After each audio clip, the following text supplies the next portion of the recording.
warm welcome to the first ever Asia-Pacific Trail Running Championships here in Ulju in the southern part of South Korea. I'm here, Richard, to help present this event with my co-commentator Solby. Hi. Solby, how are you feeling about this event taking place today? I'm so exciting because it's the first time to in the Korea and also Ulju, so that's why I'm so excited about it.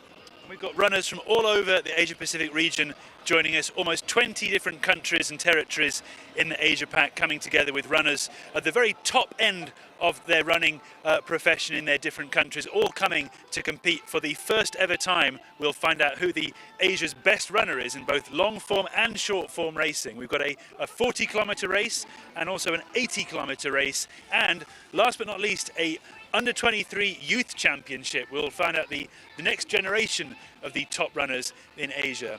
What's your feeling about sharing Korea's trails with the rest of the world through this big event? Actually, already the Ulju, the Nine Peak Trail, is the hardest one in Korea. So I think it's every athletes will gonna enjoy this race. Certainly going to be one to remember, and we're really excited to see how things pan out. The first race, of course, the short course race, the 40-kilometer race, and we'll soon see the start line of that one kicking off. Hey, Repa, can you hear us?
Taken place in the history of trail running, an exciting event. I'm here in the commentary booth alongside Solby Park, our co-commentator for today's action, a local runner from South Korea. How are you feeling, Solby, knowing that this event is taking place in your home country and it's the first of its kind?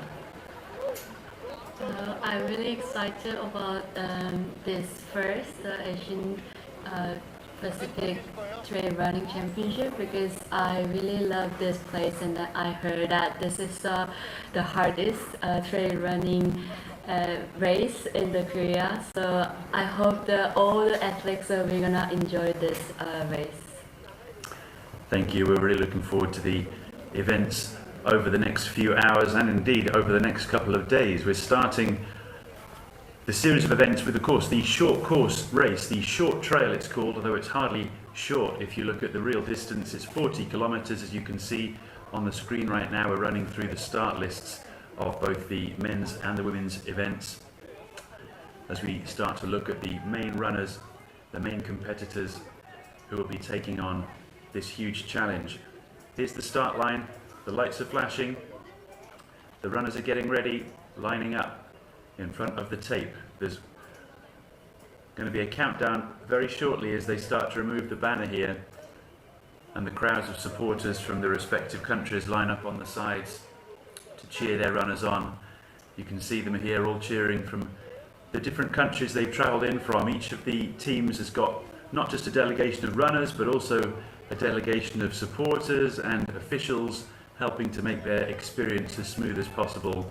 You can see the weather's looking glorious here in Ulju this morning. Beautiful drone shot up there showing how this small town is nestled in the mountains. Beautiful sunrise there in the distance, and you can see the scale of what the runners have ahead of them. They're going to leave this start line area, take a sharp left and go down the road. They have a short flat sprint section and off they go before they head straight up into the mountains. You can see it's going to be a fantastic day out for everybody here.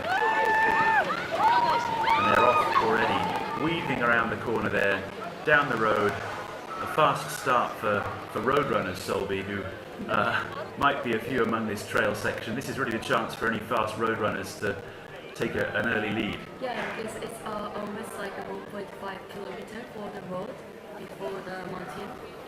So, yeah.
Where is the support from?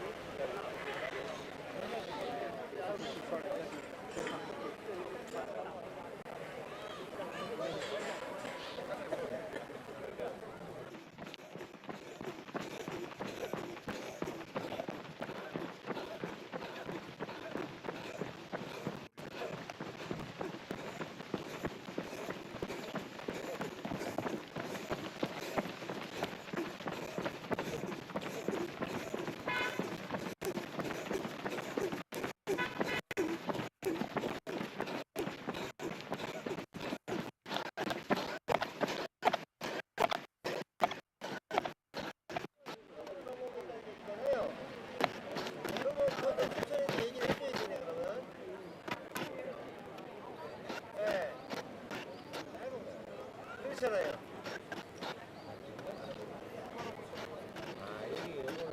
그렇죠. 자제로 이거 어디서 가셨어요?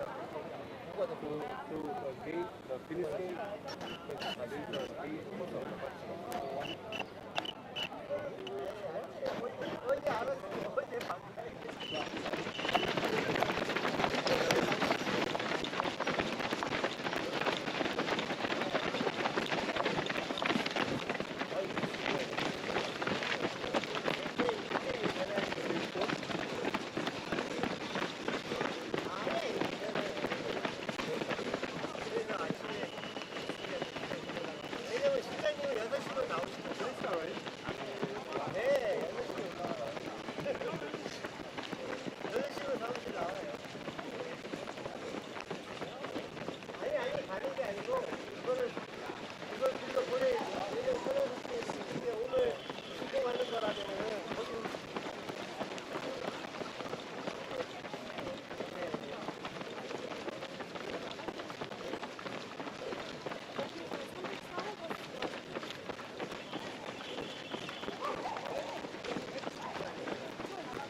너무 빠르시다.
표정이 있어. 아, 힘들다. 안 되겠는데? 응.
그럼 내려갈게요.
근대 우정은 정말 고된 종목입니다. 하지만 그만두고 싶었던 적은 없어요. 재밌거든요. 안녕하세요. 근대 우정 국가대표 전웅태입니다.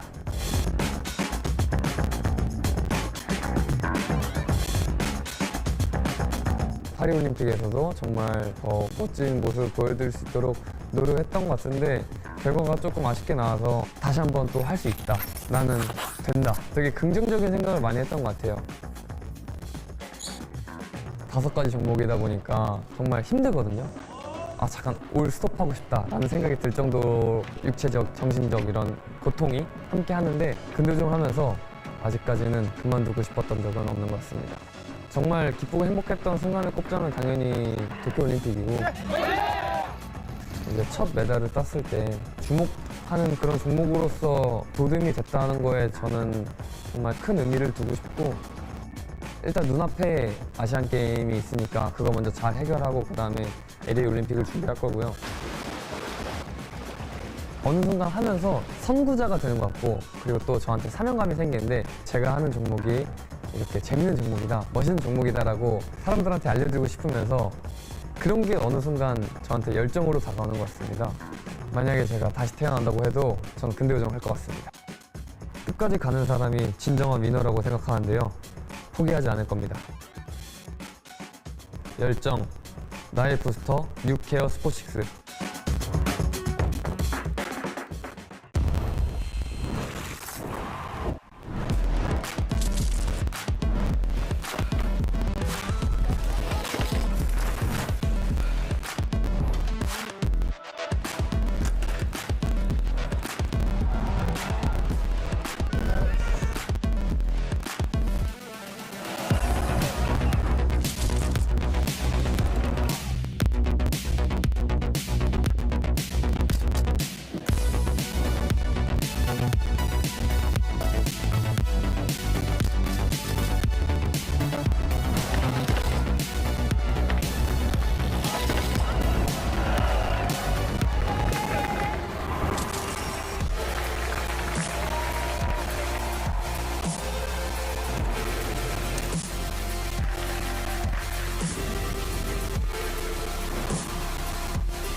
Every moment is a chance to redefine your limits.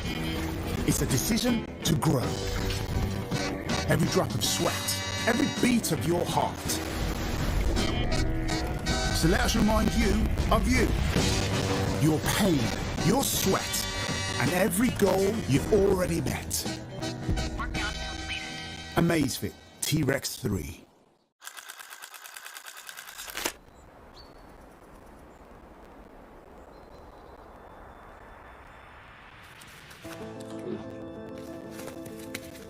저는 운동을 늦게 시작했어요.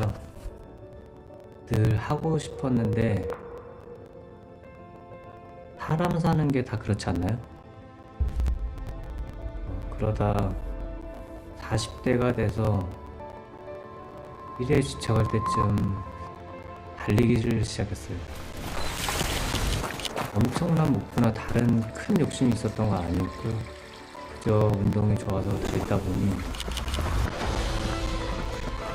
10km를 달리고 있고 100km, 그 다음에 어느 순간 100마일도 달리고 있더라고요.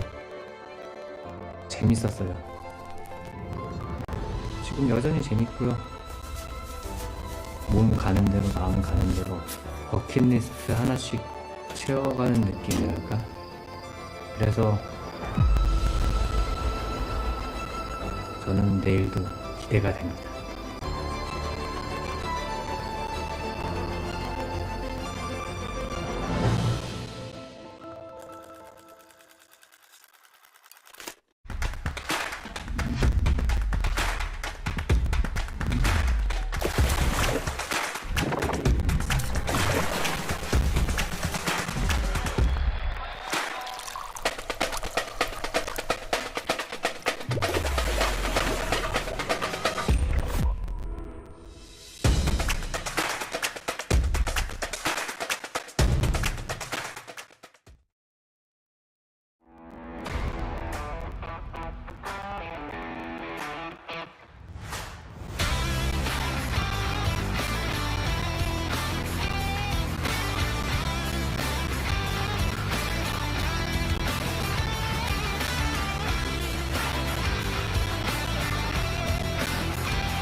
I think so.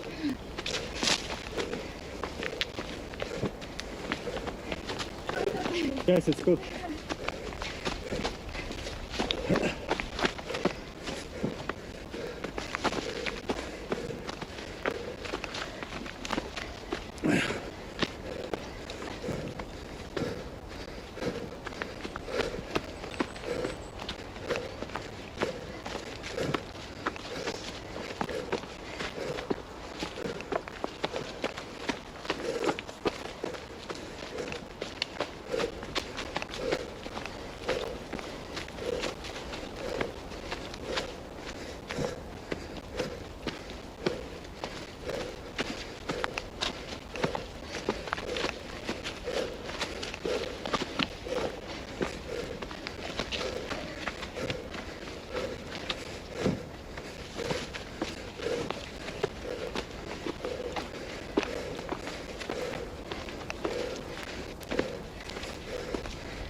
quick recap of what exactly the situation is on the race before the start.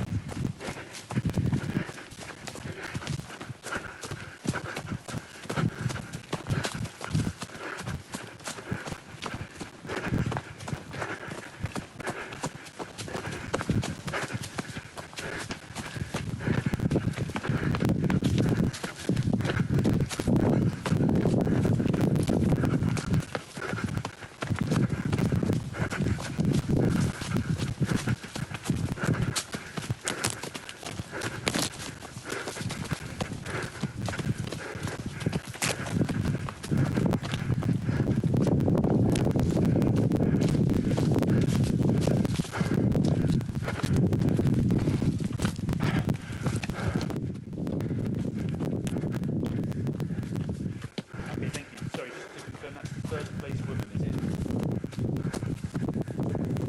Actually, looks like there's a few women. Okay, so he's in the middle of the leading women. No problem.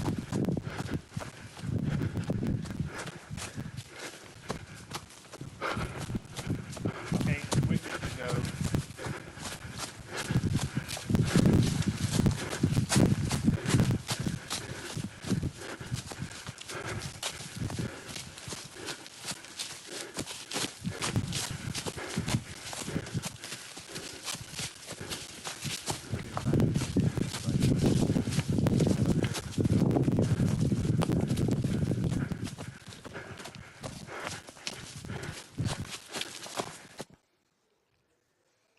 Welcome back, everybody, to the Asia Pacific Trail Running Championships. We're here in Ulju in the beautiful South Korean mountain range.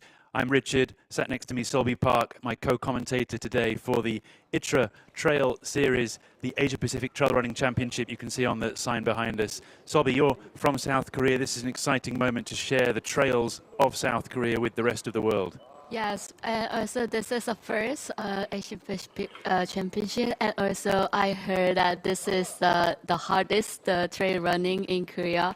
That's why I'm so excited, and also I hope that every athlete we're gonna enjoy this race. Thank you, and we're seeing the action unfold before us now, coming down off the first great summit in this 40-kilometer short trail race, as it's called. You can see the leaders here flying through the top of that first mountain. We're here with the lead pack in the female race, the Japanese runner right ahead of us there, Takamura Takako. She's flying down the mountain, just gone over the first summit. It's been a very steep climb for the athletes out of the start line here. They started in the beautiful valley of the city beneath us before they went up and over the top of that first summit. You can hear the runners there racing through that first checkpoint. These are the lead men now coming through. There's the Australian team taking the lead here, flying out of the first checkpoint through the car park and down the road. A chance to pick up some speed before they hit the next of their many, many climbs that they have to endure through the rest of this 40-kilometer course. There's almost 3,000 meters of climbing in this 40-kilometer race, so it's nothing like a road marathon, Solby. Very different terrain. Yeah, it's totally different. And also, because it looks like a road, but here we're gonna just go up to the mountain soon, and then you can see the deep hill here. So it's Really beautiful drone shots here as we see the ridge line of that first mountain summit that the athletes have been over. This is typical of the trails in this part of South Korea. There's some really gorgeous ridge lines that unfold as the mountains wrap around the city, all of which have this kind of single track, slightly rocky trail. So it's quite runnable, but also, as you can see from some of the boulders and the rocks, and we've got these wooden planks as well that the runners have to skip across, it is possible to make a few mistakes if you're not really concentrating. Yeah. And also, it doesn't seem like, but all the mountain in here is more than 1,000 meters. So it's really like a high mountain in Korea. So the scene is beautiful because it's high, but it's also really very like a high mountain. You can just see the clouds actually through the drone occasionally just pop into the front of the vision there, just to give you a sense, like you say, that we are actually quite high up. over 1,000 meters. These wooden staircases that the runners are running down here, you can see they're moving really fast, but again, you have to really watch your footing, otherwise at the speed that they're running in this 40-kilometer race particularly, it's really easy to make mistakes. Going back to the climb, this is a good indication, as you say, of how high up we are. We're now with the lead women pushing their way up through the forest to get to that first summit, and you can see here the effort that has been made before they get the reward that they're offered at the other side to fly down the backside of the mountain. Here we've got the Australian team. It looks like it might be the Japanese runner ahead of the Australians, really powering up the mountain, trying to get to the top. You can see there Patricia McKibben from Team Australia trying to keep pace as they work their way to the summit of that first climb. We have around 6 men leading the race at the moment in a pack, and then there's a bit of a gap before you start to get to the lead women and the rest of the male competitors. It's a really strong field. We've got almost 20 countries and territories in the Asia Pacific represented here at the Asia Pacific Trail Running Championships, and a very exciting opportunity to really find out who the best of the very best is in the Asia Pac. Some great graphics coming up now as we can start to understand the real lay of the land with this race. You'll see here the splits of the different lead athletes in the race so far. We've got live tracking on every single one of the runners in the race as they get through this first checkpoint and head eventually towards this mountain on the right of your screen as you watch it now, Sinbulsan, which is the biggest climb they'll face in the first part of this 40-kilometer race. If you look at the top of the screen, just so you understand the context, we're now looking at the distances that the men and the women still have to race in order to get through this ordeal of the 40-kilometer short trail, and of course the elapsed time, almost coming up to an hour in the race so far. It was very cold here last night, Solby, before this race for the opening ceremony, but this morning much warmer, which I think will suit the athletes initially because it was really very cold last night. Yeah, but I wonder if it will warm up a lot in the next 2 hours. Yeah, I saw that because I also worry about that because yesterday is quite cold and when they doing the opening ceremony, but like this morning it's not that like much cold than yesterday. But the thing is like the sun is coming out. So if the sun is coming out, I think it's quite like even like hotter in here. So I'm just like now you can see that like it's a little bit like cloudy in here. So it is best like a weather to like for the race. That's right. The great thing, of course, about the weather being a factor here is we have athletes from all across the Asia-Pacific region. So we've had athletes from Southeast Asia who are very comfortable running in very hot, humid conditions. Yeah. But we've also got athletes from as far north as Beijing, as far west as India and Nepal, many of whom live in high altitude where they're used to this kind of cold morning weather. And athletes who are coming down from Australia and New Zealand as well. So the interesting thing is it's a completely different preparation for each of these different athletes from the different teams, which is why the weather is actually quite an important factor because we have to deal with this climate change effect for whoever's coming from different parts of the Asia Pac. I was talking to some of the athletes from Hong Kong earlier, and of course they've been training through the last 3 or 4 months of very, very hot and humid summer. So for them this morning when they turned up, they were all wearing 4 or 5 layers just to try and keep warm. I even saw somebody wearing gloves. In contrast to, for example, the Nepalese team that already had their jackets off, they were just walking around very calmly and happily with nothing other than their singlet, their race vest on. So it's really interesting just seeing how different the athletes are preparing for this and how different they're coping with these different conditions. You can see here another of these great ridge lines as the athletes crest the first summit in the race and fly down the mountain in order to try and pick up some speed before their next climb. Down on the left of the screen is the town where all of this running began, down in Ulju, a beautiful city nestled in the middle of all of this mountain range. This mountain range really wraps around the entire conurbation of the city in this part of South Korea, and it's a really panoramic view you get from down the bottom. Of course, they're getting a very different panoramic view up there now as we see those clouds drift through, as you mentioned, at the top of this 1,000 meter summit climb.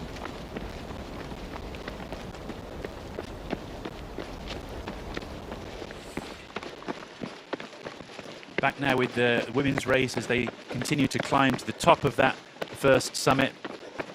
really picking up a little bit of speed now as that steep elevation has finally finished. And kudos, of course, to our running camera crews who are doing their best to keep up with some of these elite athletes. Finally over the top there, I think, for the lead females. You can see them coming through, arriving at the first checkpoint. One of their support crew there running behind them, trying to keep up. And certainly plenty of interest here. She's a leader of the, right?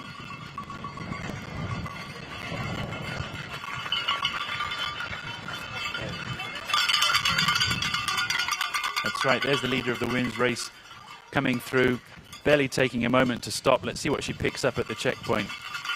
Just enough time to refill the water flask. Yeah, she heading to the downhill, the stairs, the step.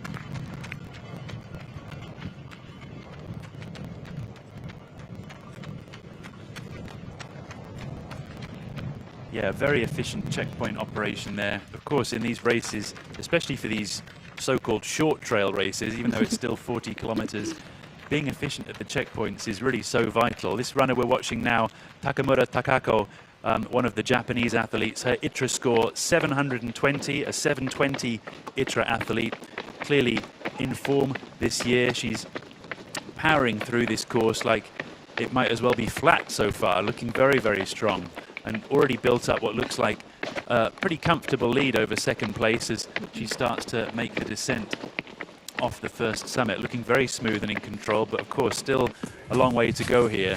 Another 32 kilometers, as you can see on the screen, yet to go for that lead female. A much slower pace as we move back into the climb. Some athletes here probably finding it a bit hard going getting to the top of this mountain, but I guess they could also be pacing themselves. Yeah, I think it's a really early stage of the this race, so they're gonna just because, and also this very steep climbing in the first area, so they're just facing themselves. You see the front of these two female runners carrying poles at the back of her shorts there. She's not chosen to take them out just yet, so I guess it's not too steep in the incline she's dealing with. But you can see the strain that some of these runners are under now as they start to go up. That, of course, is Priya Rai, one of the lead Nepalese athletes. Second place athlete there. Quick refill for her. Checkpoint very efficient again, wearing those T8 shorts with the waistband in them, where she'll probably stash that water bottle if she doesn't put it in her running vest, and off she goes, hat in one hand, sunglasses on her head, flying down the mountain. She might need the sunglasses later if, I think if the sun comes out. This looks like it's further ahead now on the men's race. I guess this is the descent that those women will soon be on themselves. You can see those wooden boards, not perfectly even. It's so they definitely watch their step, because sometimes when you stepping evenly, but it's just not that there. We're now running behind one of China's top athletes, Xiong Binbin, from the People's Republic of China, an incredibly strong runner. I've raced against her myself in Hong Kong a few times. Very, very strong competitor. She was saying yesterday when we interviewed her how much she was looking forward to this race, not just for herself, but also to try and use it as a platform to showcase the strength of runners from China, because any event like this on a more regional scale is, of course, a fantastic chance for any of these teams to really showcase their national talent. She's clearly doing well. She's already looking like she's overtaking some of the leading men in the race, and I've no doubt she's going to have a very strong result. You can see her ITRA score coming up on the screen here, just under 700, and she's had a strong year with the second place you can see there at the North Face Ultra Trail Challenge up in Beijing. She's just overtaken Priya Rai, it looks like. In this shot, we just saw the Nepalese runner being overtaken there as she's moving into a very strong position. I have high hopes for her in this race. I think she's probably one of my top picks for the podium, Xiong Binbin, and Priya Rai also just taking her time to repack her bag there. A smart move probably on this uphill. Always a good chance to try and reorganize your water, your supplies, and make sure everything's in the right place. rather than try and do that on a technical downhill where there's a high chance of falling over at the same time. They are really fast, like in the downhill, so they don't have like a time to like. So.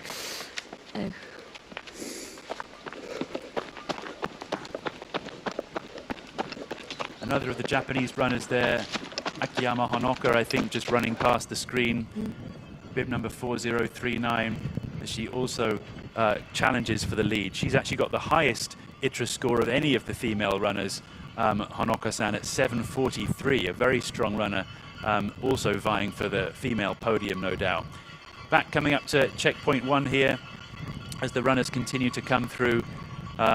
Runner 4053 coming through here. This is Wilson Singin of Malaysia, another tough runner that I've raced against in Southeast Asia. He's based out of Sabah in Malaysia. Very hot and humid jungly terrain in Sabah, but a very tough competitor and one of the up-and-coming runners from Malaysia, who is very dominant really in his home country, but maybe hasn't had the chance that many of the athletes from bigger Asian nations have had to race outside of his home country and travel. So a great opportunity for him, a great opportunity for the Malaysian racers, and specifically for racers like him from Sabah, which has got a really proud and strong trail running tradition and some amazing trails as well going around Kota Kinabalu there. So a really fantastic chance for him and a fantastic chance for all the runners taking part.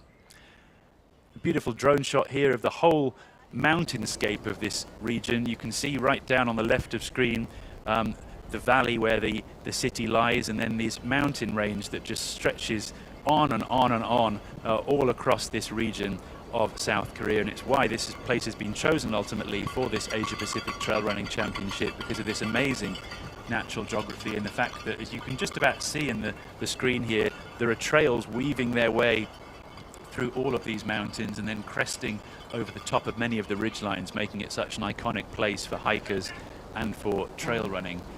There's of course already a big race taking place here this weekend in addition to the Asia Pacific Trail Running Championship, the Ultra Trail 9 Peaks, which it's also very famous in Korea, and also around this area, as you can see, they have like totally 9 mountains in here, and then around this area we call the like Yeongnam Alps. It means like it looks like a Korean Alps in here, so it looks like really different from the other like side of Korea.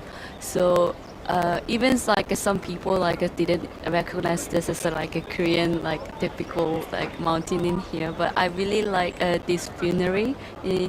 So, and also the 9 peak also means that like they have the 9 mountain, and then they were gonna climb like every single 9 mountain in here. So it's the longest one in Korea. Yeah, it's really a very impressive set of mountain ranges here, and as you say, very similar to the Alps, which is why it has its nickname locally. We're getting lots of comments coming in on the live stream already. It's really exciting to see people watching from all around the region. We got cheers from supporters in the Philippines. Say hello to Hazel, who's watching in the Philippines. Say hello to Roshan, who's watching from India, wishing well for the team there. We've got support for Team Vietnam, support for Team Indonesia, more support for the Philippines, and again for the Philippines, also support for Team Nepal. So nice to see so many people tuning in from around the region. Also some support earlier on in the stream for Team Hong Kong. Really great to have so many people tuning in. Right at the bottom there, probably the first person to wake up and join the stream, supporting Billy Curtis running for Team Australia. So please keep sending us some messages wherever you're watching in the Asia Pac. Tell us where you're watching from. Let us know if there's any questions about the live stream, any questions about the race that we can help to answer to help you understand the format. This is of course the 40-kilometer short trail race at the Asia Pacific Trail Running Championships. We're back on course with the leading men. There's a pack of 3 there pushing the pace right at the front of the race. This is the first of 2 big races at the Asia Pacific Trail Running Championship. The second, the long trail, almost 80 kilometers, will be taking place on Saturday. This is the first big event to kick things off, and here back with the leaders. You can see there's Team Australia right at the front, and then I think there's 2 Japanese runners flanking him. Looks like they're deliberately running as a pack at the moment, probably early days, and they're just testing each other out. Yeah.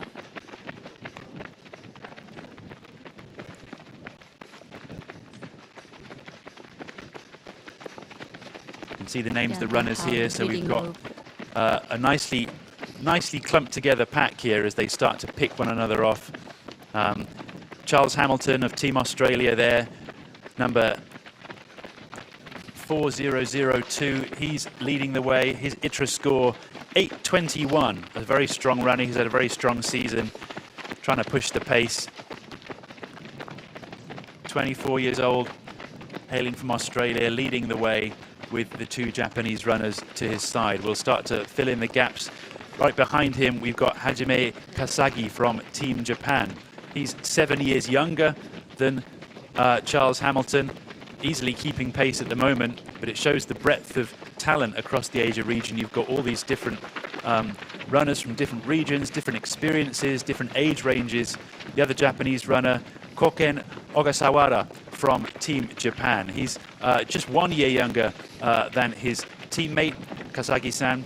Both 5 years to the junior, 6 years to the junior of Charles Hamilton of Australia. So perhaps Charles got a bit more experience coming into this race, but the two Japanese runners look pretty comfortable there.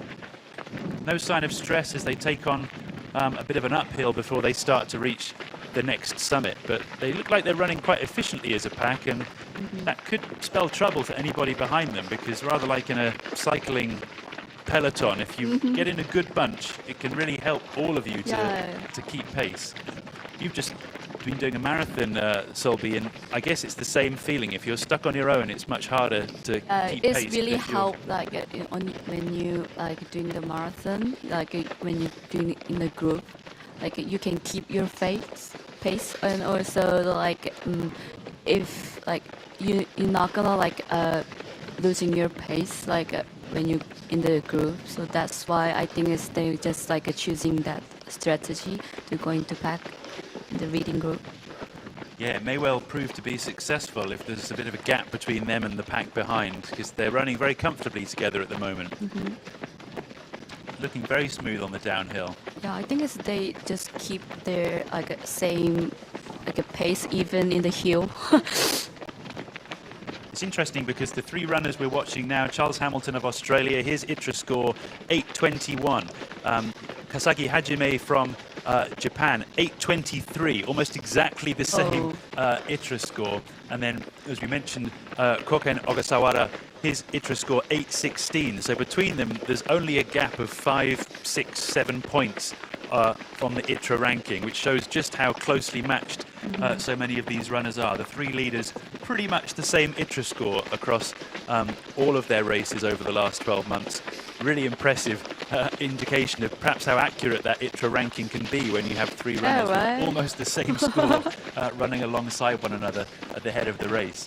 Just for reference, I'm just counting here, at least 1, 2, 3, 4, 5, 6, 7, almost 10 runners in the race who have a higher ITRA score than them. So there's at least 10 runners who perhaps have a better ranking score than the three leaders we're watching now. But nevertheless, these three leaders pushing the pace in the early stages of the race. We'll have to see if any of those 10 runners who are ranked higher than them can catch up over the coming kilometers. But they're certainly not taking it easy, are they? Although they are mixing up the lead. We saw Charles Hamilton pushing the pace a moment ago, and now the two Japanese runners sort of taking over, which could indicate a little bit of competition coming in, but also they're working well as a group, because as soon as you see this exchange I think of if they leadership, change the position, like it's a very good way of keeping the pace going, isn't it? If you just leave one person on their own to do all the work, then it can often mean that as a group you end up slowing down. But they seem pretty coordinated, and now what looks like happening, the two Japanese runners really kicking off on this uphill and leaving Charles slightly behind. So maybe Charles's strength might come on the downhill or on the flat section. He's a much taller runner, longer stride. Maybe he has more chance to attack if he's still feeling strong. But on these uphills, yeah, the two Japanese runners really taking it to Charles now and stamping down a bit of authority. An exciting moment to see, with the efforts of our running cameraman trying to keep up with the two Japanese leaders. Even now you can see that the trail is somewhat runnable. It's not overly technical on this uphill, but still enough rocks probably to keep you interested with wheel foot placement, make you a little bit careful about running too aggressively, especially when there's still 30 kilometers to go and only an hour down in what will likely be at the very least I would say a 4.5-hour race, probably a 5-hour race, with so many mountains to summit and overcome.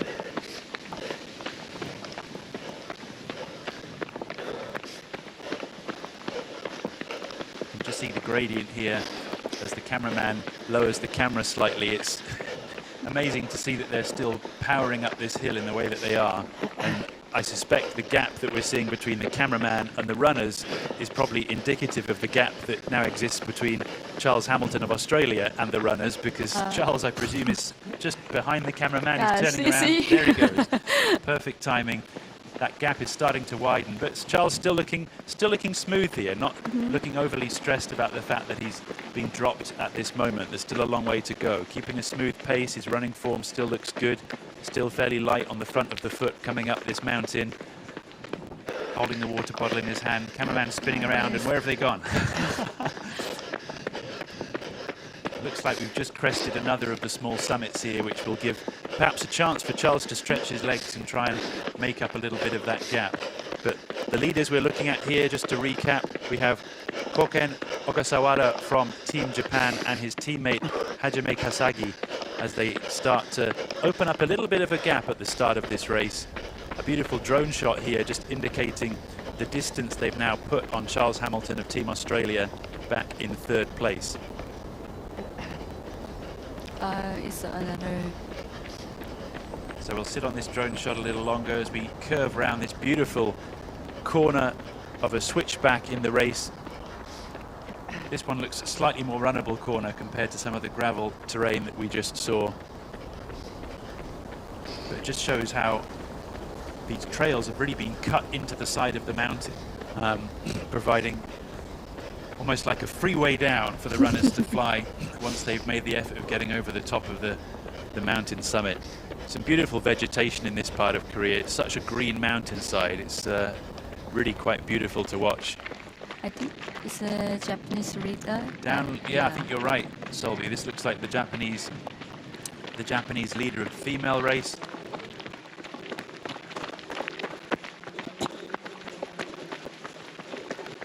We're with runner 4046. This is Natsumi Yamauchi, also of Team Japan. Team Japan having an incredibly strong day today by the looks of things as we run with Natsumi-san. She's also looking smooth and controlled as we come around this slightly more runnable section of the course.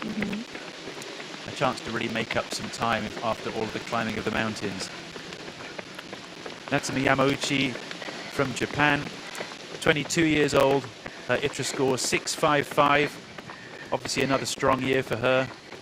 Another solid score for ITRA rankings in the women's division. The top ranked woman, just for reference, on the ITRA rankings, 7.43. So she's around 100 points behind, but she's part of a pack of female elite athletes who have a ranking in the 600s and the 700s. There's only perhaps 15 or so runners in this race who have a ranking above 600, so she's very well positioned in the race, and she's got the support of the running cameraman with her, which may or may not be a good thing, depends whether she likes being on camera.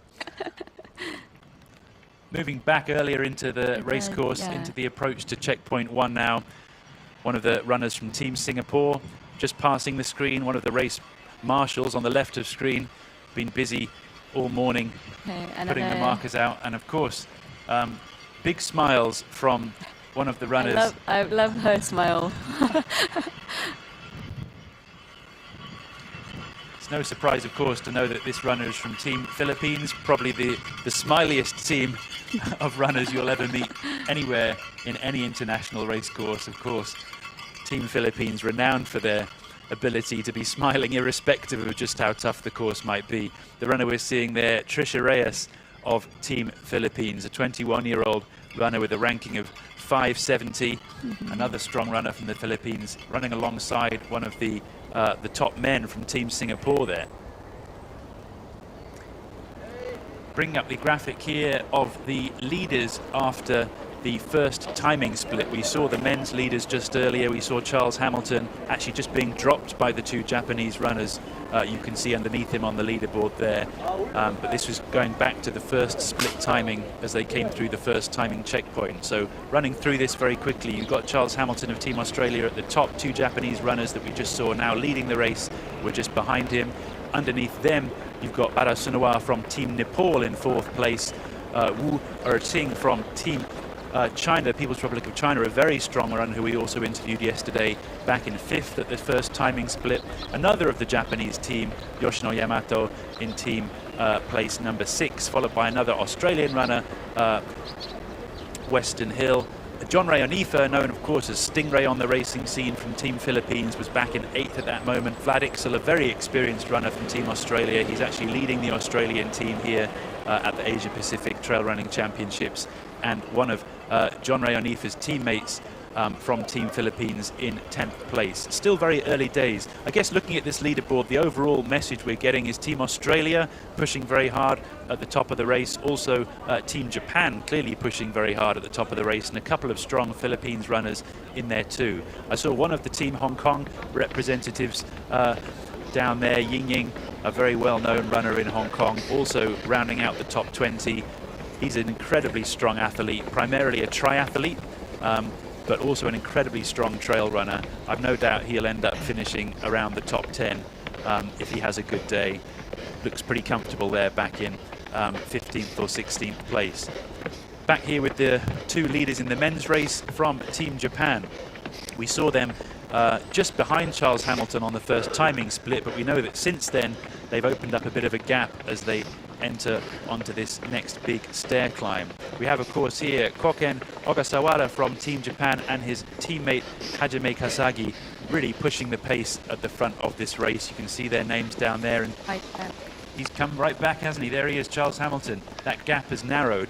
He's probably made up some time after that climb, but we've seen earlier how much of an acceleration the Japanese runners are able to make on the steep uphills. So we'll see if Charles can stick with it as we move into the next section of the race, now more than 10 kilometers down as they approach the next portion of this mountain range. Bring onto screen now the live tracking system we have for all of the runners. You can see it laid out there, as we mentioned, the two Japanese runners stuck together right at the front of the pack. A little bit of a gap to Charles, and then there's a pack of, which you can see, 4 runners behind him. Sunoa from Team Nepal, John Ray Onifa from Team Philippines, Wu Erting from Team China, and Yoshino Yamato, the 3rd Japanese runner in this top 10, really pushing the pace here. Interesting to see John Ray Onifa here, nestled in probably around 5th place. He's actually perhaps better known for trying to lead from the front. He's a very aggressive runner, normally seen right at the front of the pack. It's probably encouraging for his team that he's perhaps not doing that in this race, and maybe being a little more patient, because sometimes he may have gone off so fast at the beginning he might have burned himself out a little, whereas it looks like he's playing a smart game today and just holding back a little bit. And in fact, we're going to get down back into the course and see some of those runners pushing the pace that we just saw on screen. 7 or 8 runners then in the men's division pushing the pace here, all among the favourites in the pre-race analysis, so no surprises so far, but impressive to see that the two Japanese runners at the front are running so close together, really, I think, doing a good job of running as a team in order to try and help one another. They're looking really very dominant and strong at the moment. It may be hard for some of the runners behind them to really crack that duo if they manage to stay together. Yeah, they almost going up to the summit of the Chanang San, is the highest in this race. Yeah, that's right. That'll be the highest point in the race as they approach it, around the 16-kilometer mark, as you can see on screen here.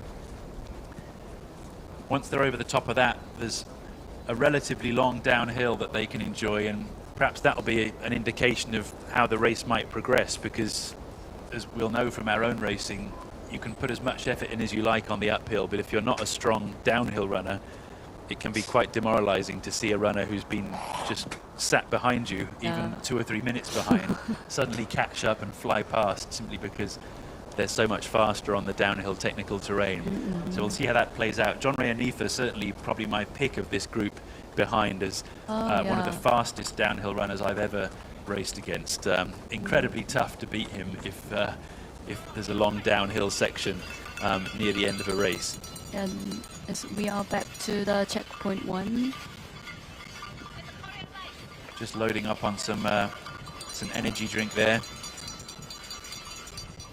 It's interesting that the athlete we're watching now has already put her windbreaker on, so perhaps... I think it's quite windy in this area, like we can see like it's quite like she just a smile on the phone.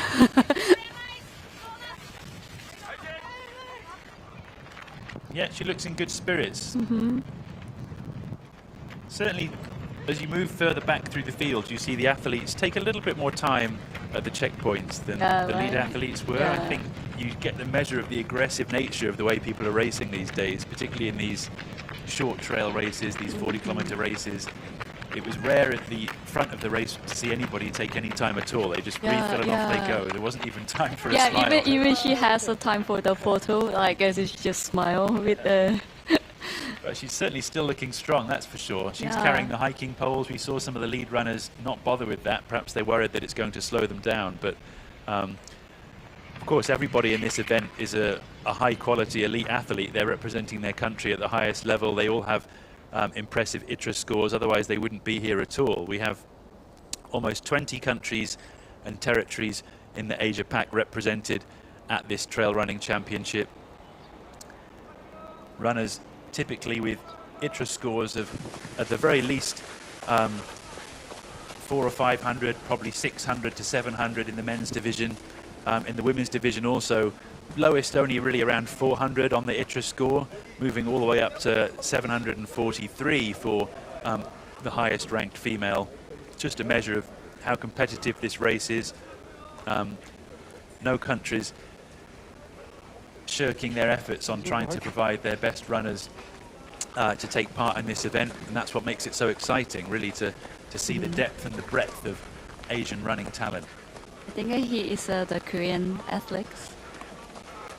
Great to have some local Korean athletes on the stream. This looks like number 4082. This is Koo-hwan Lee. Yes.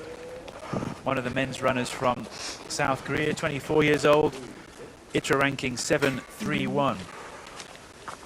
Taking it slightly easier on this uphill, but still looking very smooth.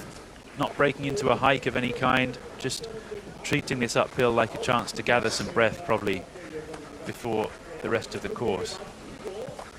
This obviously, as you mentioned earlier, Solby, a very well-known region of Korea for running and hiking. I guess some of these Korean runners may have had the chance to train here, or at least, even if they haven't, they'll be familiar with this type of trail, because it's very typical of the running in also South Korea. Because like we also have another like an Ulju 9 peak trail running race, and also I checked our like a Korean male athletes. They already like win the last year or 2020 2021. They already like got the first and second place in this typical race before, so they already known this area. So I'm gonna just like expect that they have like advantage to like already know, and they already have experience to win this race. So I'm gonna just expect that they will have a very good score in this here.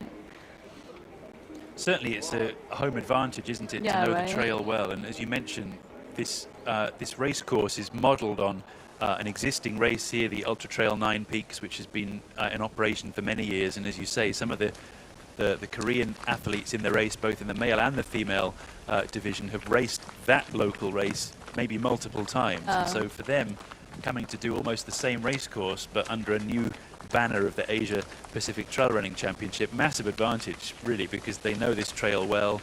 They've raced the trail, and as you say, in some cases they've won that local race. So I'm sure they're coming in with a bit more confidence, and that may be why some of them are deliberately pacing it a little bit slower, because they know exactly. They already know that, like.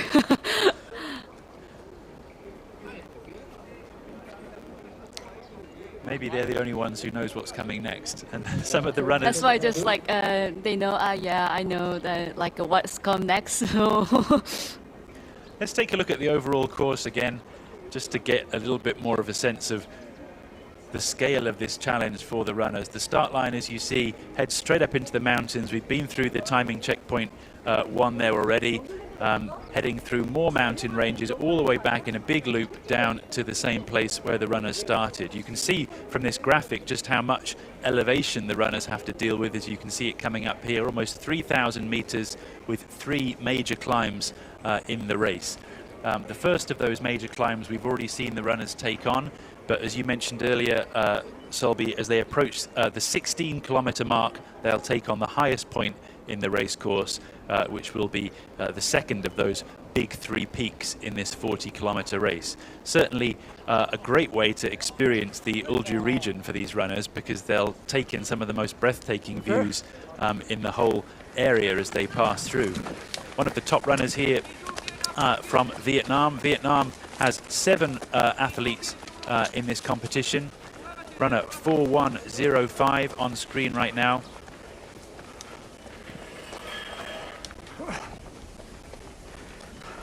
This is Non Du Trong from Team Vietnam. ITRA score of 762, another impressive ranking score. He's the top ranked Vietnamese runner in this race. He has 3 other Vietnamese teammates in this 40-kilometer short trail race. They have less impressive ITRA scores, so he's really leading from the front as the head of that Vietnamese team and doing a good job. He's the 20th ranked runner in the lineup according to ITRA scores, and is looking smooth as he passes through the camera position there. Non Do Trong of Team Vietnam looking strong as he heads into that uphill. Bring up the leaderboard again just for a recap. We can see the 2 Japanese runners still holding the front, looking very smooth and controlled, as they have a slight gap of around a minute with Charles Hamilton of Team Australia just behind. Then another 2.5, almost 3-minute gap on Sunua from Team Nepal in 4th place.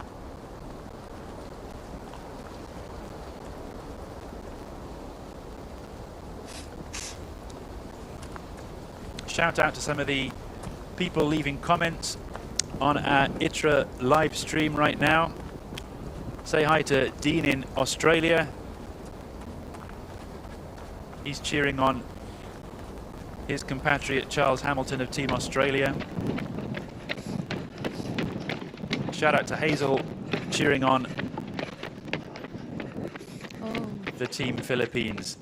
The 2 Japanese leaders flying over the top, Charles Hamilton of Team Australia right behind them. They've just passed over the highest point in this race course. Remind me the name of this mountain, Solby, because this one's... Chonang San. Chonang San, that's right.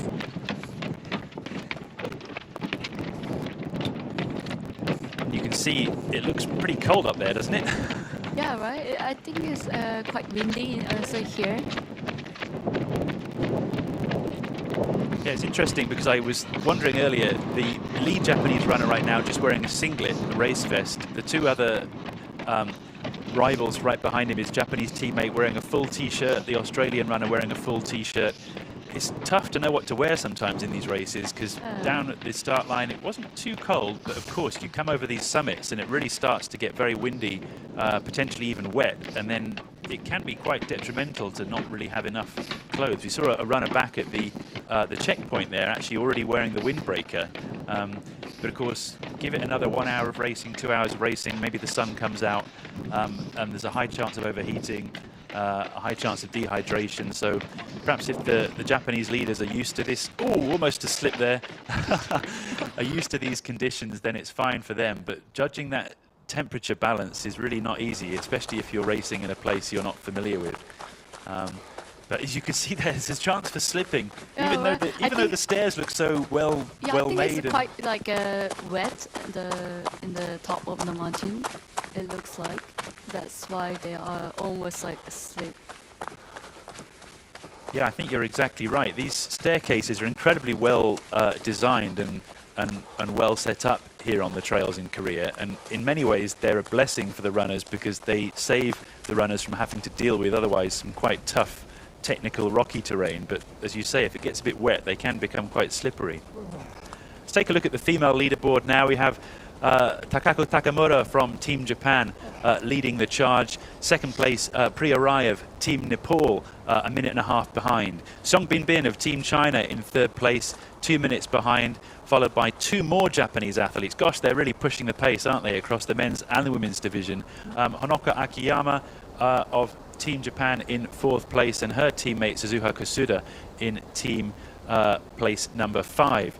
In the second half of that top 10, 2 Australian athletes, the lead athlete from Hong Kong, one more Japanese athlete, and Suji Park of Team Korea. Do you know anything about Suji? She's another really strong athlete from Team Korea and leading the way here in the women's division for Team Korea. I really like her because she's very incredible, and even she went to the Switzerland last week for the a Golden National Trail running for the a representative of the Korea. So I didn't expect that she participate in this race because I heard that she just came back from the Switzerland, and then that's why I'm just like, oh. Very impressive powers of recovery. I wish I had that level of recovery power. I did a race last weekend and I'm still struggling to walk. So amazing that she's back on the race course already. And even she's on the a top 10. Quite exactly so. She's not even holding back. So more power to her, and hopefully for Team Korea, the local team here, of course, at this race, she can do well. Looking at the lineup here of the lead female runners. Takamura-san there leading the way for Team Japan. Song Binbin now, according to the live tracker, perhaps moving into second place and looking very strong. Priya Rai of Team Nepal also in the mix. Another Japanese runner, Akiyama Honoka, pushing the pace, and it looks like another of the Korean runners also in the mix there, Kim Hyun-ja in the top 10. So they're looking strong. This is the a Japanese 4046. She's a leader of the women. Yamauchi Natsumi. Japan really coming out blazing in this event so far, leading both the men's and the women's division. In the women, I was so impressive.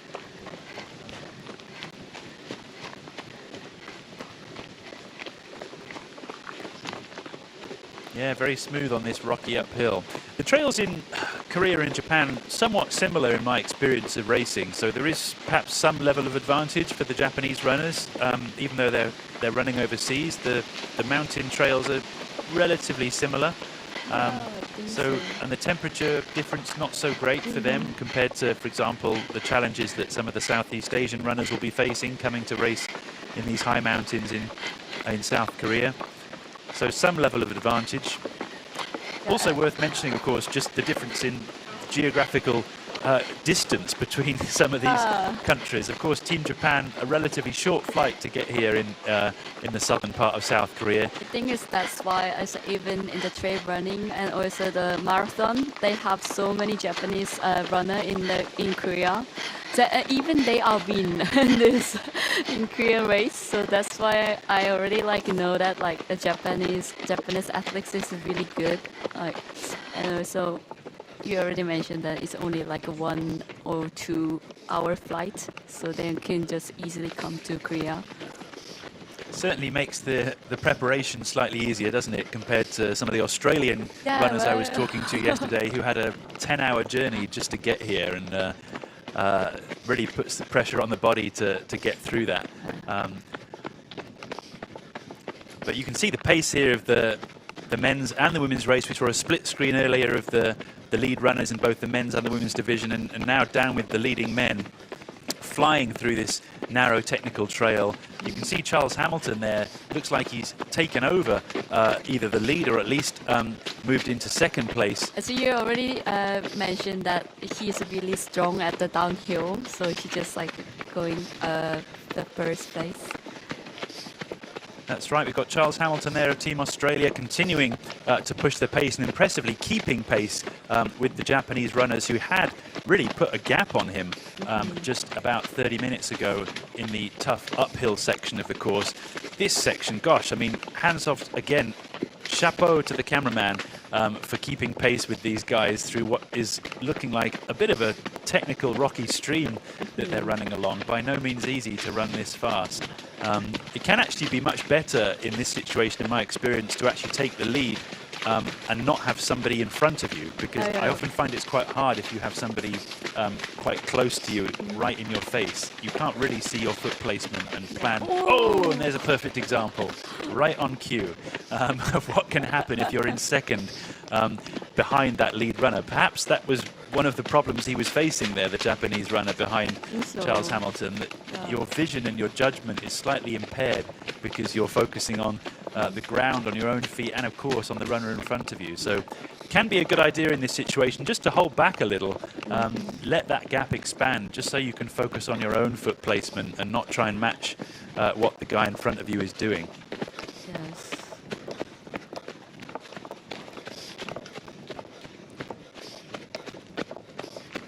So the lead runners here weaving their way through the trees with the dappled sunlight just glistening in. Beautiful morning for running across this little stream as they work their way down from what was the highest point in the race course.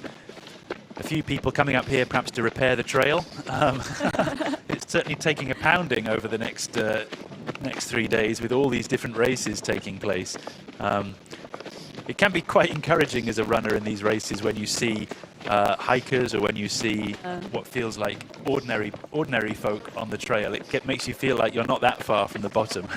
Makes you feel a little bit more. Yeah, I think there's something construction in there. Yeah, looks like they're laying down some of these wooden beams to help repair the trail. So yeah, big respect to them. It's a tough job, but many of us runners in the trail running community benefit a lot from the efforts of people like that who are helping to repair the trail, maintain the trail. It's nice to see them carrying wooden beams as well, rather than just spraying concrete all over the path, which can be one solution that local governments take to solve the trail running situation. It's nice to see natural substances being used on the trail in South Korea in this way. Here they come off the top of that first big climb. There's obviously some work taking place on the right here to build some more structures for hikers to rest in, perhaps take some shade from the sun during the hotter parts of the year here in Korea.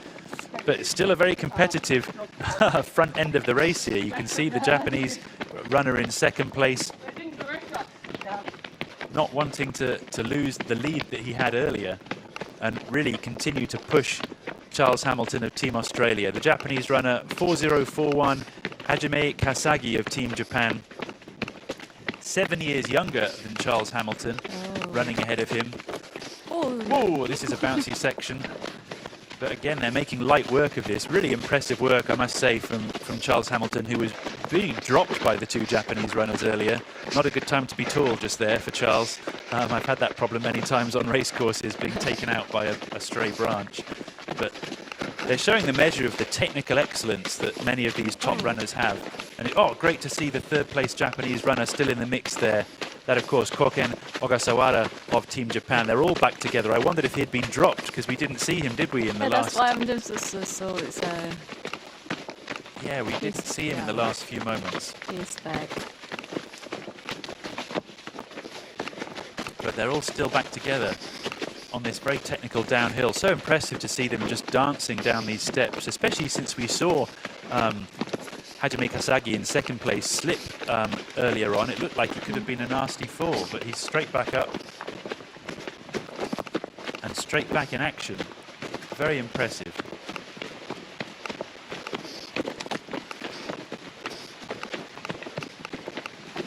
Certainly looking smooth on this downhill. It can be the case though on these downhills that when you're running in a group, it can actually slow you down if you're a very fast downhill runner.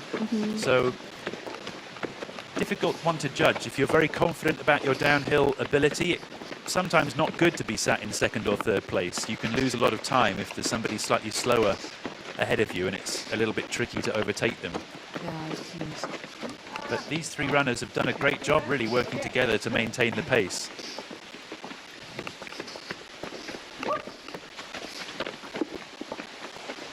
Weaving our way down this really rocky section of very beautiful but technical terrain. I think it's very like they need to like a balance for this like quite big rock in the race.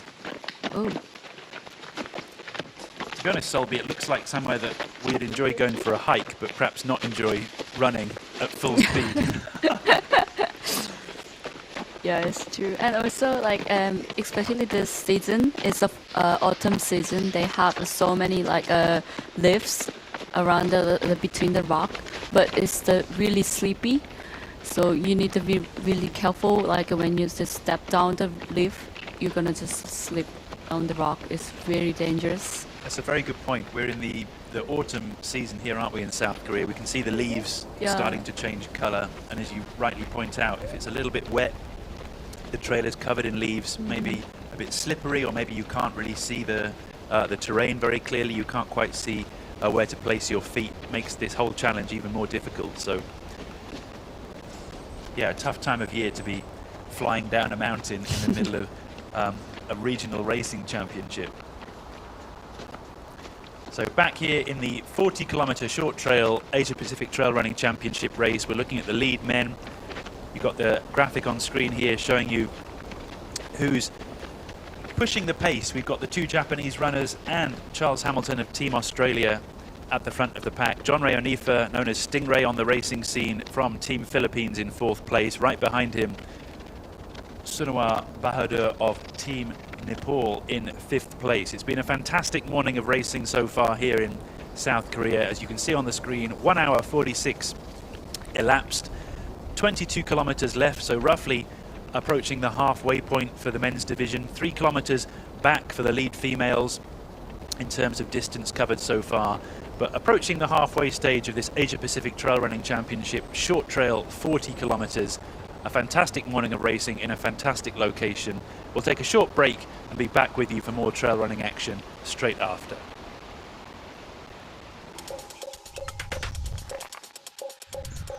In nature's embrace we'll find inspiration. Born from elite project where the world's best athletes shaped ultimate souls of their paths and one of the Vibram soul system. With Golan, you can experience the great outdoors with confidence in every step.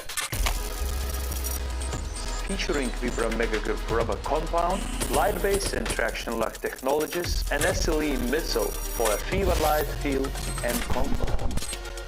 The result is a shoe that can grasp the wild.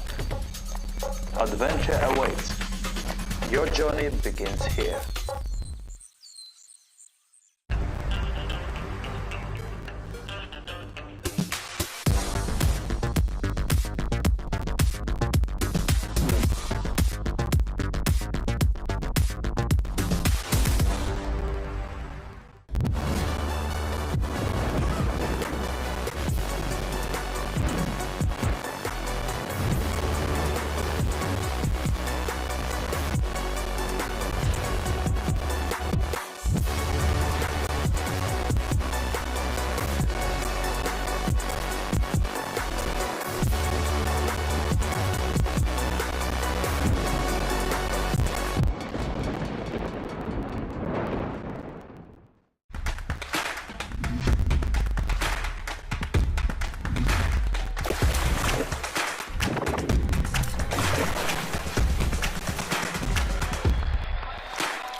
Welcome back to the Asia Pacific Trail Running Championships here in South Korea. My name is Richard, also known as the Drone Runner, if you want to follow the action here at the APTRC. Next to me, Solby from Korea, a local runner here in Korea who's helping to explain what's going on. How are you feeling so far after watching the action for the first couple of hours? I really enjoy it. Like even like we have like passing almost like a half past 1 hour, and then I'm just like I didn't notice that we already like have that time, but and then I really enjoyed that like we are so far, so you're almost like halfway through day already. So we're gonna just start watching the like who is gonna win this race. So I'm so excited about it.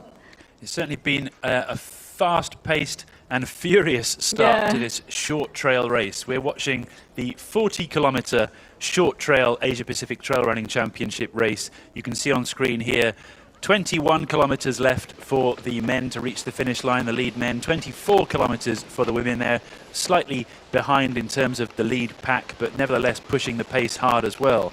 1 hour 52, as you can see, elapsed on screen so far in this race that kicked off 7 a.m. local time here in the Ulju region of South Korea, a beautiful mountain range region with a panoramic set of mountains around a small town right in the valley of this part of the southern eastern part of South Korea. We've seen some amazing racing action take place. You can see in the image behind the graphic just the scale of the mountain ranges that go far, far into the distance here, and you can see in the graphic down on the left of screen the elevation profile and the challenge that the runners face as they weave their way through the mountain ranges. This graphic showing the lead men in the race. You've got Charles Hamilton of Team Australia pushing the pace up front alongside 2 Japanese runners, Koken Ogasawara and Hajime Kasagi of Team Japan. They're all running as a pack. They've been running as a pack for much of the opening part of this race and doing so really very efficiently. Behind them, Wu Arting from Team China, and behind him, Sunwar Bahadur of Team Nepal. These are the top 5 runners in the men's race who have been leading from the front since the start and really holding a pretty consistent pace throughout, because that gap between the first 3 and Wu Arting has not really changed. The gap between Wu Arting and Sunwar Bahadur of Team Nepal has also not really changed. So these top 5 runners pretty much keeping consistent pace through the first 20 kilometers or so of this 40-kilometer race. There's almost 3,000 meters of elevation. That means 3,000 meters of mountain climbing for the runners to negotiate during this 40 kilometers. So certainly a tough challenge compared to a typical 40-kilometer race, which would of course be a marathon distance, but this is a marathon in the mountains. Yes.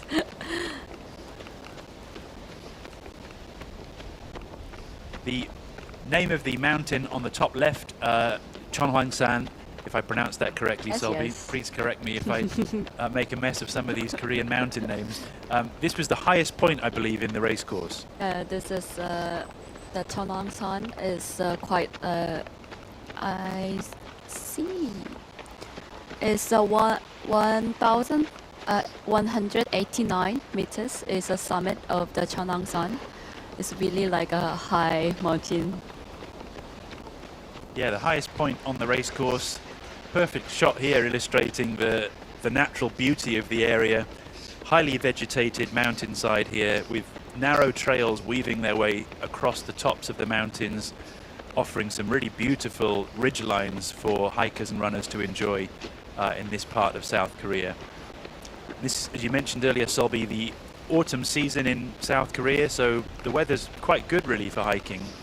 Not too hot, not too rainy. Yes. Some of the unusual hotels that we see in this part of South Korea, nestled in the middle of the mountains in this popular touristy area of the country. This has been the home, as we mentioned earlier, of an annual race here, the Ultra Trail 9 Peaks. You can see the graphic of that on the top left of screen, just to the right of the APTRC, the Asia Pacific Trail Running Championship graphic. This part of South Korea has been hosting racing events for many years. Yeah. And also this area is also really like famous for the hikings, and especially in the autumn season.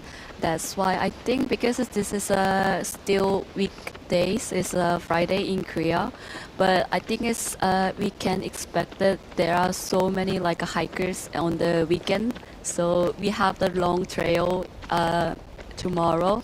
So I think you can see even on the camera they have so many hikers in this area. I think we can expect that on tomorrow race.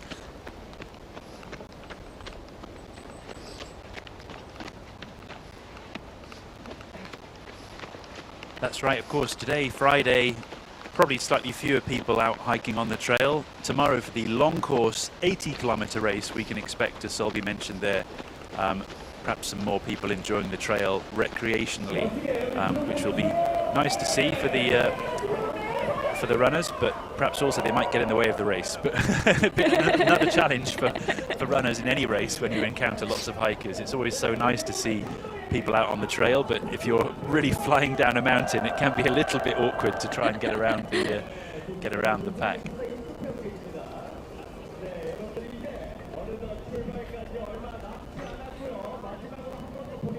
Looking at the graphic here again for the lead men in the race, Charles Hamilton of Team Australia leading the way, 4:0:02. Behind him, two Japanese runners, Koken Ogasawara of Team Japan and Hajime Kasagi, also of Team Japan. Behind them, we have from Team Nepal, Sunua Bahadar, who's moved into 4th place by the looks of things, and behind him from the People's Republic of China, Wu Arting, a very strong runner from the Chinese team, who's bringing up the end of that top 5 in the men's division. You can see from that graphic, as we mentioned before, just the scale of the profile that the runners have to negotiate as they weave their way through the mountains. There are 3 big climbs in this 40-kilometer race.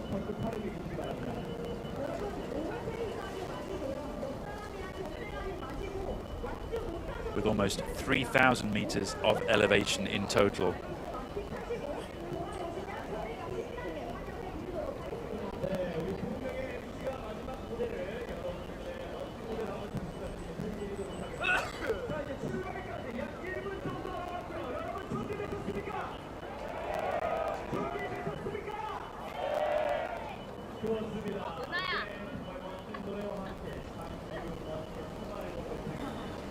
Back on the trail, some running action from our running cameramen weaving their way through the forests, showing the technical nature of the trails that the runners are having to encounter. On the right of screen you have the lead men in this 40-kilometer race. On the left of screen, some indication of the technical nature of this running trail. I want to make a little shout out to some of the other people messaging us as we work our way through this race course on the live stream. We've got support for runners from across the region. I'm getting messages from people supporting Nepalese runners, Indian runners, Australian runners, support for Team Hong Kong, and of course support for Team Philippines. We've had many messages supporting the team over the last couple of hours. Also support for Team Myanmar and Team Vietnam on the chat. Please do message us on the ITRA YouTube channel, the ITRA YouTube channel. It's the International Trail Running Association YouTube channel where this live stream is taking place. And let us know where you're watching, and let us know who you're cheering for, and let us know how you're enjoying the live stream coverage of this event. Special mention to Alex Nearing, messaging from Hong Kong, cheering on for the team. He's shouting out for Charles Hamilton of Team Australia, who he remembers racing against in the Ultra Trail Australia. Great to see Charles Hamilton in action here on the racecourse, leading the way. Hi to Cameron, cheering on Team New Zealand. It's great to have you watching from all the way over there in New Zealand, probably the place from which the athletes have travelled the furthest to get here. We're seeing a recap here of the start of the race some 2 hours ago now at 7 AM local time here in South Korea, as the runners flew through the start line.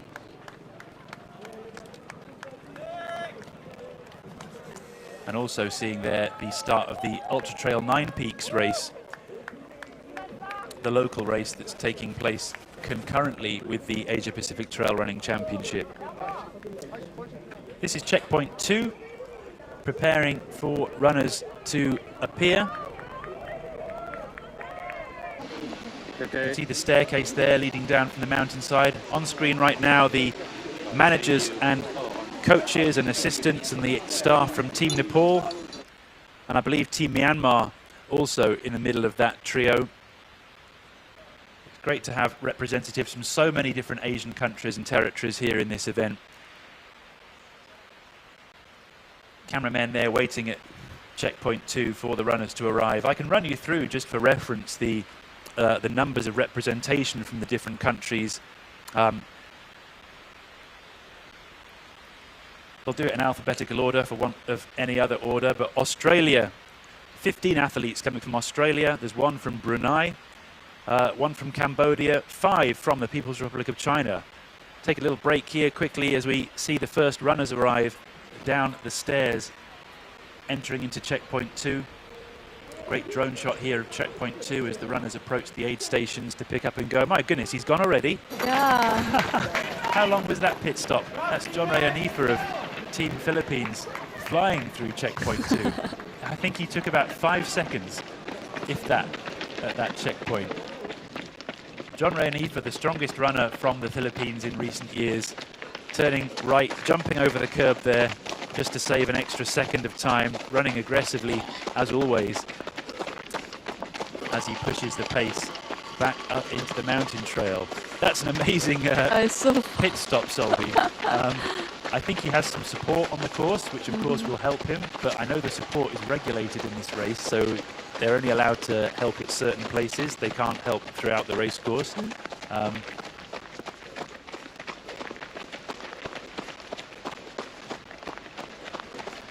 And here we are with the new male leader of the race. I believe I mentioned earlier that John Ray Anifa, known as Stingray on the running scene, was an incredibly fast downhill runner, and that is exactly what has just happened, because you now see the 2 Japanese runners behind him trying to pick up, and there's Wu Ting from Team China right behind them.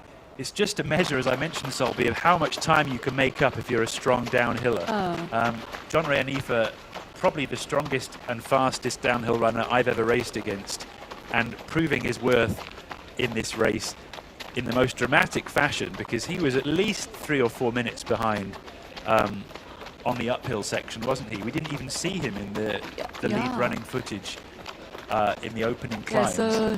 So impressive. And here he is now, by the looks of things, on our latest timing check, with a 50-second lead over Kasagi Hajime of Team Japan and Sunua Bahadur of Team Nepal in 3rd. Charles Hamilton there on screen coming through. Oh no, looks like he's taken a fall. I can see blood coming out of his right knee. Oh, I hope he's okay. I think oh yeah. Oh, he was doing so well. No doubt that slowed him down a lot, but good effort, of course, for pushing through what must be a painful fall. He's got blood pouring from his right knee. We saw how technical the trail was with some of the footage we saw earlier as they took on that downhill, but certainly played into the advantage of Stingray John Ray Anifa of Team Philippines flying through that downhill. I knew this would happen. He's such a strong downhill runner, but he's really paced it very well. We're seeing on the chat, we're seeing lots of messages coming in from the Philippines as Stingray flies through that second checkpoint. There's a lot of support for him there. Also Benson Go cheering on Team Singapore. Thanks, Benson, for tuning in. Ronald, and also the other supporters from Team Philippines, Kent De La Cruz, tuning in from the Philippines, and Hazel Mirar, who's been watching, I think, since the start. Good to have you, Hazel. Patrick cheering on Team Hong Kong. Nice to have you, Patrick, watching from Hong Kong. But wow, Stingray must have been flying down that hill. Look at the time that the athletes are taking here to get set up compared to the time that we saw John Ray Anifa take. He was literally in the checkpoint, I think, for 5 seconds, if that. Dropped one bottle, picked up one bottle, and off he went. And we've got elite level runners behind him who are taking a minute, perhaps. That's a 50-second difference at the checkpoint. Wu Singh we just saw there from Team China in 6th place going through the checkpoint. He is an incredible athlete, an incredible runner, doing everything right at the checkpoint, just calmly swapping in his bottles, getting some new gels perhaps for the next section of the race. But the difference in aggressive tactics at the checkpoint really telling at this stage in the race. Of course, it may backfire on the leaders to be quite so fast at the checkpoint if they simply didn't give themselves enough time to cool down, didn't give themselves enough time to load up with more fuel. But really an impressive demonstration of how efficient and confident some of these lead runners can be. And here is the personification of that, John Ray Anifa at the front of the pack from Team Philippines. This Vlad Ixel of Team Australia coming into checkpoint 2 now, also a very experienced runner. There's his Australian support crew. Let's see how he treats this checkpoint.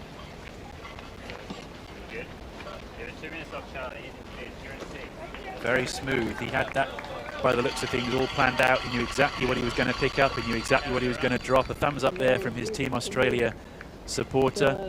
Very well organised checkpoint here. Each country has their own aid station with their flag on the table, so it's easy for runners to see where to go and to see who their supporter is, and easy for the organisers to monitor, of course, how that support's being given out, which keeps this race in check, and it keeps it professional, and it keeps it exactly the way we want it, which is the way to understand really who is the king of the jungle and the queen of the jungle when it comes to Asia Pacific trail running.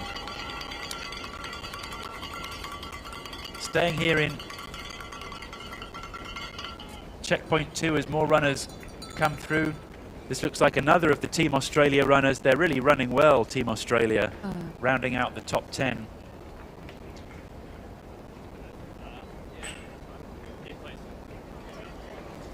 Looking very smooth. Vlad Ixel leading the way there. This looks like Blake Turner, his Australian compatriot. ITRA score 8.23, another very strong runner. He's just taking a pause there, switching out a bottle, getting some directions as to where to go next. That's right, Blake Turner looking strong from Team Australia, and off he goes. Another smooth checkpoint transition. Here we can see John Ray Anifa, Stingray of the Philippines, taking the lead. The current men's leader flying down the race course. I think he's really strong on the downhill. It's really fast. They almost passing to the hop and still on the downhill side. Certainly looking strong, isn't he? Very smooth running form, very smooth running style, very much at ease. Carrying the bottle in his left hand. Looks like that's all he took from the checkpoint. Just He just like grab it and then go. Bottle of water.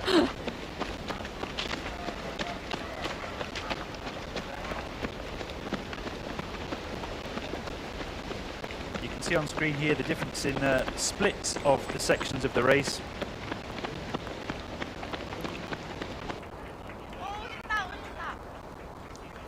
One of the supporters here cheering for somebody coming off the trail. We'll soon see who that is, but you can see the excitement down at checkpoint 2. Someone is coming from to the checkpoint 2. Lots of cheering for this runner. We'll soon see. It might be a Team Korea runner. Is that why they're cheering so much? No, it's from coming Australia. through first. I'm guessing this must be Billy Curtis. 4001, correct, from yes. Team Australia. Another very strong runner, an ITRA score of 828. He's taking his time there. Quick chit chat with the team support. Looking smooth, loading up 2 bottles for him. Quick rub of the nose, and off he goes. Pretty efficient, but certainly a bit more relaxed than some of the other runners. He's even stopping here for another refill. That's a third bottle. Yeah, he's probably going to down that one and then leave it behind, I imagine, rather than have to carry it with him. And a tap on the back from one of his teammates, and off he goes. Billy Curtis there from Team Australia. ITRA score 828, runner 4001. The third Australian runner in what I think is the top 10 here in the men's division. Strong representation from Team Australia, also from Team Japan. They've got 2 runners in the top 10 so far. Great to see Team Australia representing so well here. They've made a very long journey to get here in South Korea. putting them at a slight disadvantage, I think, to some of the other athletes from nearby countries and regions who have not had to travel nearly as far to the racecourse here in South Korea.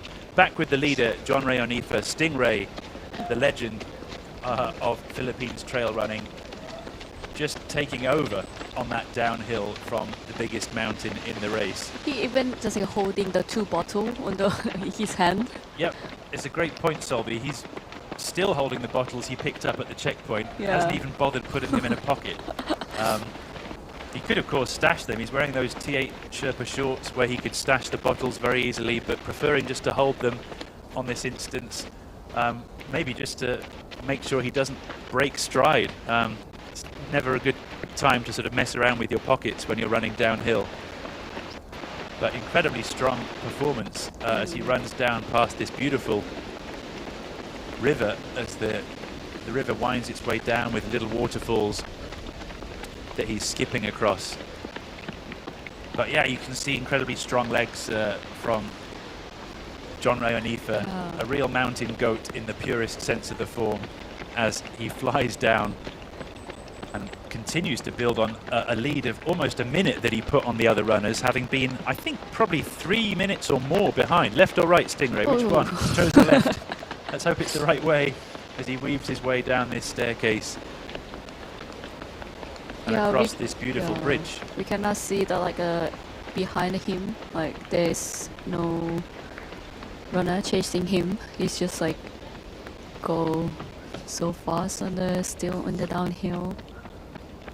Yes, quite right. We haven't seen another runner on the camera shot yet near him, have we? Earlier we were getting quite used to seeing a pack of 3 runners at the front of the men's race. There were the 2 Japanese runners and Charles Hamilton of Australia, Ogawara-san, and Kasaki Hajime of Japan were running alongside Charles Hamilton at the front of the race for much of the first 15 or so kilometers. Jonray Onifa of the Philippines has destroyed that trio at the front of the pack and is now very much on his own. We can see here an interesting graphic provided by the statisticians behind the scenes here on our live stream. The split difference between Jonray Onifa and Hajime Kasagi. He was 1 minute and 17 behind going into the first split, 2 minutes ahead going into the second split timing point. So it just shows how much time he's made up during that big climb up to the highest point of the mountain, which you can see on the graphic there, and then that long downhill into split number 2. I think he was actually still behind, wasn't he, as he approached the high point of the race, which is the summit you can see in the green section of the graphic. So he made up all of that time, some 3 minutes, I think, on the downhill from the summit to what we see as split number 2 at the 22-kilometer mark. Really impressive effort there from Stingray. He's now entering, of course, this road section, giving him more opportunity perhaps to open up a bit of a lead if some of the other runners are starting to feel the effects of that long downhill.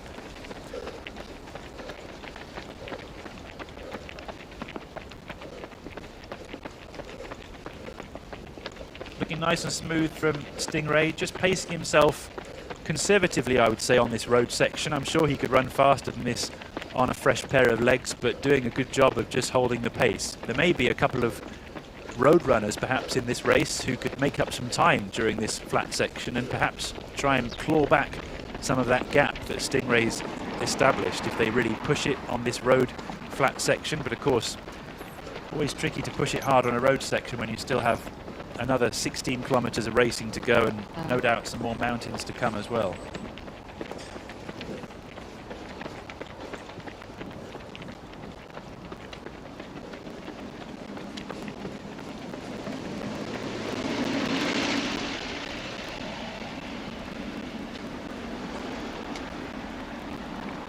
Short section of road here for the runners to negotiate before they head back into the mountains.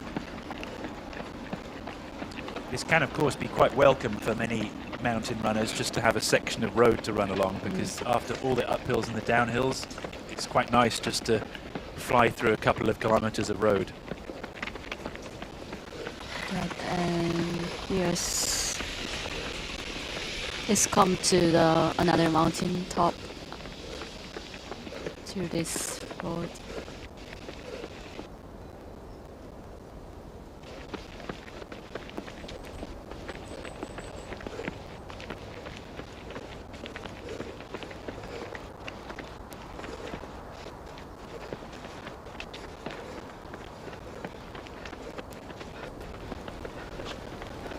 So we're with the leader of the men's race here, John Onifa of the Philippines. He's opened up a sizable gap on the runners behind him. Also in that top 5, of course, we have 2 Japanese runners,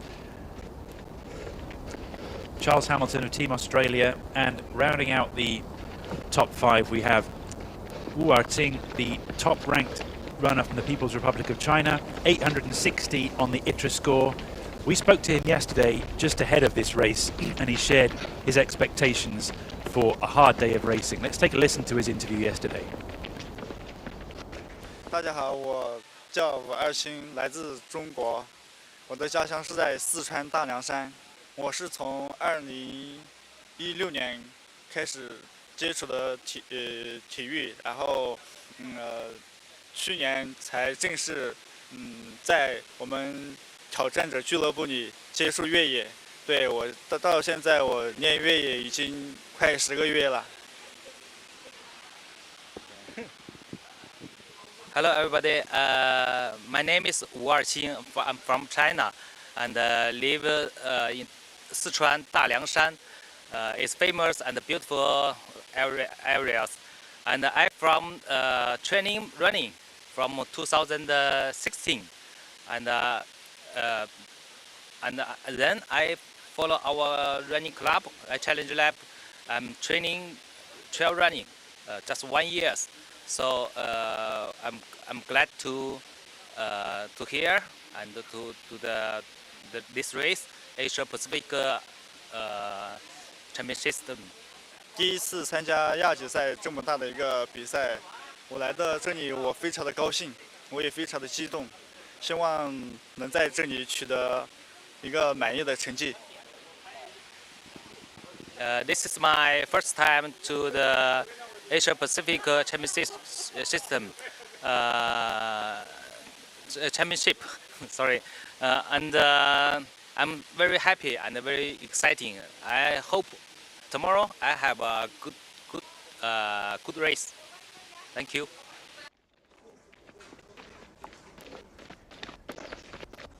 Back here at the head of the men's short trail race in the Asia Pacific Trail Running Championship, and more exciting developments to share because there's not one runner on screen, there are 2. And that's a big change from what we were seeing just a moment ago. The Japanese runners came back. Exactly right, Solby.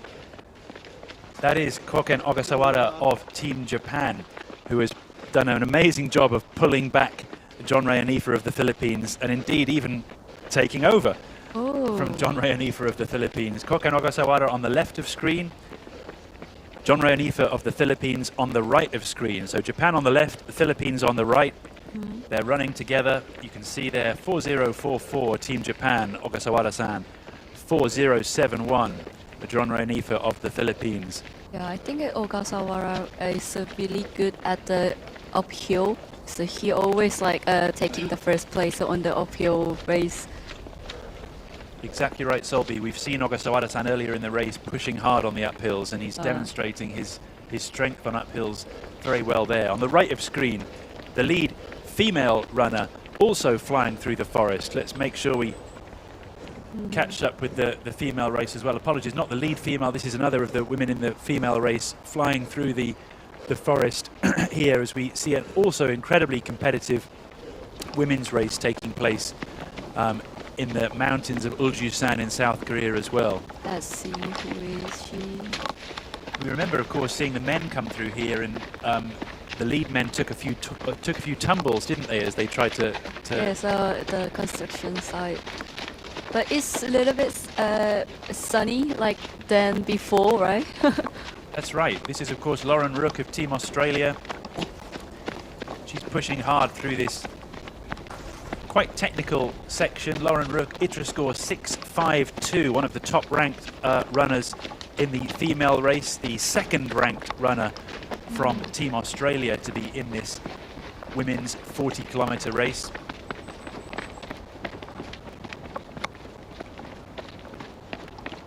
She's running smoothly across these quite tricky sections where it mixes dirt road with some wooden stairs and also some gravelly sections, but making smooth work of it. Looks like she's got her poles strapped to her back there. She's no doubt been using those on the steep uphills. Using the quiver to stash her poles on the back of her running vest.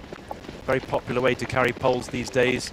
It takes the strain off the waist belt if you put them there, if you don't have shorts with an appropriate waist belt to stash the poles in. She's got the quiver, as it's known, the long narrow bag on the back of her running pack for easy access to the poles. On the left of screen you can see the leaderboard for the women's race. At the head of the women's race, approaching checkpoint 2, Takamura Takako of Team Japan. She's been leading from the start. Behind her, Xiong Binbin of Team China, a very strong runner who we spoke to yesterday. She's been very much looking forward to this race to showcase not just her own skills but also the skills of the entire delegation from the People's Republic of China. Also Priya Rai of Team Nepal in the mix in the top 3, another incredibly strong female athlete. Moving back through the race, it looks like we have Kim Hyun-ja, who I presume must be the first Korean athlete we've had the chance to talk about for some time. Fantastic to see her up in the mix. She's one of the top-ranked female runners with an ITRA score of 693, pushing on 700 there for her ITRA ranking. Great to see a local runner from South Korea in the top-ranking leaderboard here in the women's race. Behind her, Honoka Akiyama of Team Japan, another Japanese runner in the top 10 in both the men and women's division.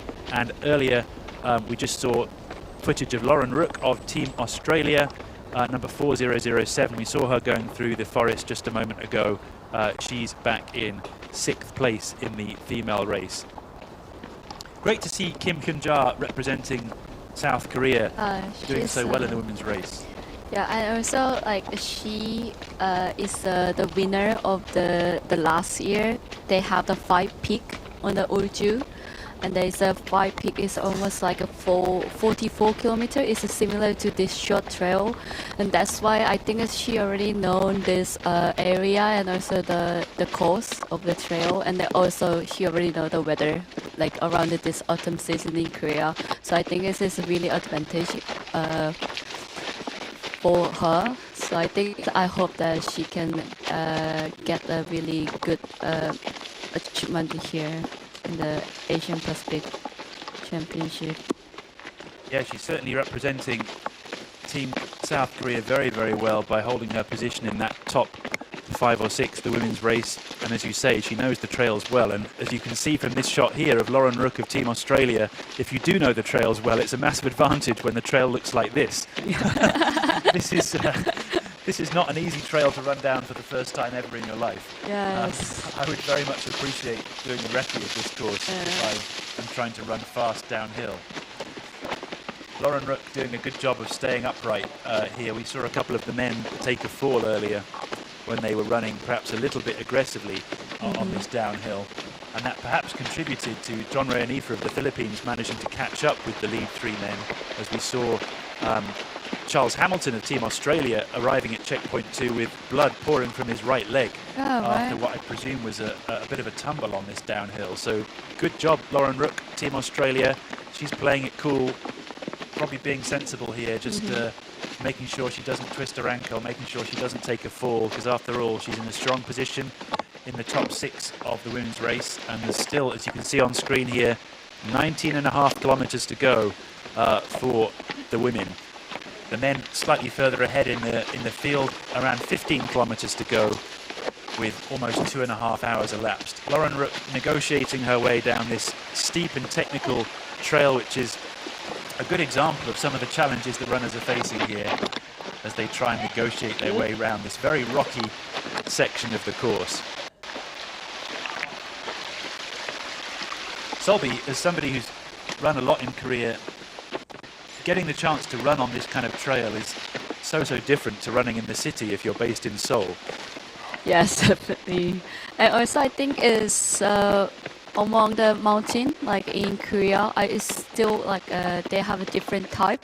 Like some kind of a mountain looks like this rocky mountain, but like on the other hand, they have also like a really like smooth, like because we have also the UTMB race in the Korea. There's from the Jeju Island. And then this is that Jeju mountain doesn't look like this Ulju mountain. This is quite like a very smooth hill in there, and then very like a muddy place. It's not a rocky one, but so we have like a very different type of training race in the Korea. Certainly very different terrain, isn't it? To running faster, flatter 40-kilometer races, even though the distance is the same, the experience is really very different. So on the left of screen, you can see the men's race. On the right of screen, the women's race. The left of screen is some of the lead runners in the men's race, really pushing the pace at the front of the course. On the right of screen, you have Lauren Rook of Team Australia in 6th place in the women's race currently, negotiating her way down this steep downhill section as she approaches checkpoint 2. It's been a very exciting morning of racing here. Just to recap, this is the Asia Pacific Trail Running Championship 40-kilometer short trail race with representation from some 20 countries and regions in the Asia Pacific, each running on behalf of their country's team rather than as individuals.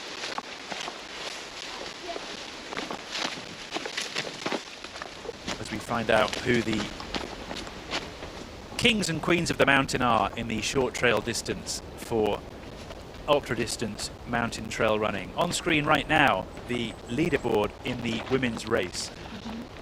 Takako Takamura of Team Japan looks like she may have just reached she arrived the checkpoint 2. Behind her, Priya Rai of Team Nepal, incredibly strong runner. Behind her, Seong Bin Bin of the People's Republic of China, also incredibly strong competitor.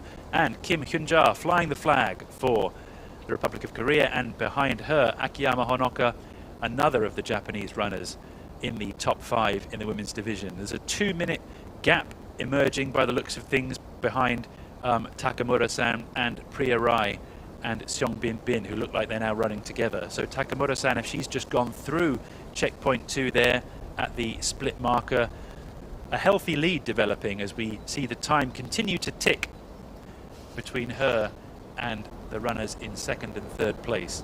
Very impressive performance so far from Takako Takamura.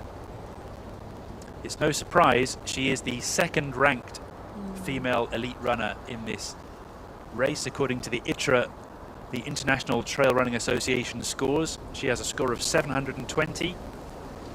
The only person who has a higher ranking than her on the ITRA score is the woman you can see on screen in 5th place, Honoka Akiyama, also of Japan, her Japanese teammate, who has a score of 743. So the rankings are playing out quite reliably at the moment. You see Priya Rai there approaching checkpoint 2 from Team Nepal. She is the 4th ranked female in the race, according to the ITRA rankings, with a score of 708. So they're all in the 700s, these top-ranked females. No surprise to see them doing so well. Seong Bin Bin of the People's Republic of China back in 3rd place in the race today. She has a ranking of 698, just off the 700 mark. No doubt that will improve after this race, but they're all really in the mix, these ladies leading the race, among the top-ranked ITRA females in the Asia Pac. So great to see them performing so strongly here today. Looks like we now have 3 women coming through checkpoint 2, with the time gaps emerging now, showing us just how much of a gap Takamura-san has put on her rivals in this first half of the 40-kilometer race. A very impressive and consistent performance from her. She's not really been challenged, as far as we can tell, since the start of the race.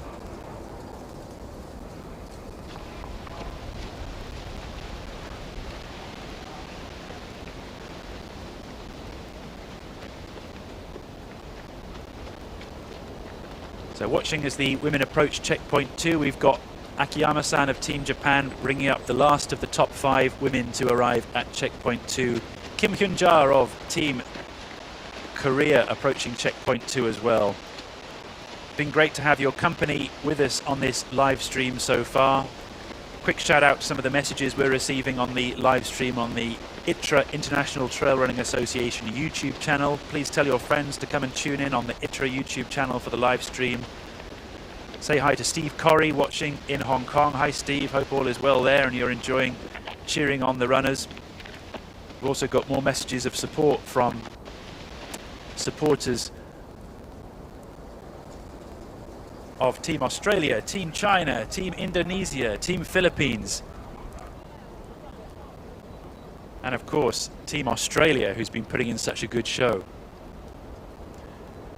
This is Richard on screen here with my co-commentator Solby from Korea as we take you through this incredible race here, the Asia Pacific Trail Running Championships. We're back on the trail with more live action. Lauren Rook of Team Australia picking up the pace as she bounces down the last section of this descent into checkpoint 2.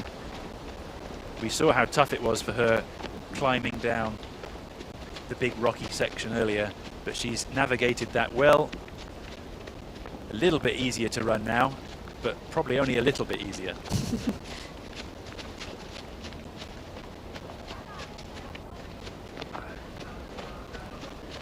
Things just opening up here on the trail as the sunlight pours through the trees. You can see there on screen, that is Lauren Rook 4007.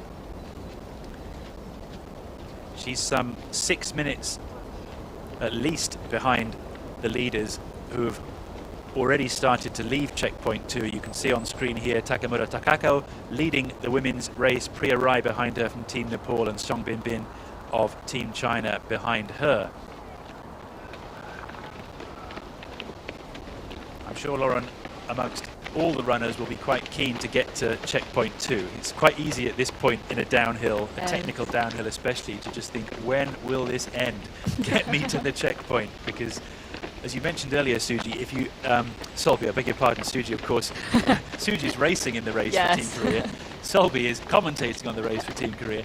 Solby, as you come down these trails, if you're not familiar with the trail, you just don't know when it's going to end. Yeah, right.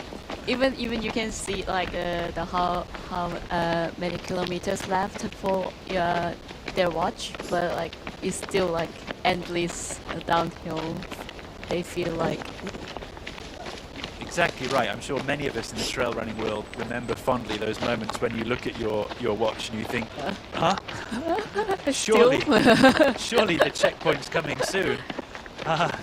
Especially when your watch suggests that you've already reached that point where you think the checkpoint should be and you're clearly not there yet, and you start thinking, am I off course? Have I taken a wrong turn?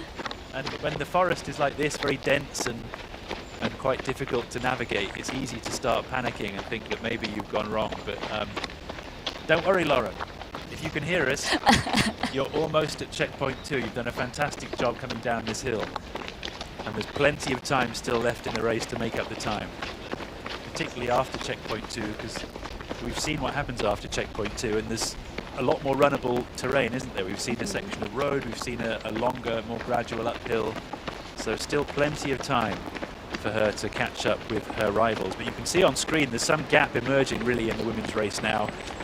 Takamura-san taking the lead, 3 minutes ahead already of Priya Rai from Team Nepal in second, Song Bin Bin of Team China in third, and then another 4-minute gap between the two other Japanese female elites, Akiyama-san and Kasura-san, rounding out the top 5 before Lauren Rook of Team Australia will appear at checkpoint 2.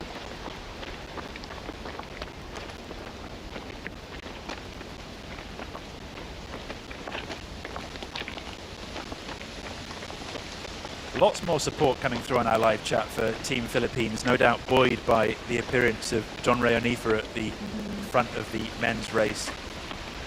Messages here from Eric from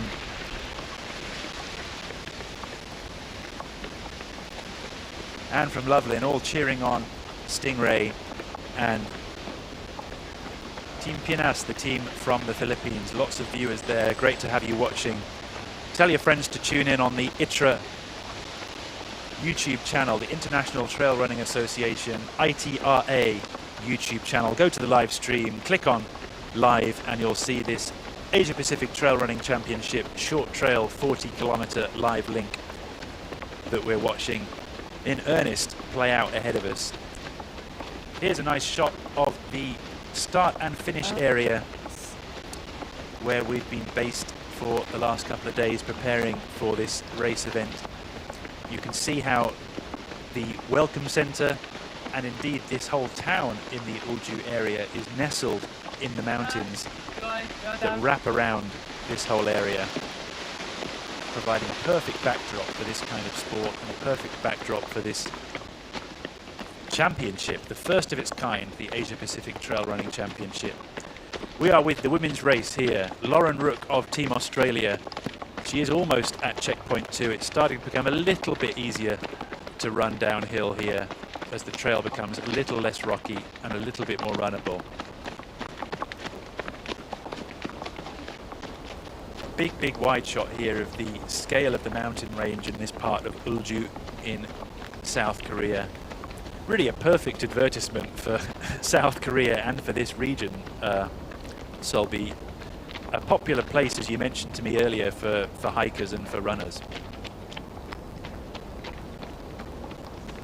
How well known is the Ulju region, would you say, in South Korea? Is it a place that everybody is aware of, or is it still a place that is starting to become more popular?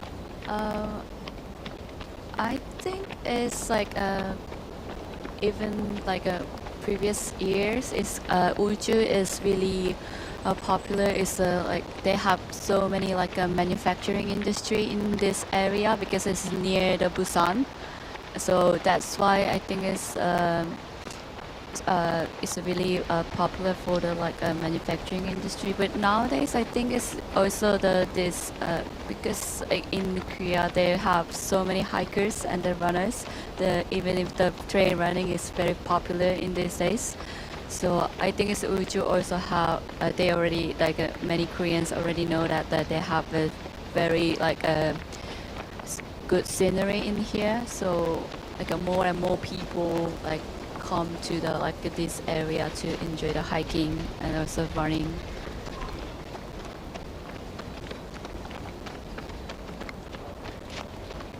Certainly a very beautiful part of South Korea. Only around an hour from Busan, the second city of South Korea, I think it's sometimes called, after Seoul, right down at the southern point of the South Korean peninsula. We're about an hour north of there, or northeast of there, in Ulju, but an area that's really well set up for hiking and running adventures. Many of these trails are somewhat marked, aren't they? Some of the mountains that you can climb across have very well developed staircases and viewpoints and things like that. So the runners are enjoying some of that more developed infrastructure at the top of the mountain tops here to run across. And then, as we saw with the women's race, and we can see right now, some sections of the trail slightly less developed and a little bit more challenging to navigate. But that's what makes this this sport, and that's what makes this event so exciting, to have to take on all of these different challenges across a 40-kilometer distance. Yeah, we have another Austrian runner came to the checkpoint too. That's right, Patricia McKibben, also of Team Australia, performing well today, and that's to be expected, to be honest. She's also a very well-ranked athlete, 712 on the ITRA scale of trail running performance. She's the top-ranked Australian female in the race, Patricia McKibben. A great job by her so far to keep pace with the Japanese runners and Priyarai of Nepal and Song Binbin of the People's Republic of China. Patricia McKibben representing Team Australia and holding pace very well in this first half of the race. Still some 16 kilometers to go for the lead women. Down now only to around 10 kilometers to go for the lead men at the 2 hours and 40 mark. You can see the cameramen here trying to keep up with more runners as they fly through this next timing point. And back on the men's race, we're right behind John Rayonifa of the Philippines. He's slipped into second place behind Koken Ogasawara of Team Japan.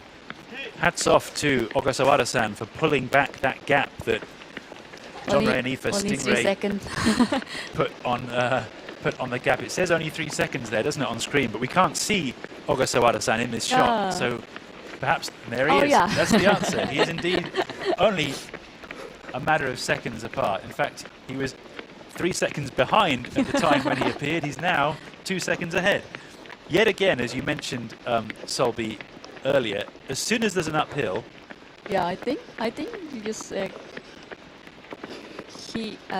Japanese, the Ogasawara is really good at the hills. That's why he's just like forward on this hill. It's amazing, isn't it? It's almost like these two now are playing a... Oh, what's that, a wrong turn? They're almost playing a yo-yo game. As soon as one of them goes ahead, the other one pulls him back. I think they are go to...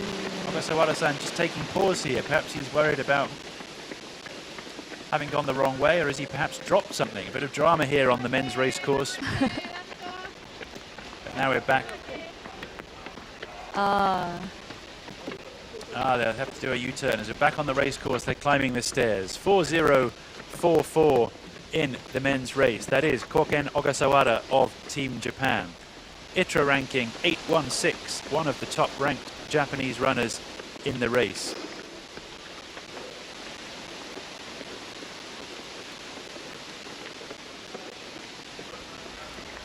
"28 years of age, Ogasawara-san, holding the front position with John Ray Anifa of the Philippines.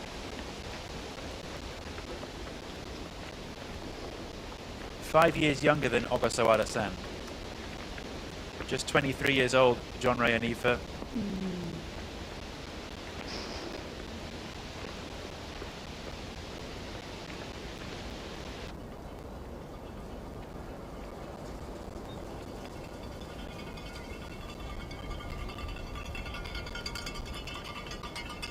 So the 33-year-old John Ray Anifa taking second place currently, and Ogasawara-san, Koken Ogasawara, in first place of Team Japan. We're back at the latest timing point here as we see the Nepalese runner Sunawa Bahadur of Team Nepal coming in to the third checkpoint. He is one of a very strong contingent from Team Nepal who is here in the race. He's actually the second ranked Nepalese male runner in the race today, but leading from the front in terms of Team Nepal's representation and pushing hard into this uphill. Looking focused, looking strong, and attacking this uphill, using that long stride of his, leaning forwards into the hill and making light work of that incline. This incline looks like much harder work. Yeah, right. But we've seen Ogasawara-san really do so well on these uphills, haven't we? And yet again, here he is, somehow taking back the lead from John Ray Anifa, from Stingray of the Philippines. This looks like Charles Hamilton of Team Australia. He's also arrived checkpoint 3. He, of course, was leading the race with the two Japanese runners, Hajime Kasagi and Koken Ogasawara, in the first hour or so of the race. And then we saw him take a fall. Let's see if we can get something of his right knee on camera and see if it looks like it's dried up a little or if it's still bleeding, because he had a nasty fall, I think, on the downhill. One bottle over the head, one bottle in the mouth, and maybe one bottle in the pocket. Let's see. Another shower. I imagine it's starting to hot up there. Looks like his right leg is healed a bit. Oh gosh, still lots of blood on it, but it looks like perhaps the blood has dried up a little, which is encouraging to see, because it must have been a nasty tumble he took on that downhill. So all the best to him. Hope he's feeling a little bit stronger. We see now Wu Artsing from the People's Republic of China coming into the same timing point. You just saw him pass Charles Hamilton there. There's a slightly confusing switch back here where the runners come down to the checkpoint and then back up the same They are hill. using the same path. The drone shot left us slightly confused earlier, but that's what's happening. The runners come down the hill to the checkpoint and the water station and then straight back up to take a different exit onto the trail. Very efficient there from Wu Ting, not needing to take time to cool his head down with a bottle of water as Charles Hamilton did.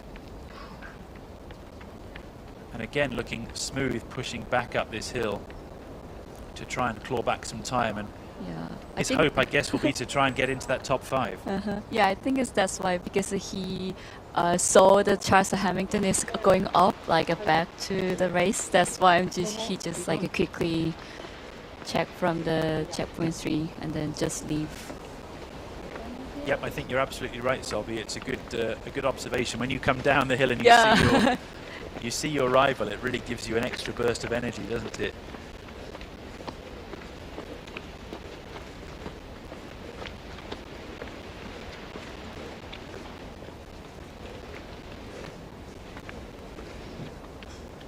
Back here with the leaders in the men's race. This is the 3rd placed male runner, I believe, Kasagi Hajime from Team Japan. No, he's in 3rd.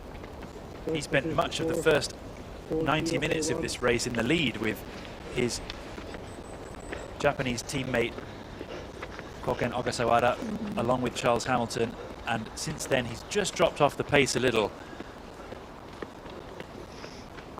but still doing well in the top 3, pushing hard to make up some time on this uphill.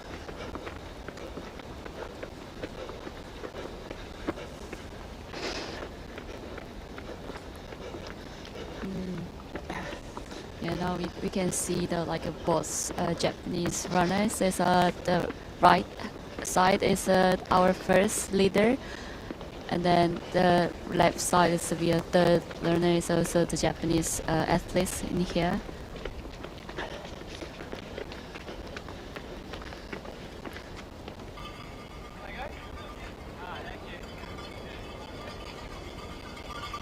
And so we are back to the checkpoint 3.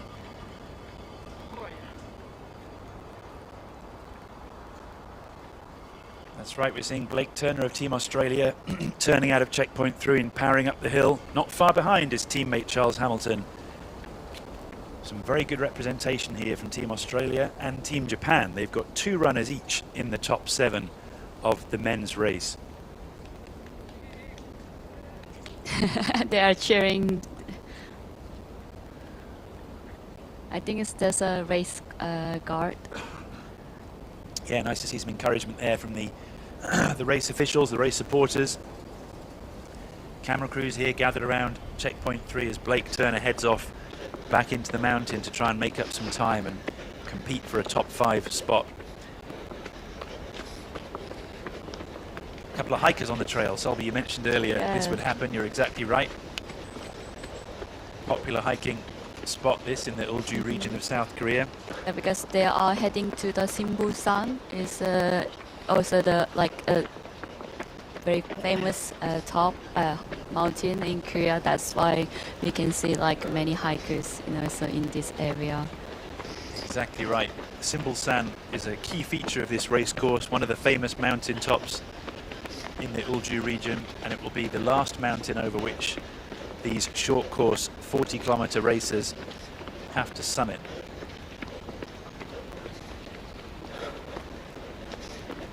On board here with Koken Ogasawara 4044, the lead runner in this 40-kilometer race in the Asia Pacific Trail Running Championship, powering up this hill yet again. This man does not seem to be fazed by an uphill. He seems to find them to be just as easy as the downhills somehow. Yeah, another runner is come to the checkpoint 3. Starting to fill out the top 10 now in the men's division as we see how the race is progressing. It seems not long ago that they were at checkpoint 2. Oh, right. This is a relatively fast section of the course. Yeah, I think it's because only 8.4 kilometers between the checkpoint 2 to checkpoint 3. That's why just they arrived very quickly. Very impressive performance here from another of the top runners from the Philippines. This is Randolph Gonzalez, 25 years of age, ITRA ranking 753. Laban Pilipinas is the message I'm seeing on my live chat from the supporters from Team Philippines.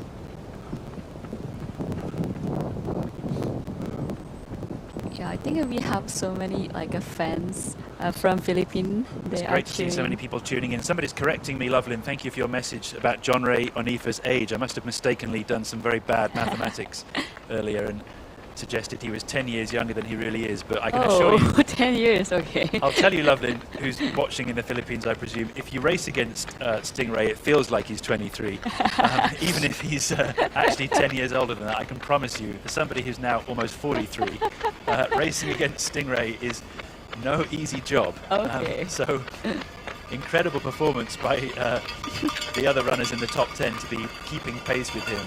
But John Ranifa, 33-year-old John Ranifa in second place, doing a fantastic job of representing Team Philippines. A few of the Philippines crowd seem to be amused by the idea that he could be in his mid-20s, of course. I wish I was still in my mid-20s, that's for sure. It would be a lot easier to compete at these events if I were. But look at the strength in depth of the Australian team here. A third runner, Billy Curtis, coming inside the top 10.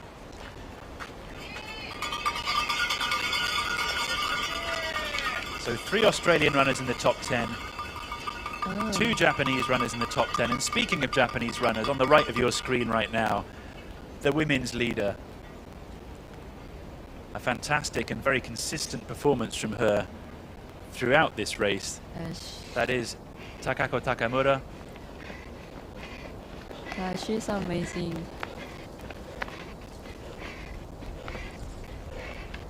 She's switching into a sort of long stride on this uphill. That's something I do often in races since I've got slightly longer legs than many of my rivals, but I find that almost speed hiking is more effective than running on these types of hills. It seems to be less stressful on my body and I find it a lot less tiring.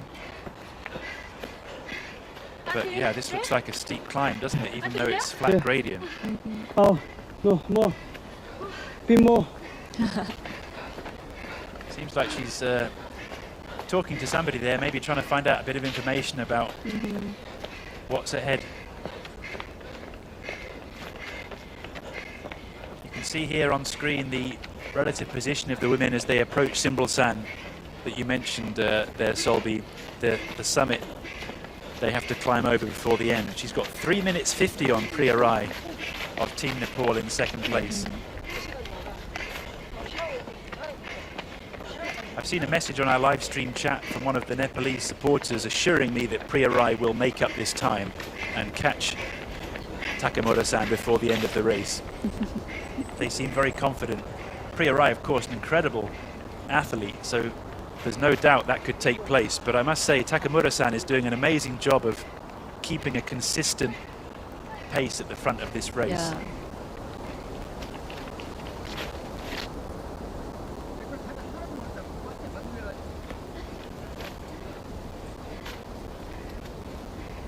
You can see the strain of just trying to push up this hill, even for somebody as strong as Takamura-san, who's been leading this race so effectively. The gradient of this uphill really weighing on the quads. You can see just how hard she's pushing.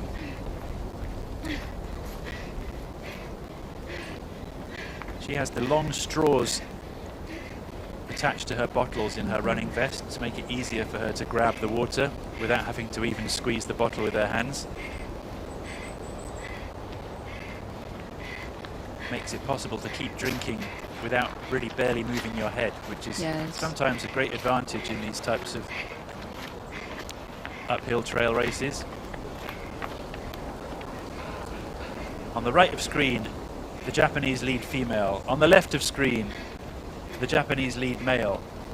I beg your pardon, third place lead male, that is Hajime Kasagi on the left of screen, third place Japanese male. But Japan really coming to this race and dominating so far, is in the lead of both the men and the female race in this 40-kilometer short trail distance.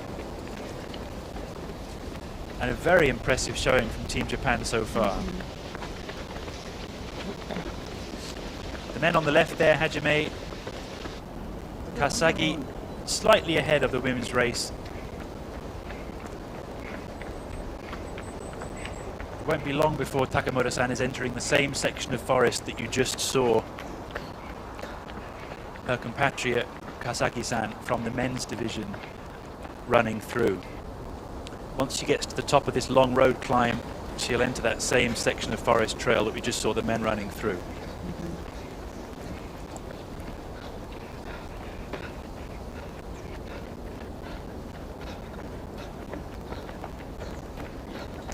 So we've seen here the leader of the female race, Takamura Takako. Behind her, Priya Rai of Team Nepal, a highly fancied female runner for the title in this race, an incredibly strong performer over recent months.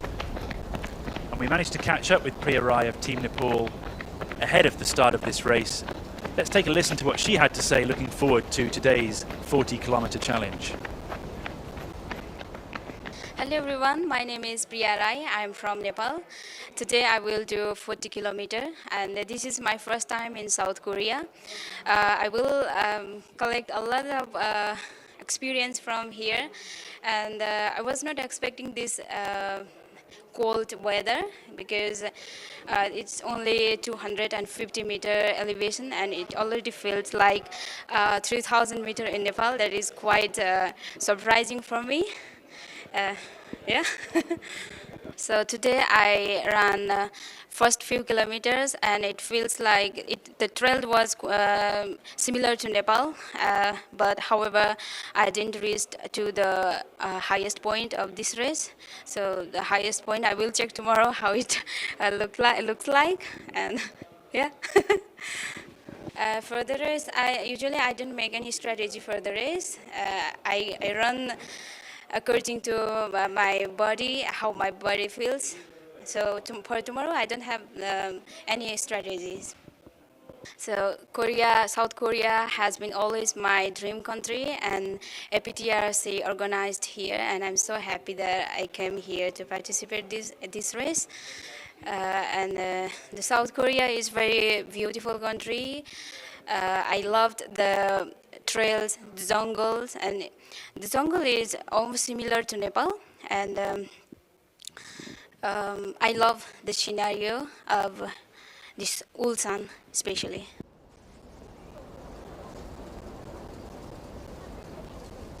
That was Priya Rai, the second place female in this short course 40-kilometer race with almost 3,000 meters of climbing.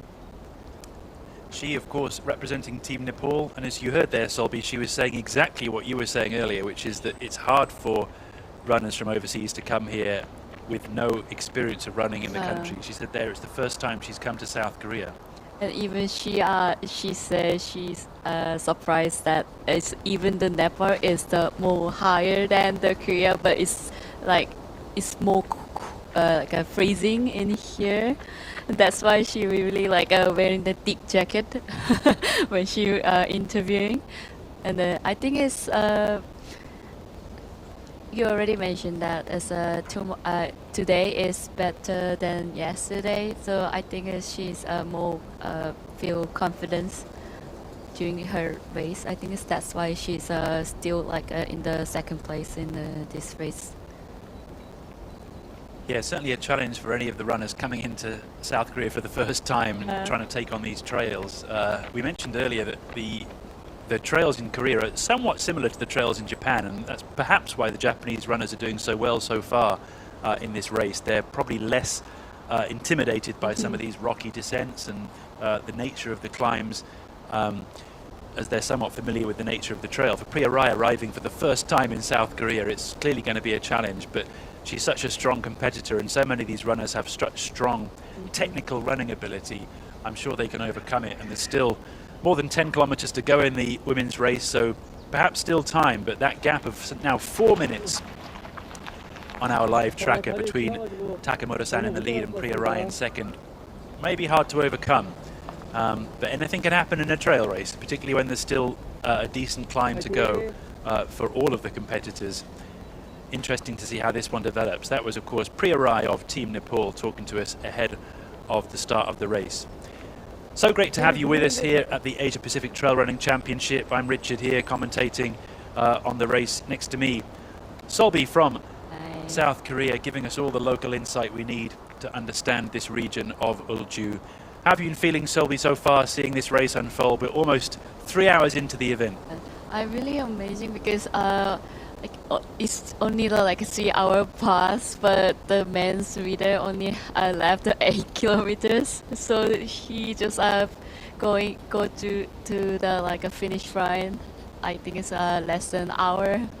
So it's just so amazing, and also the like the female athletes, they are also like really like pushing themselves to go through this race. So I'm really excited to like they go to the finish line. So yeah, you're quite right. I mean, 3 hours with 8 kilometers to go in a 40-kilometer race, you just get the sense of how much they're pushing the pace, because this is, after all, a marathon distance, and they're looking at the moment like they could even manage to go around the 4-hour mark, which would be an incredible time for a race course with almost 3,000 kilometers of elevation.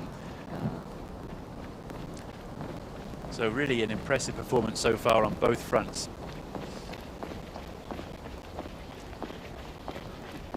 We had a question I'd like to address from the audience watching, from Cameron, who's been messaging a few times during the course of the stream. He was asking me, how are the ITRA scores calculated? ITRA being the International Trail Running Association. We've been using these scores a few times to explain the relative performance of the different runners. Cameron, I'll get to that in a moment. I'll just tell you first, this is Priya Rai, the second place woman, flying down the hill here after all the hard work it took to get to the top. Such a strong runner. I was assured on one comment on the live stream earlier that she would indeed catch Takako Takamura in the first place position in the women's division. I think from her interview, I surprised that she wear the long sleeve for the race. Yeah, good point, Solby. I mean, compared to some of the running vests that we saw the men wearing earlier, this seems like winter wear, doesn't it? But I'm sure she was concerned last night, as we all were, at the opening ceremony with how cold it was. That's why she just chose a long sleeve. So yeah. It's a very good point you make, because getting the temperature calculation right for a race that goes over so many mountaintops in a country you've never been to before, on a race course you've never seen before, is really difficult. But yeah, certainly a big difference visually, isn't it, seeing a runner in a long sleeve top compared to a runner who's wearing the smallest running singlet they can find in the case of the men. And of course she's got a running bag on as well, which will only add to the heat effectively around her body as she pushes so hard to keep pace. But she's certainly looking like she's still got another couple of gears in her engine as she flies down this faster section of the race course. Still 12 and a bit kilometers to go. Still plenty of time really for her to make up that distance, and perhaps our commenter on the live stream earlier was right in expecting that she can make up some of that time gap. But yeah, very good cadence here, checking her watch. Certainly not looking like she's suffered particularly from the last 3 hours of racing, even though she's just climbed over 2 incredibly big mountains. Very strong performance from her. Priya Rai is the 4th ranked female in this race according to the ITRA rankings at 708, the International Trail Running Association rankings. One of our viewers, Cameron, asked me on the live chat how those rankings are calculated. The answer to that is that each individual race, Cameron, has a ITRA score attached to it based on the runner's finishing time, calculated against the characteristics of the race itself, for example the elevation or the technical difficulty of the race. So the technical difficulty and the runner's finish time are combined into an algorithm which generates a score for the runner's position and time according to the race, and then across a 3-year period. That ITRA performance is then calculated to give them an index score. It's basically the mean of the 5 best scores that the runner has achieved over the past 3 years. So you get your 5 best race results over a 3-year period, and that gives you your International Trail Running Index, your ITRA index. And it's that index that is used to calculate who the top ranked runners are, and that is basically how these runners have been selected, because we only have the top ranked runners from each of the respective countries and territories of the Asia Pacific region taking part in this championship. And that's what makes this championship so exciting, that we really do have the best of the best from each of the countries and territories on show here. Priya Rai absolutely flying down this section of trail. She seems absolutely determined to make up the time on Takamura-san in the lead, but we've seen Takamura-san of consistent pace as we pass this famous waterfall hiking spot that I'm sure is a favourite among many of the hikers and visitors to this region. Of course, Priya Rai is seeing this for the first time because she's never been here before, so she doesn't really have time to enjoy it. Yeah, Perhaps, I'm so sad because this is like a beautiful area, like a waterfall. Perhaps she can come back next week after a rest and really enjoy the scenery. But right now, she's flying down, probably even faster than the water, making light work of this descent. We can take a look at some of the other lead female runners in this race. We have an interview as Priya slows down a little for this uphill. We have an interview with Xiong Binbin of the People's Republic of China, the top-ranked Chinese runner in this female race. Let's take a listen to what Xiong Binbin had to say ahead of the race about her expectations for this Asia Pacific Trail Running Championship. Hello， 大家好，我叫熊彬彬，我自己拿着吧。我是来自中国湖北。今天这次也是第一次来到这个比赛，参加这个亚锦赛，我很开心，也很兴奋。Hello everybody. My name is Xiong Binbin. I'm from China and Hubei province, and this is my first time come here to the Asia Pacific Championship system. Yes. 其实我从开始跑步是18年，但是正式开始接触越野跑也算是参加比赛，是从去年的港百，跟着俱乐部，跟着彪哥一起，开始能够在更大的舞台去展现自己。虽然来说这个比赛的时间是比较短的，但是能够这么快的走向国际去参加一些大比赛，我感到很开心。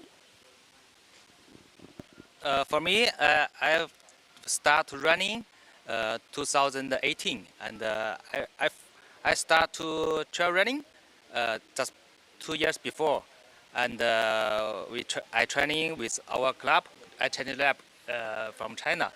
Yeah, and these 2 years I feel improve a lot. I'm very glad to see she can see everything, every strong runners, and she's very feel good. 第一次来到韩国参加这个亚锦赛，我肯定是跟大多数人一样，都是很兴奋，也特别紧张。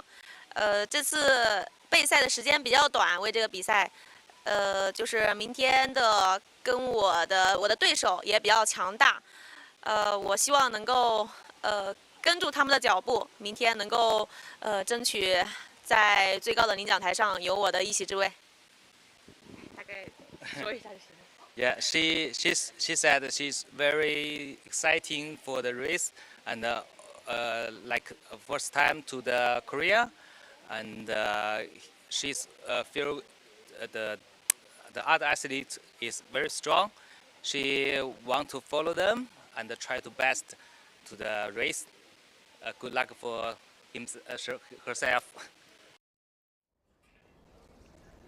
That was, of course, Xiong Binbin of the People's Republic of China, one of the top-ranked Chinese runners in this event. She's had an incredibly strong running season so far. She was second at the North Face 100 Ultra Challenge in Beijing just last month.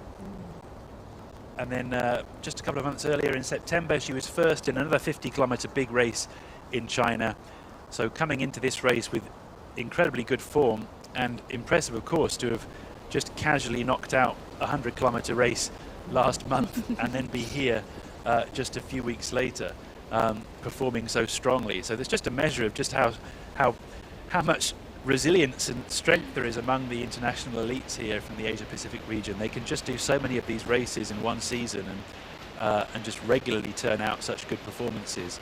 She's sitting there in third place, as you can see on the graphic on screen, behind Priya Rai of Nepal, and the woman on screen right now, Takako Takamura of Team Japan. She arrived at the checkpoint 3.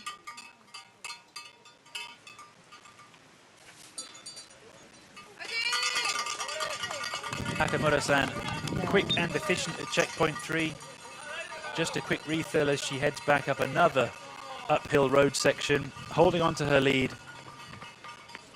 Still looking strong, still looking in control. Looks like a sandwich of some kind in her left hand, maybe jam or peanut butter. That's the banana. Oh, beg your pardon, banana. Yeah. Thank you, Solby. Straight in the mouth with the banana, no messing around. Water bottle back in the running vest.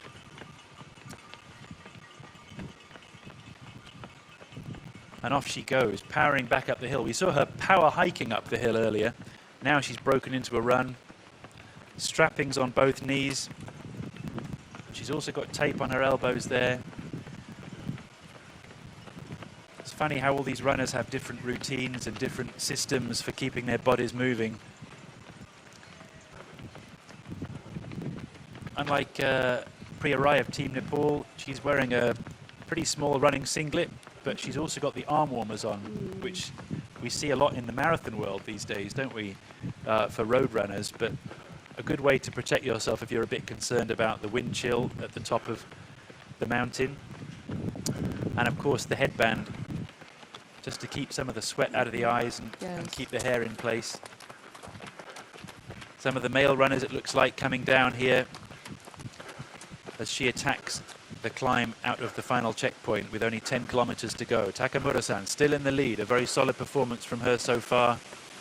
She is the second ranked female in this race according to the ITRA scores, passing an unbelievably beautiful waterfall on the right.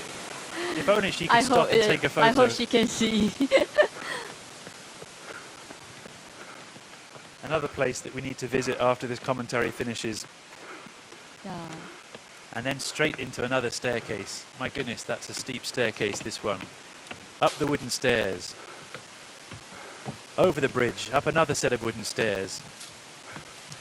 10 kilometers doesn't sound like a long way, but if you spend all of it climbing stairs, yeah, and also they still have the top mountain. That's right, Sinbulsan still to go, the famous Sinbulsan. If you've never been to this part of South Korea and you're looking for an adventure, ask somebody for directions to Sinbulsan. This is sure to give you a bit more adventure than you really want, but it's a real experience to try and climb this Sinbulsan mountain, and that's exactly what these runners have to do, and that's exactly what Takamura Takako of Team Japan is doing right now. With 10 kilometers to go in the female race, she is in the lead after 3 hours and 15 minutes of hard and consistent racing. She's still keeping pace. Was that a small slip there on the uphill? Yeah, it's already getting pretty rocky. She might be wishing there were still some stairs here instead. And also I think it's she wearing the arm sleeve, and then when she go up to the uphill, she just like a little bit take off from the arm. Quite right, Solby. Yeah, that's a good observation. She's cooling herself down, I think, now, isn't she? Rolling down the arm sleeves, trying to get a little bit more fresh air onto her arms and the inside of her arms, where her body can cool down into the armpit. I think it's a very good one to adjusting the temperature from the body. Yep, that's a good point. It's a good alternative, for example, to wearing a long sleeve top, which is more difficult to remove and adjust. A lot more flexibility with the arm sleeves there. I think that's why she just choosing the arm sleeve.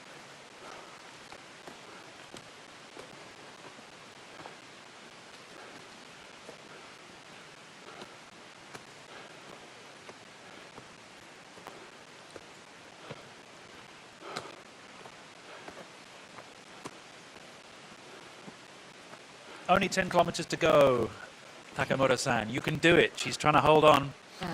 She may not know what the time gap is between her and Priya Rai. Who knows? If she's got support at the checkpoint, they might have told her. If she asked at the checkpoint, they might have told her. But we know the answer. The answer is Priya Rai is right there.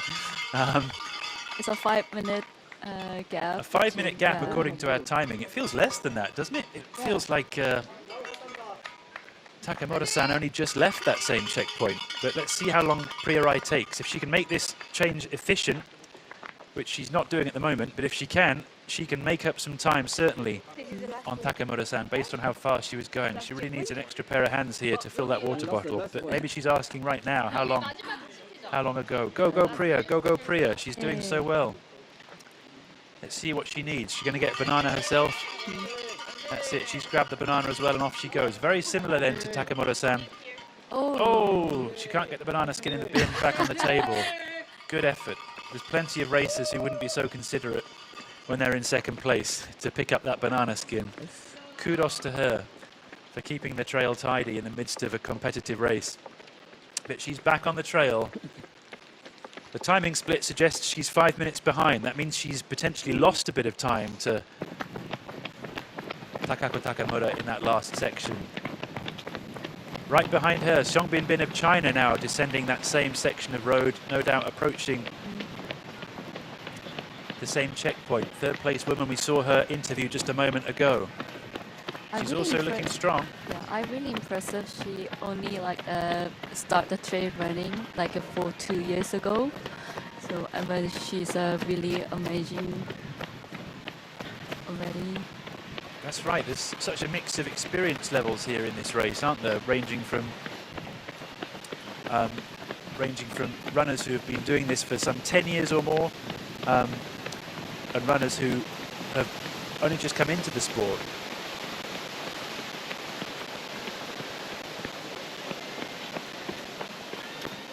But Xiong Bin being one of the newest faces on the trail scene, but she's really exploded onto the trail scene with some incredibly strong performances. As you mentioned, just last month, she was the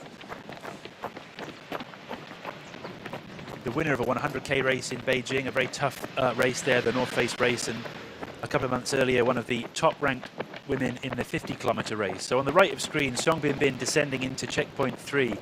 On the left of screen, that looks like John Rayanifa of the Philippines climbing what I think must be Simbulsan. It looks like he's almost approaching the summit anyway of the last big mountain.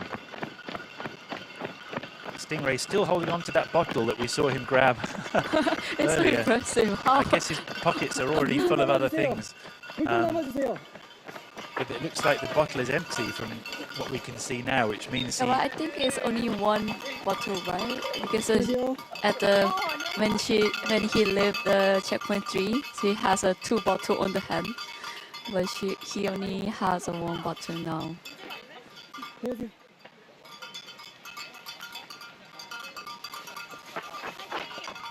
And then the Xiong Binbin also left the checkpoint 3.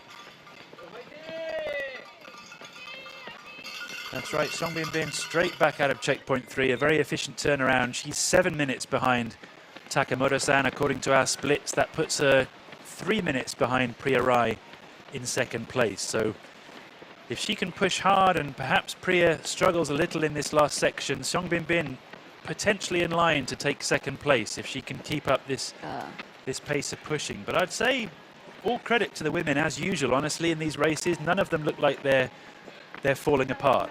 We often see that in the men's races. The women very often more consistent, more able to control their pacing.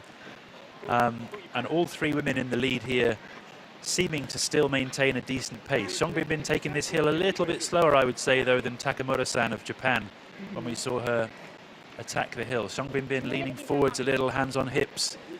Looks like she's having a slightly tougher time on this climb than either Takamura-san in first or Priya Rai in second. So Jayo to Song Binbin, a bit more of an energy drive from her could get her close to second place, but I suspect Priya Rai and Takamura-san at the moment looking comfortable in their first and second if they can keep moving. Here is Priya Rai on the right of screen, right on cue. She's still moving strongly, moving well, incredibly powerful leg drive there. Also leaning forwards, no doubt exhausted already from the previous 3.5 hours of efforts, but pushing hard. On the left of screen, John Reonifa in the men's division. Is it still the first place? I suspect he might be in second now. We'll just check on the timing system to see if he's managed to catch Koken Ogasawara, but I will say whoever's in the lead in the men's race, nobody can descend this mountain faster than Stingray. So this is a fantastic opportunity for Stingray to put some time on his rivals in the men's division as he comes over the top of the last big climb, which I think he's just done in Simbalsan there. The view is very amazing because today is very clear sky in there, but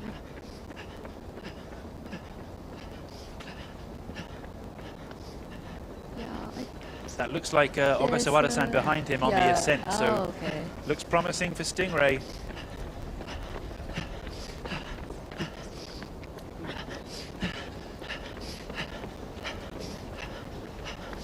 These two runners in the men's division very closely matched for their ITRA Performance Index. John Reonifa, the top-ranked runner from the Philippines, and indeed the second-ranked runner on the ITRA Performance Index of any runner in this race. And showing us why that is with his incredible technical running skills on display here. He's been yo-yoing for the lead with his Japanese rivals.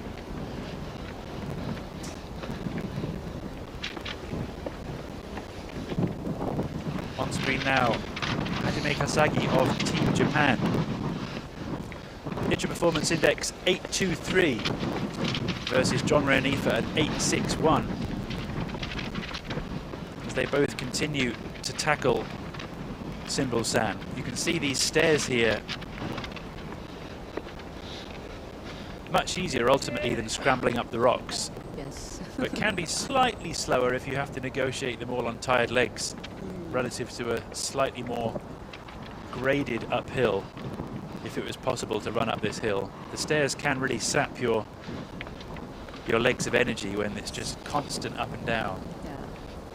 Some people will do 2 stairs at a time if they've still got the energy, if they really want to push, but at this stage in a race that's pretty hard with 4 kilometers to go and 3.5 hours in the legs. But at least it can give you a little bit of a mental break from all of the rocks they've encountered before to just have slightly more predictable stairs to negotiate instead.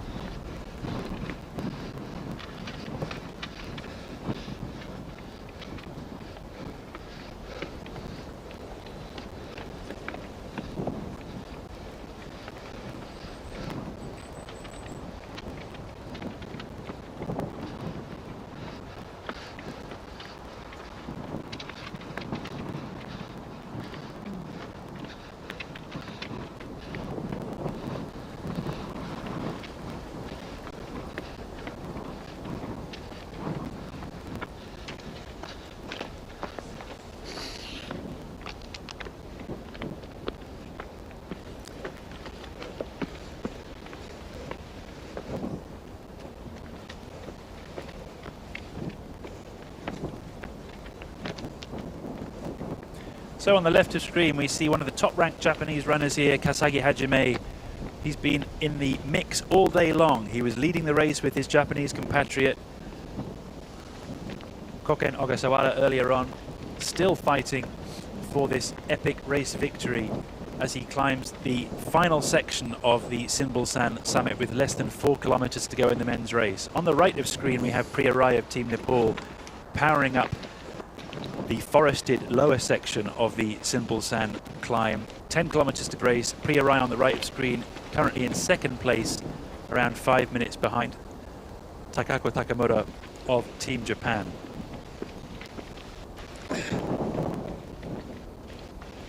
It's very interesting because they both men and women are in the same mountain, but the view is totally different. Yeah, exactly right, Solby. They really, you wouldn't think they're in the same country, let alone the same mountain. The terrain looks quite different, doesn't it? Up on the left, where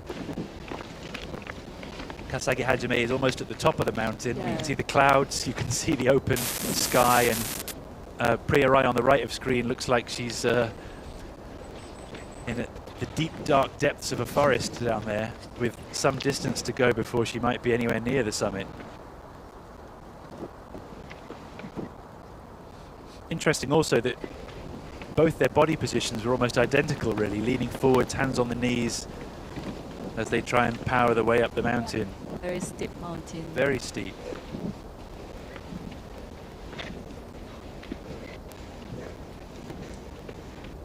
On the right of screen now, number 4039, Akiyama Honoka, another of the Team Japan runners. In fact, the top-ranked runner in the female division on the ITRA Performance Index. She has a score of 743, currently in 4th place, as you can see on screen there. 11 minutes behind the race leader, Takamura-san. But providing an incredible performance. Another slip there. This must be exhausting coming up this final big climb. But you can see 3 Japanese runners in the top 5 in the women's division. Incredible performance from them. Although it should be said that these 3 runners are the top ranked 3 runners from Team Japan, and in fact they're all in the top 6 or 7 of the women's rankings on the ITRA Performance Index. So no surprise perhaps based on the rankings. It's a good indication perhaps of how accurate these rankings are. They're really playing out on screen. But 3 Japanese runners in the top 5 in the women's, 2 Japanese runners in the top 5 in the men's. An incredible performance by Team Japan so far at the Asia Pacific Trail Running Championship. They potentially are on course for a double in the short course if they can hold on.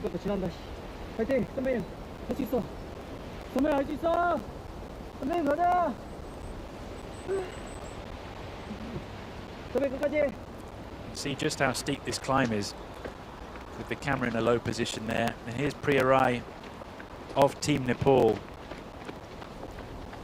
punching our way up this mountain. So strong, the sunlight pouring through the trees here. What a beautiful spot. But again, you can see how tough this terrain is. Rocky, technical, very easy to roll your ankle, very easy to scrape your shin across these rocks.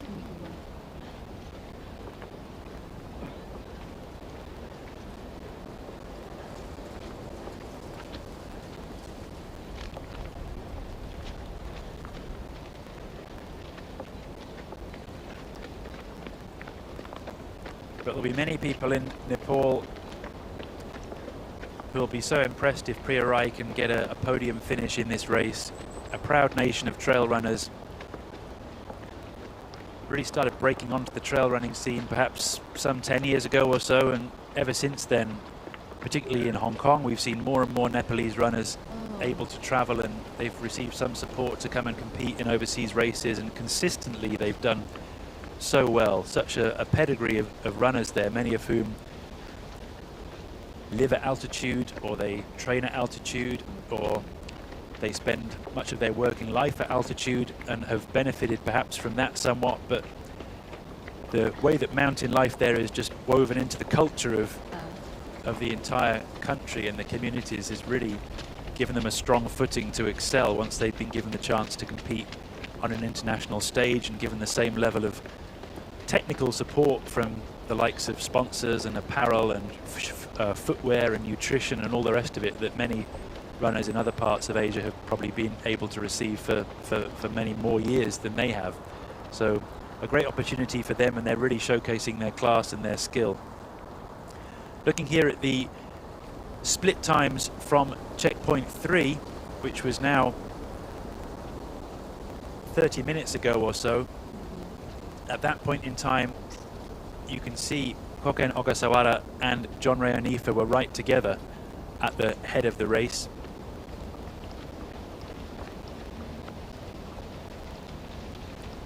We have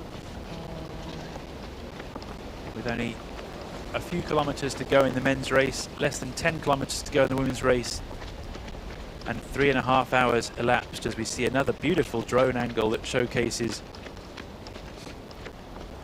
how these ridge lines and these race summits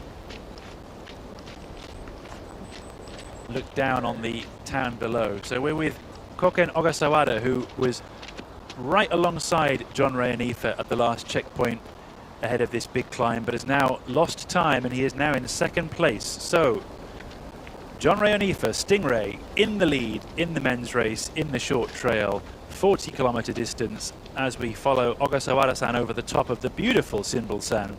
it's really beautiful from the drone angle. Passing a few hikers who look like they're wearing 10 times more clothes than Ogasawara-san. Amazing, isn't it? Yeah.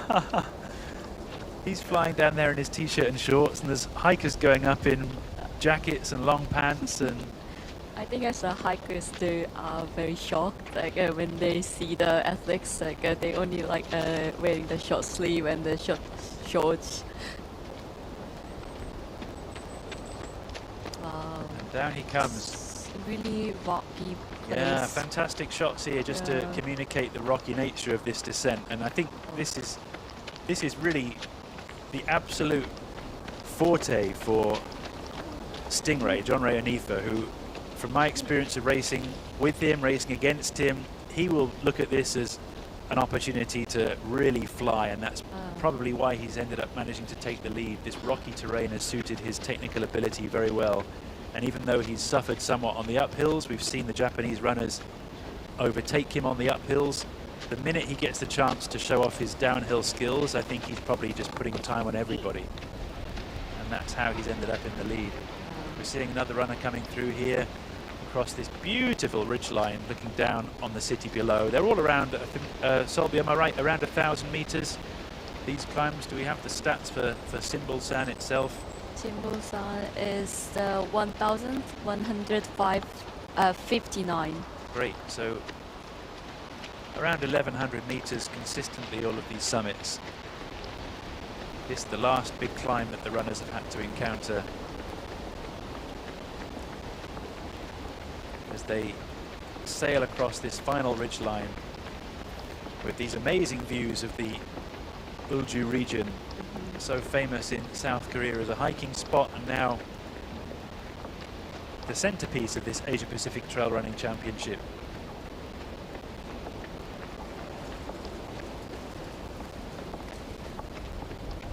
Number 4062 here, Wu Arqing from the People's Republic of China, the top-ranked Chinese male runner in this race. He's been consistently in the top 5 since the start of the race, showing his strength to maintain that position.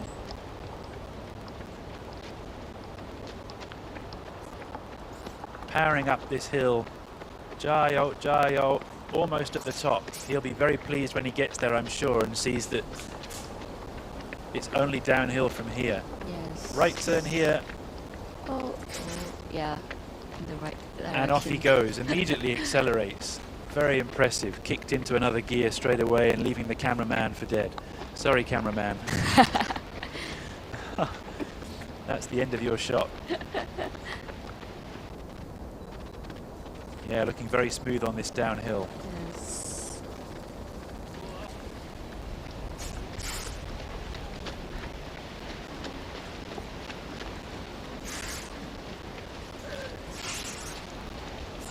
What an amazing view. Really feels like you're floating through the air when you're coming down a ridgeline like this.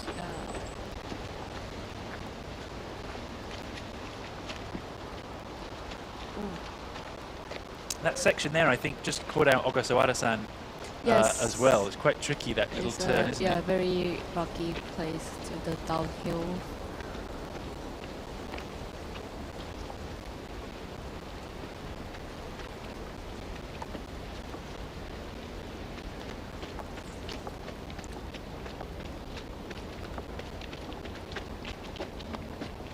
Wu Arting there from the People's Republic of China. They have 5 athletes competing across the Asia-Pacific Trail Running Championship. He's one of only 5 runners from China competing, and he's certainly doing his team proud. We've seen him in the top 5 of the men's division. We've seen Xiong Binbin of Team China also in the women's division in the top 5, both putting in incredibly strong performances here. But this race ultimately being dominated by Team Japan. They've got the most number of runners in the top 10 places in both the men's and women's divisions. As we see just how much the weather can change from the sunny scenes down in the forest where we saw Priya Rai of Team Nepal climbing up this very same mountain. Now we see the mist and the wind shaking across the top of the mountain, which would explain why those hikers were wearing so many clothes. Very important to keep moving when the weather's getting cold like this. Even if you're struggling, just try and keep moving to keep the body warm.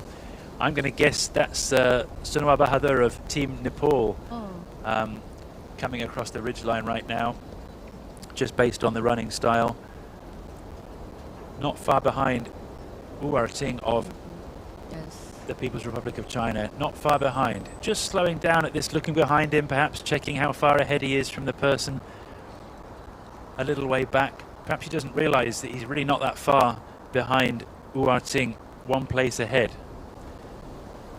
Hopefully someone can give him a bit of encouragement at the top of the mountain. He's getting some applause there from one of the hikers on the trail, and off he goes. Perhaps a little less aggressively, I would say, on this downhill than Wu Arting ahead of him.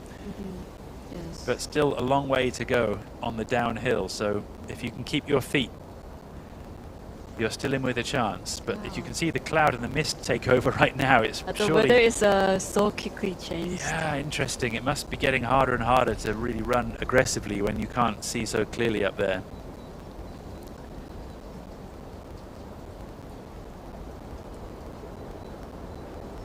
Six runners from Team Nepal at the championships this year.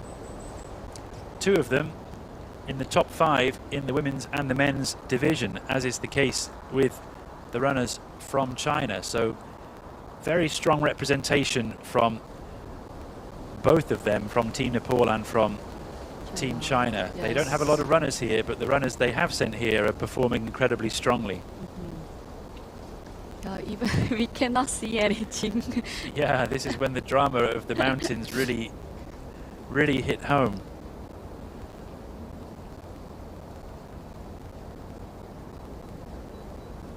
I think that's why, like, when you're doing the trail running and the hiking, you need to prepare like everything, like every weather. It's brutal, isn't it? You've had hot, dense, airless sections in the forest, probably where you just feel like you need some breeze and some wind, and then you spend an hour climbing so hard to get to the top, and then you wish it would be sunny and warm again because it's so windy and cold up there. That's why. Really tough, and that's why we were talking earlier about the different choices of clothing for the runners, trying to predict and anticipate what would happen on the top of the mountain at 7 o'clock in the morning. Yeah. I think it's I think it's because like even they are like a first time to came to Korea, like they really like thinking about what they're gonna wear on the race, because they never experienced the Korean weather before, so they cannot compare like their experience from their country. It's certainly a challenge, isn't it, doing these races overseas? We're here at the Asia Pacific Trail Running Championship, myself, Richard, and Solby, trying to help you navigate your way through these exciting races. We're talking about the short trail 40-kilometer race right now, the first of 2 big championship races here at the APTRC, where we've been enjoying some epic racing all morning. Just to recap the leaderboards then for the men and the women, we have on the men's side John Rayanifa of the Philippines, known as Stingray among the running community, in the lead in the men's race. He's been so aggressive on the downhill, showcasing his downhill running talent. He's fending off the challenge of 2 Japanese runners who are in 2nd and 3rd place. We have Koken Ogasawara in 2nd and his compatriot Hajime Kasagi in 3rd, both from Team Japan. In 4th in the men's race, we currently have Wu Arting from the People's Republic of China, and in 5th we have Sunua Bahadur of Team Nepal. They're rounding out the top 5 in the men's race with only a handful of kilometers to go as they descend off the summit of Sinbulsan, one of the iconic mountains in this Ulju mountain range. In the women's division, we're joining right now the leader of the women's race, 4042.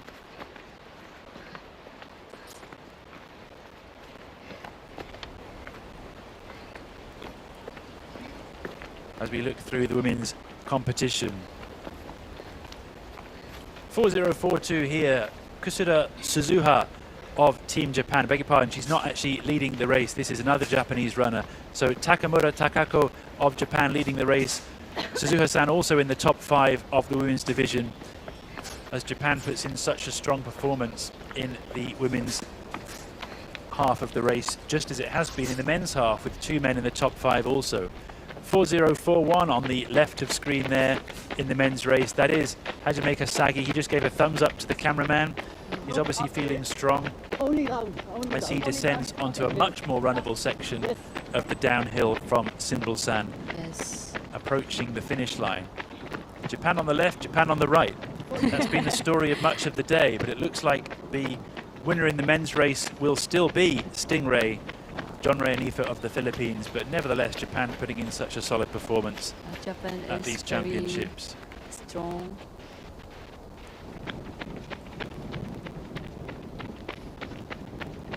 It won't be long before we see the cameramen catch up with John Ray Anifa on the descent from the top of the mountain.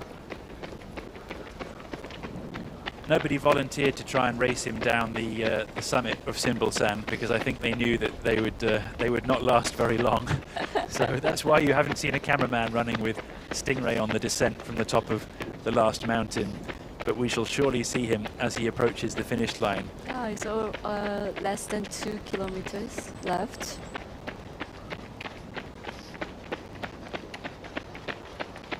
It's a measure of the strength of these runners that after almost 40 kilometers of pounding the mountains, they're still able to run as fast as this on the left of screen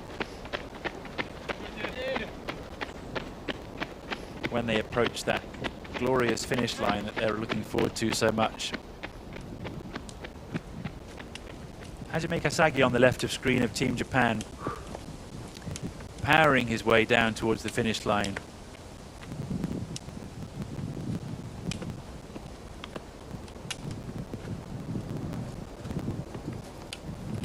On the right of screen, a first chance to see one of the runners from Team Hong Kong. Lam Chou-yu of Team Hong Kong, China. The Hong Kong China team has sent the largest delegation of runners to this year's championships. Some 38 runners from Hong Kong China are here across the different races. Such a hotbed of running talent in Hong Kong these days, with so many races across the racing calendar. The season now some 6 weeks, maybe 2 months underway in Hong Kong.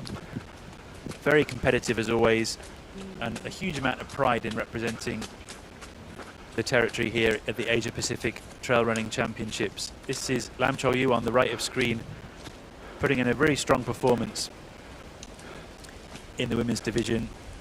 She's got the poles out, she's pumping her legs, up she comes almost towards the top of this final summit. On the left of screen, the men flying down that summit from Sinbulsan already on a much easier section of road. This road gradient's not too bad actually, relatively runnable without too much pain on the quads.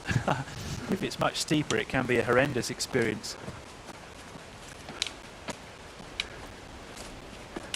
But standing by for the winner of this event, the men's leader and of course the overall leader so far in this race, John Ray Anifa of the Philippines, will very soon be approaching the finish line. So a message out to all of our viewers in the Philippines: stop what you're doing, put down your cup of tea if you're waking up early in the morning there, get your friends around YouTube and let's cheer our men's leader as he crosses the line. Only 1 kilo left for the men's leader, so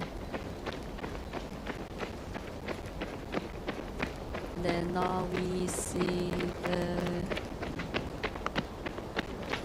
pace picking up yet again. Here's our drone shot, waiting for that final descent off the mountain. The staircase weaving its way from the mountaintop in a time of only 3 hours 46 so far. We're not even at the 4-hour mark. There's a reasonably good chance at this stage that John Ray Anifa will break that 4-hour mark, which would be an amazing achievement on such a technical race when you consider that running a flat marathon in under 4 hours is a pretty impressive achievement on its own. To think that some of these mountain runners can do that on terrain like this is really quite incredible.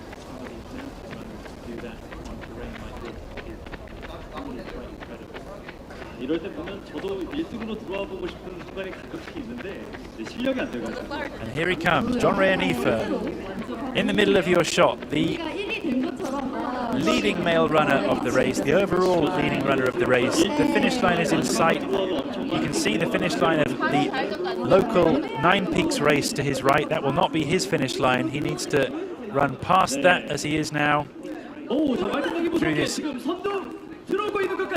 really beautiful welcome center area. Somebody's given him a Philippines flag, I believe, there, as he's flanked by a cameraman to his left, somebody trying to keep up from behind and struggling. Put up his flag. The flag is up. Yes. A couple more turns to go. In he comes, turns to the left, turns to the right, the finish line in sight. Here's the board, John Ray Anifa, Stingray of the Philippines, the men's champion in the short course 40-kilometer race. Here he comes, representing a nation of proud Filipinos and Filipinas. What a performance today. 3 hours 48 minutes, broken the 4-hour barrier comfortably. Big smile on his face as always.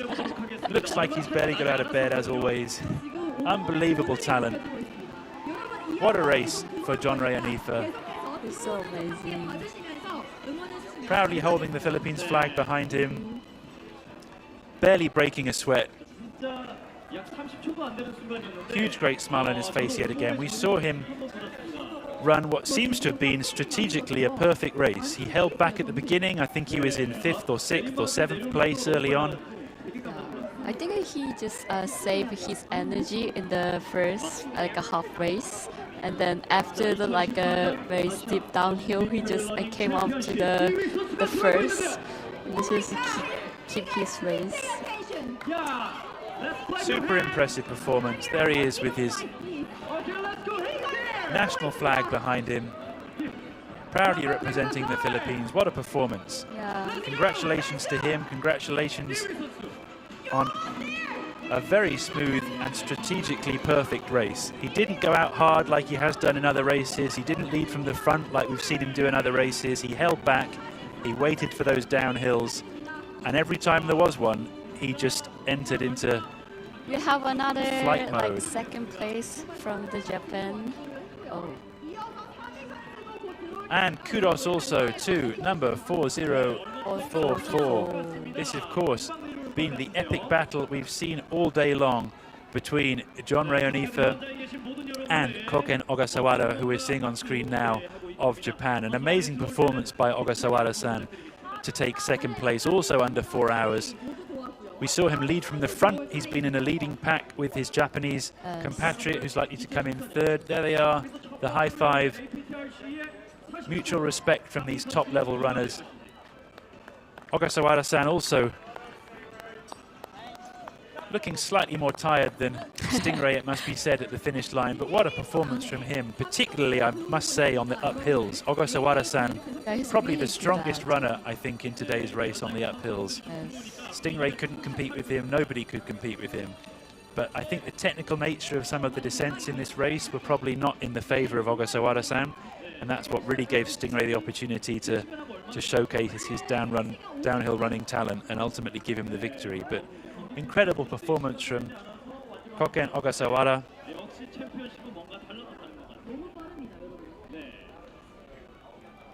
One of the top-ranked runners at the championships from Japan. Just a minute and a half behind in the end.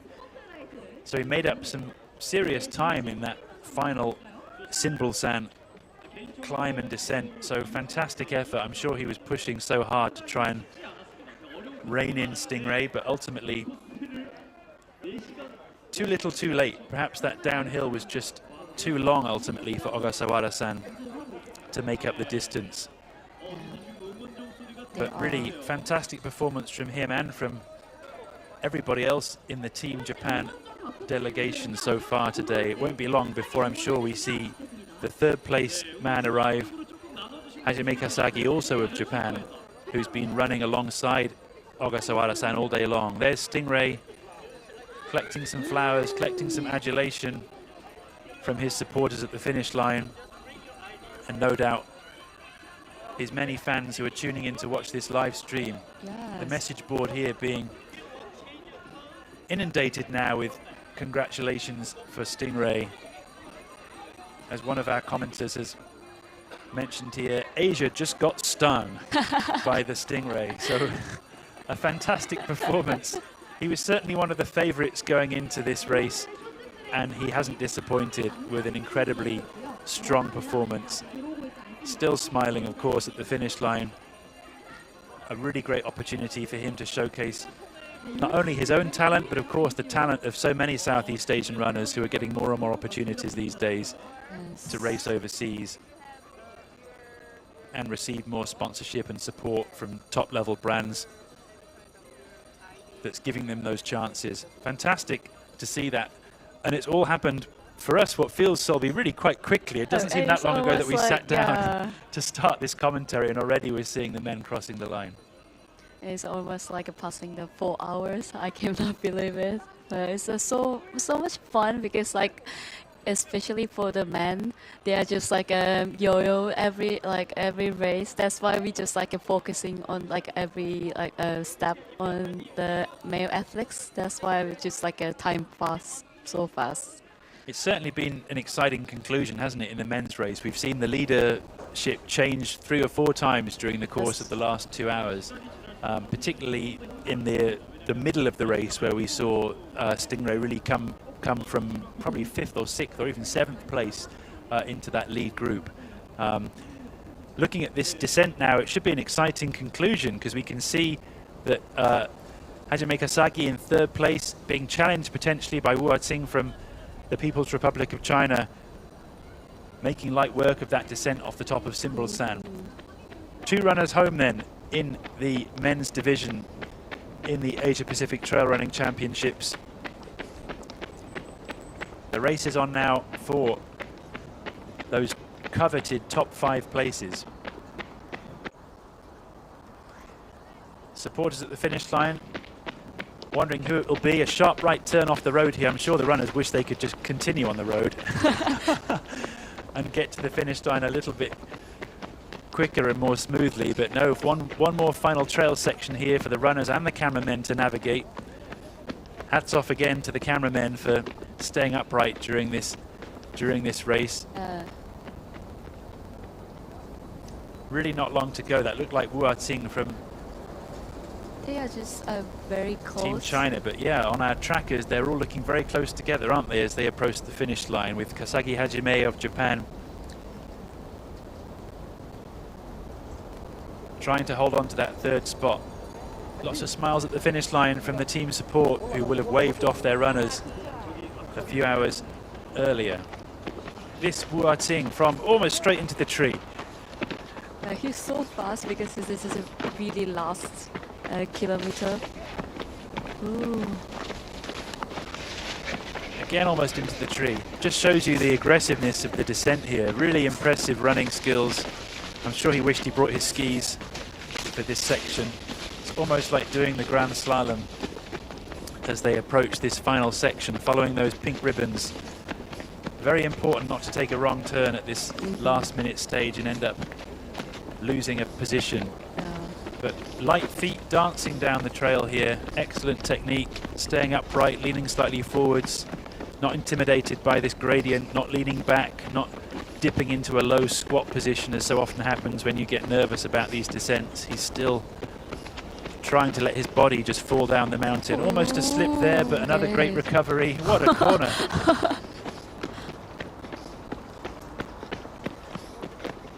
This is mountain bike skill being demonstrated by Ting on this downhill section as he approaches the finish line. Really not long to go.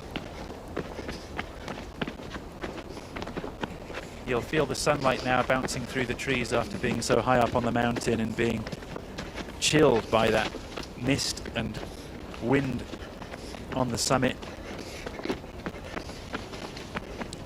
We're still expecting Hajime Kasagi of Japan to come in third place ahead of Ting. The camera currently with Wu of China. Oh, possibly a wrong turn there.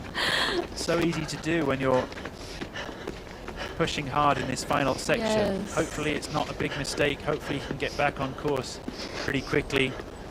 Looks like he's okay. Need to check the watch if he's got the GPX file on there as well to help him. Looks like he's made the turn. Good shortcut by the cameraman through the bush there.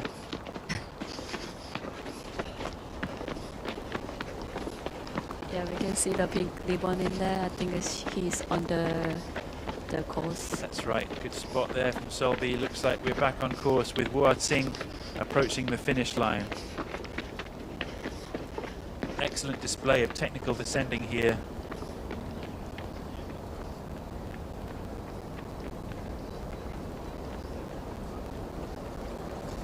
Yeah. I'm sure at this stage he's thinking about that road descent and wondering how long it would have taken if he'd stayed on the road. Because the road ultimately links up to the same endpoint. He probably could have got to the finish already if only he was still just running down a road. It's true.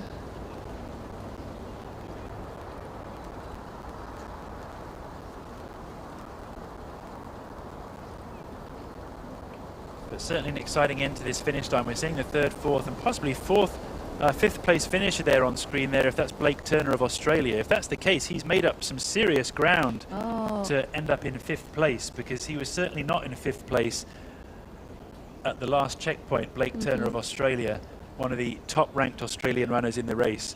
Be incredibly impressive if he manages to take fifth and make up what must have been a significant amount of ground in the last section of this mountain challenge. Certainly an exciting descent there as we await the arrival of the third place man in this 40-kilometer short trail Asia Pacific Trail Running Championship. The camera positioned right there at the base of the staircase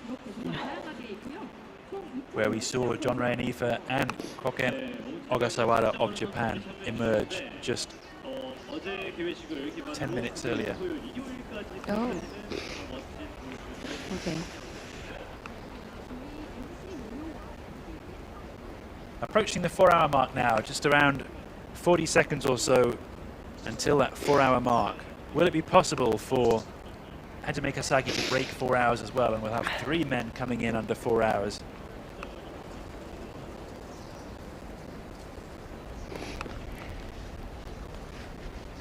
Oh, okay.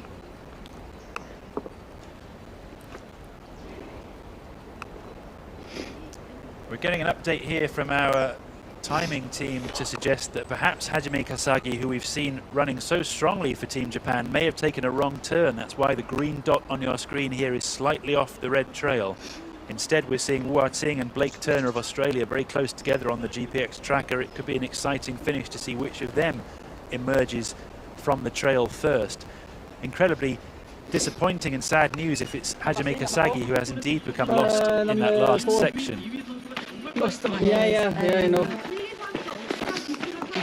Is it Here we see what we believe to be Blake Turner emerging into the finish straight, checking behind him all the time, which gives you an indication of quite how close these runners must all be approaching the finish line. What an exciting finish to the men's race as we see the third place runner now approach the finish line with the cameraman running alongside him. Just a few hundred meters to go. We've seen him look over his shoulder once. I've no doubt he might do it once more just to make sure, even though the finish line is so close, that he can hold on. It's certainly been a dramatic end to this men's race, which we've seen dominated by Japanese runners, only to see now Blake Turner of Australia cross the line in third, punching the air as he does so, and why wouldn't he? What a comeback from him. Oh, impressive. Right behind him, this must be Wu Arting, is it, coming through the finish line as well for the People's Republic of China, just a matter of seconds behind Blake Turner. What a dramatic finish. Yes, I'm so like because the Japanese athletes got lost on the really final kilometers on the on there. Now, because we already saw from the watching the camera, he also like have a several chance to like going wrong direction in there. So that's why I think it's someone just got lost. Yeah, what a dramatic end. This is Hajime Kasagi, who's been pushing so hard throughout this race. I feel so on the track. sorry for him if indeed he did take a wrong turn, perhaps in this last section. He's been leading from the front alongside his compatriot Koken Ogasawara, who of course came second, the two of them running together for so much of this race. It seems as though perhaps he just took a wrong turn in the last section and lost out to this man on screen, Blake Turner, finishing incredibly strongly in third, being congratulated by his teammates here in the race. Looks like Vlad Ixel, the team captain there, must have dropped out if he's already at the finish line. Perhaps took an injury. Hajime Kasagi, you'd never know, would you? This is barely a kilometre from the finish line. It looks like he's in the middle of the jungle. What an incredible last section of race course. No doubt he's wishing this trail section to end so he can himself cross the finish. But what a strong performance from him, clambering across some boulders, clambering across this river stream, willing the stairs to appear, as indeed they now will, up onto the staircase. Perhaps even he took a wrong turn there, because it doesn't seem like he needed to cross the river to get to the end. But here he comes. The fifth. Into what I believe, yes, you're right, Solby, will be fifth place. Hajime Kasagi of Japan. He should certainly be proud of his achievement. What an incredible race from start to finish, even with a hiccup towards the end. The Japanese flag over his back, rounding out in the top five. An incredible performance from Team Japan. 2 runners in the top 5 in the men's division. We're expecting at least 1, possibly 2, possibly 3 runners in the top 5 in the women's division. Left turn, sir. Here we go. Can't resist a high five to his supporters. Good man. Right turn towards the finish line. And here he comes. Punches the finish line banner, flag in the air. Oh, perhaps some frustration there, born out of a potential wrong turn. We'll find out later. I'm sure we'll catch up with him. Oh, he's telling his teammates. I think it's what he's talking about. It looks very much like that's what happened. Yes. Oh, a look of slight disappointment there, but really he should hold his head proud after pushing so hard throughout this race. There's one of the Team Japan officials congratulating him. Yeah, someone also right behind him, right. Another runner in what has been a dramatic end to the race, and potentially is that yet another runner. We've had one runner on the floor, another runner punching the air. Yes, from a dramatic end. This looks like Sonoa Bahadur of Nepal, and I believe you're right, Solby. Yes, the last runner from the Philippines. I'm guessing that must be. Yeah, he's still lying on the floor. Yeah, they have Gonzalez. That's Randolph Gonzalez. What an effort from him in the last section. It clearly took its toll on his body as he was flying through, I've no doubt, that last section. Looks like he's limping his way over the finish station to reach his support crew. But another proud performance for the Philippines here. 2 runners in the top 6 in the men's division. Randolph Gonzalez looks utterly broken at this stage, a measure of the effort he's put in across this race course. Congratulations to him, especially for the effort he's put in. Perhaps somebody can reach over the barrier and give him something to alleviate the pain.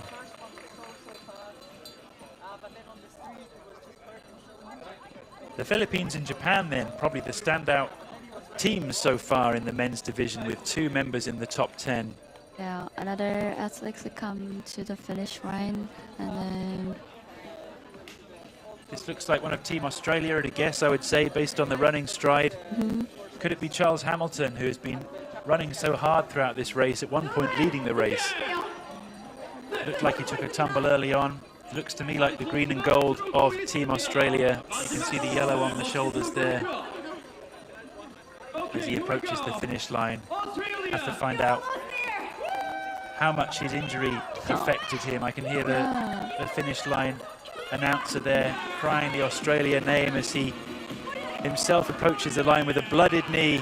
yes, he is. No doubt a heavy right leg after what looked like a nasty tumble midway through the race, but still smiling. Good man. A great effort from Charles Hamilton today. Great.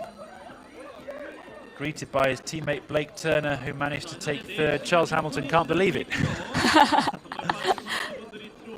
Yeah, he looks so stoked for his teammate there. Great to see the teammates congratulating one another. That's what it's all about at the Asia Pacific Trail Running Championships, with all these nationalities represented in this team format. Yes. On the right of screen, of course, the women's race still powering through over the top of the mountain. Look at the state of Charles Hamilton's leg there. Gosh, somebody needs to give him something to distract him from that. Perhaps some ice, perhaps a band-aid, but he doesn't seem bothered by it anymore after 4 hours of hard running. Perhaps he's even forgotten the state of the pain, but very impressive. Somewhere in the mist up there, Takako Takamura. So it's a leader. Pushing hard to maintain her lead in what has been a stellar performance from her throughout this race from start to finish, holding the lead almost from the first timing point until now.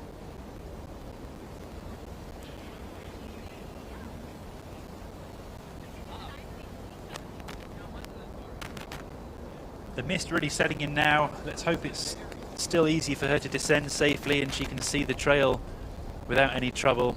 She's breaking into a bit of a walk at the top, just to cross the top. Maybe she'll look behind her, who knows, to see what the distance is. Finally, she sees some wooden boards, which will give her some solace after all those rocks and technical terrain. And off she goes, beginning her descent to what must surely be a victory in this race. But let's see just how much of a gap she's maintained on this long and tough uphill. The tracker here suggesting that she's still comfortable with Priya Rai of Team Nepal in 2nd place. Not yet at the summit of Sinbulsan, the famous mountain.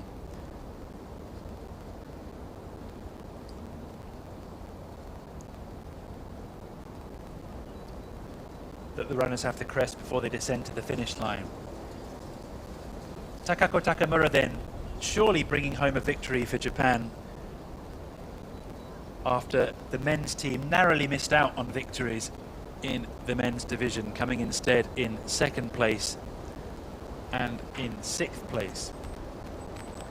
Takako Takamura making easy work of this descent and looking totally in control, as she'll now look down beneath her and see the town where the finish line lies. Behind her, Priya Rai looks like she's lost ground even, if this timing is accurate, some 10 minutes behind by this calculation, which means Takamura-san has put in another 3 or 4 minutes on her rivals on this final climb alone.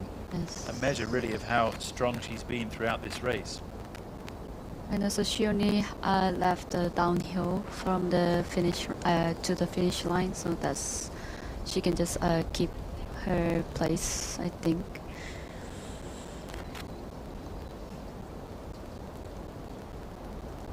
Let's hope she stays on course. Let's hope she doesn't take a tumble, and I think she should be safe for a very well-earned victory in the female competition.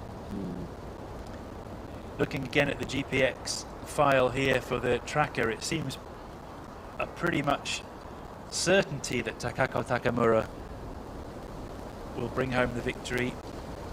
Priya Rai holding on strongly in 3rd place. Song Bin Bin according to this, maybe losing ground on her challenge for second during that final climb. In fact, potentially losing a position indeed to Honoka Akiyama of Team Japan, who may be moving into third as we approach the final Sinbulsan summit. And there in fourth place, Lam Cho-yu of Team Hong Kong China. It'll be a fantastic result for the Hong Kong team if they can get a runner in the top 5 today, with such a strong representation from across their 38 runners taking part in the APTRC this weekend. They'll be delighted if they can get one of their runners in the top 5. Behind her, Suzuha Kusuda of Japan, another Japanese runner performing strongly today, giving Japan the chance to have 2 runners in the top 5 in the men's and potentially 2 runners in the top 6 in the women's division, which would be an incredible performance for them.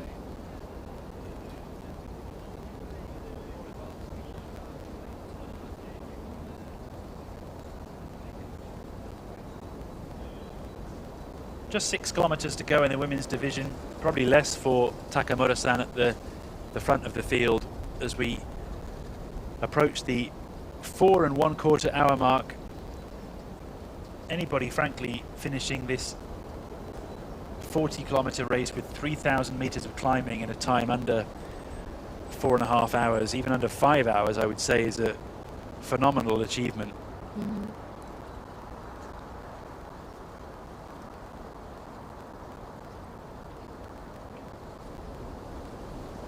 See here from this image just how dramatic the mountain range is around the towns down below. Yes. They go straight up out of the towns,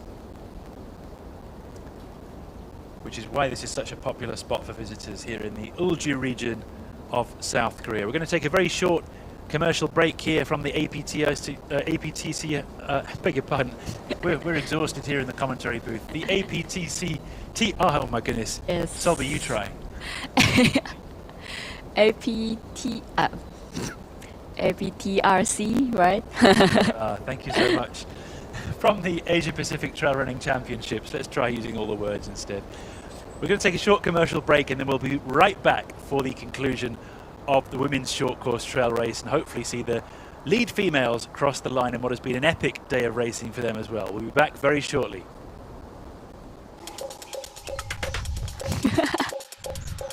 In nature's embrace we'll find inspiration.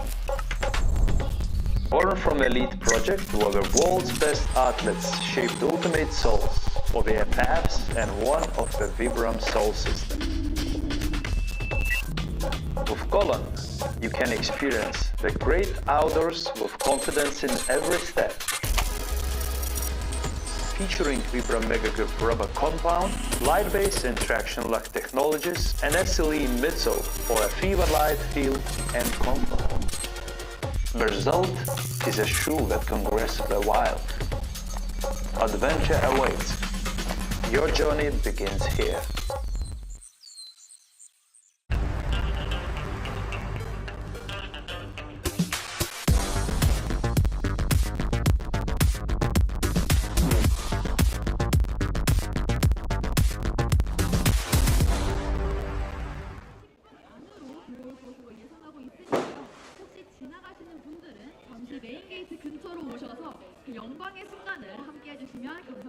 네, 선수분이 내려오고 있는 것 같습니다. 현재 한번 기다려 보겠습니다.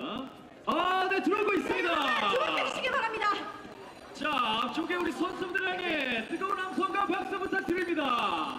남성부 고인 선수, 고인 선수가 들어오고 있습니다. Okay, here we go. Here we go. You made Let's go, let's go, let's go. Fantastic.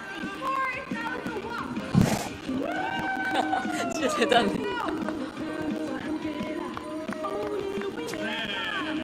멋지게 골이 납니다. 이렇게 해서 남자 우리까지 현재 들어왔습니다. 네, 제가 봤을 때 어느 시점부터는 이제 선수들이 몰려서 들어올 것 같아요.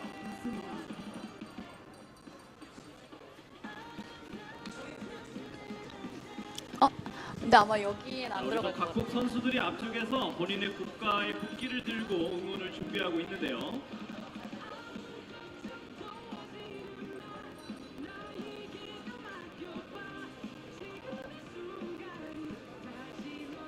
현재 쇼트트랙 40K 선두 주자들이 한두 명씩 들어오고 있고요. 굉장히 박진감 넘치게 진행되고 있습니다.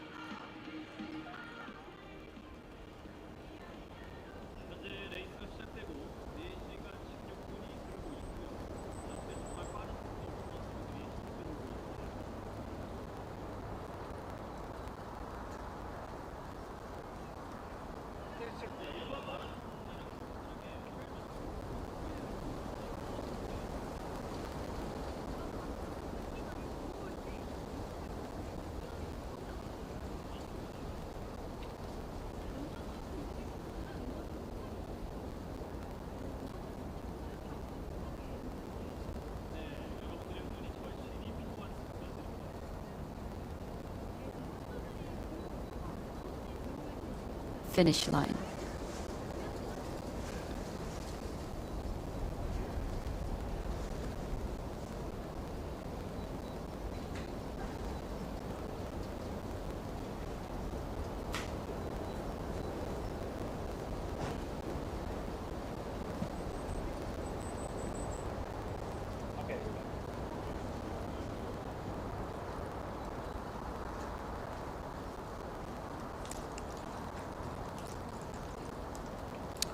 We are back on course with the women's race, as we've just been handed an energy gel in the commentary booth. We also need, right? Keep us going, my goodness.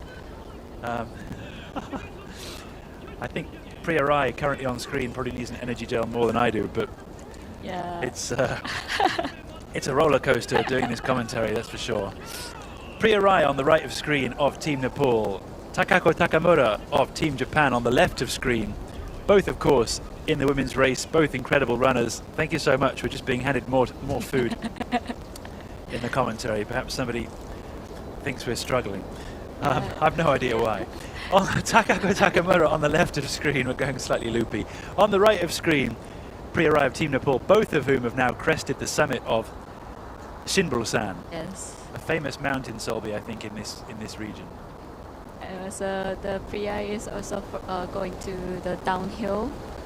He finished all of the uphill in this race, and then she's just heading down to the finish line. That's right. I think on screen now it's Zhongbin Bin of the People's Republic of China, it looks like to me, also powering down this mountain summit. Such a strong performance from these women in this race. The terrain has been rough, it's been technical, it's been rocky. The fact that they're performing so strongly and will no doubt finish, I believe, probably in the top 20 of the overall standings is just an incredible reflection of how strong the women's division is these days. It's no longer the case that you'll have the leading men finish a long time ahead of the leading women. They're really getting closer and closer together, and we're seeing more and more races where the overall champion is a female runner rather than simply being the leader of the women's race.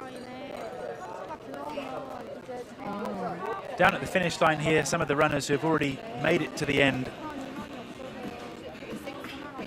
starting to recover, getting a change of t-shirt, doing their mandatory gear checks, going through the procedures they need to go to validate their victories and their strong performances. He's a 10th of the men's race in That's right. Indonesia.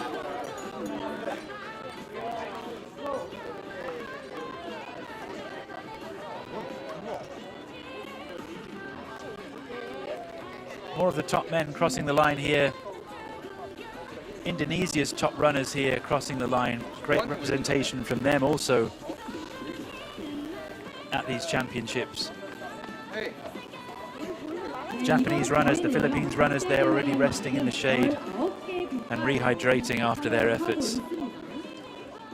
It's good to see that they're being looked after.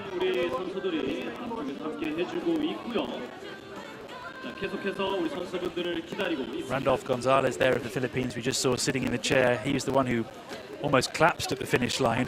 Couldn't get up after crossing the tape and needed some urgent support from his friendly supporters to get him back on his feet. There he is, Randolph Gonzalez. An amazing effort from him in what must have been a dramatic last few kilometers for him to make up so much ground,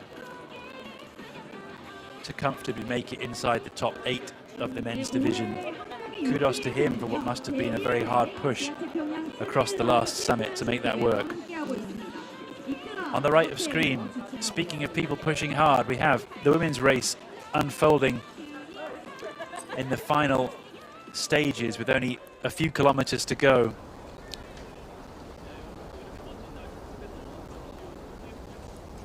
We've seen the top 2 or 3 women already cross the summit of Shinbulsan in the mist, trying to negotiate their way down the mountain with limited visibility.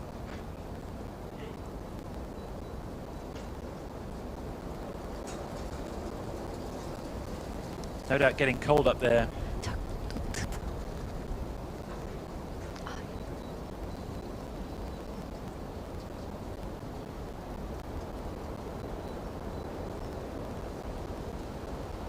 The drone shot there just showing how difficult the conditions are becoming on the top of the mountain for those women as they try and navigate that final ridgeline towards the finish line.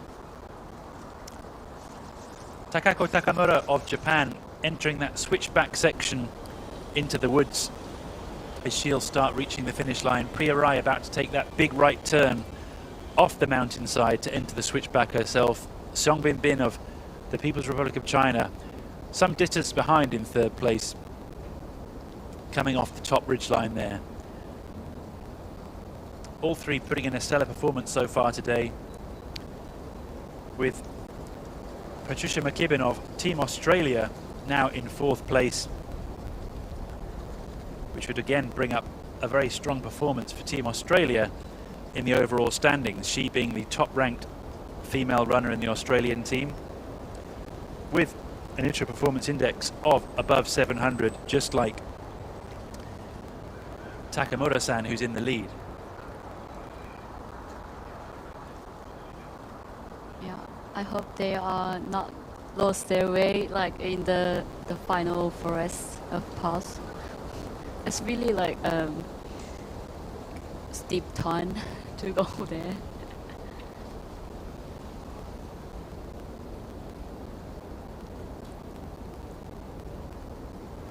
In 4th place, Honoka Akiyama.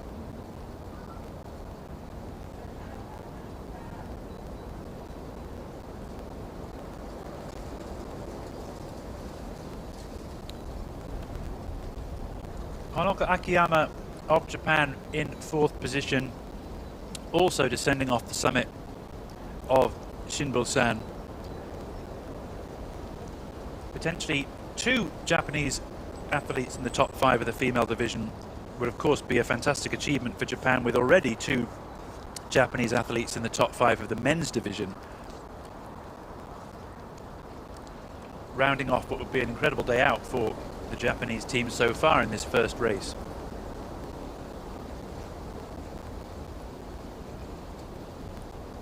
Yeah, now we can see.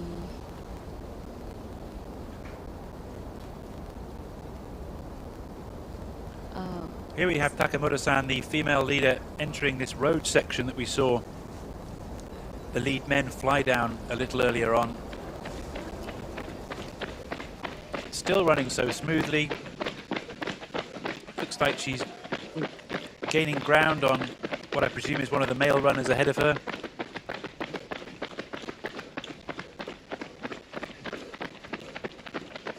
She's rolled her arm sleeves back up, Solby. Yeah. Probably over the top of that mountain. Yeah.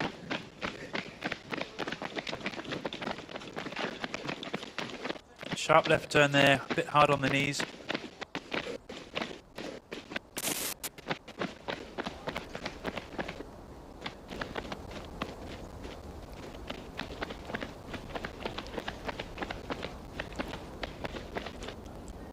Smooth as you like down this road section. We know, of course, that it's not all road to the finish. Yes. There is Still a little bit of clambering and negotiating to do through the forest as they approach the finish line. I wonder if Takamura-san knows that, but she will soon find out when she realizes there's still a bit of work to do. I think she didn't expect that very last end they have still have the forest path.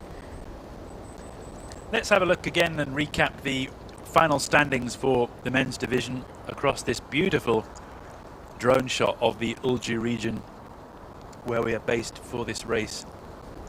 This panorama that sums up the region. Stingray, John Ray Anifa of the Philippines, jumping through the finish line in first place. Koken Ogasawara of Japan tripping over the finish line in his exhaustion. And Blake Turner, what an achievement for him to make up so much ground and take third place for Australia. It's been an epic finish to the men's race. Yes.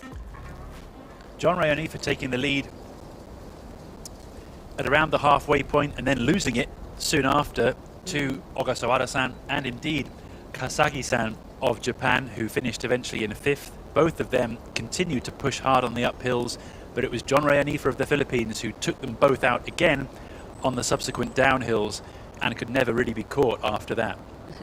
Blake Turner from Team Australia in third place made up a lot of ground from what we could tell over the last 5 or 6 kilometers over the last climb in the race, narrowly beating Wu Arqing of Team People's Republic of China in fourth place. There was barely seconds between them. The 12 seconds on screen there sound a lot longer than what it looked like, which was a pretty tight finish for the two of them sprinting to the end.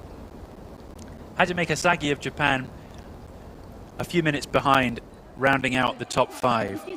Here we can see Ying Ying, as he's known, from Team Hong Kong China, one of the most popular runners on the scene in Asia, always smiling, incredibly lean and athletic runner, always does well in these races. The 40-kilometer distance, probably his strongest distance,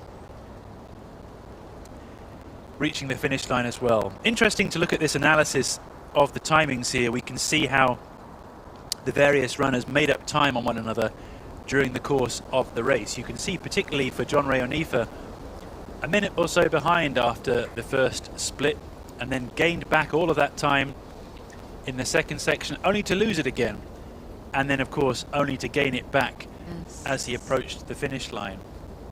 Interesting to see also in third place Blake Turner, some distance behind. Yeah, how come? At the first and second splits, but made up presumably a lot of time in the final section of the race to end up finishing so strongly. Yeah.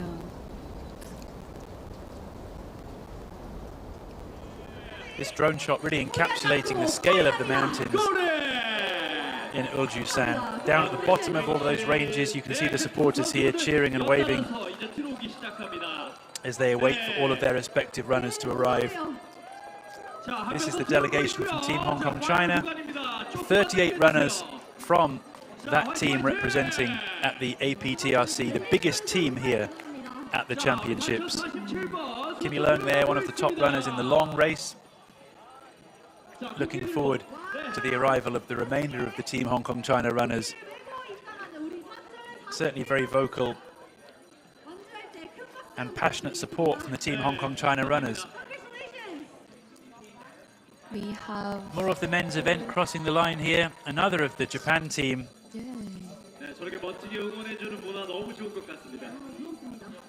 What a showing from Team Japan.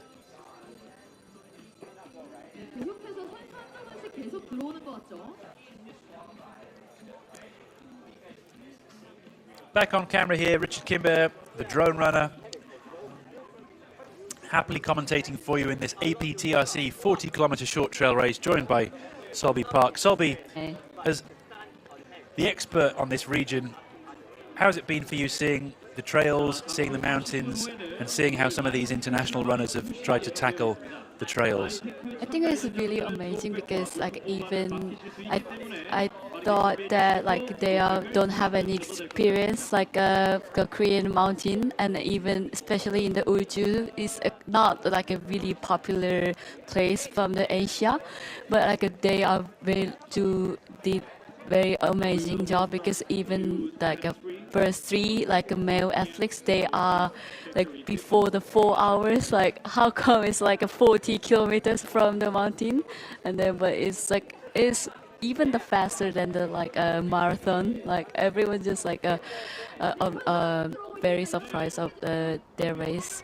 And also like we are still waiting for the like a woman leader, and then she also doing like a really like pushing herself like from the beginning to the finish. So that's why I'm so impressive of from her. It's really been impressive, hasn't it, seeing just how consistently the top runners have been pushing. There's been by no means any sense that this is just another race. I think they all look at this as being a fantastic opportunity to showcase their talent and their national talent for their respective countries at this Asia Pacific Trail Running Championship, the first championship of its kind to bring together top ranked runners from the ITRA Performance Index from around the region and pit them against one another on the biggest stage of all here in the Ulju region of South Korea. You can see the conclusion of the women's race approaching as Takamura Takako there from Japan weaves her way down the mountainside towards the finish line. A few minutes behind her, Priya Rai, if the timing's accurate there, only 2.5 minutes back now, so she's made up some time on Takamura-san, but Takamura-san surely is still on course for a well-earned victory. In third place, Xiong Bin from the People's Republic of China, and in fourth now, potentially Honoka Akiyama, also of Japan.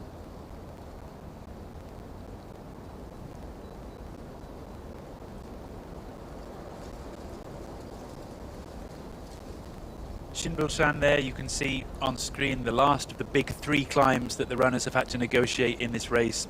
40 kilometers with almost 3,000 meters of climbing to get to the finish line, which, as you say, Solby, I mean, it really puts things in perspective, doesn't it, that you can run 40 kilometers through the mountains and still finish in a respectable flat marathon time for many road runners. And now we can see the leader of the women. Oh, someone just fall off in front of her.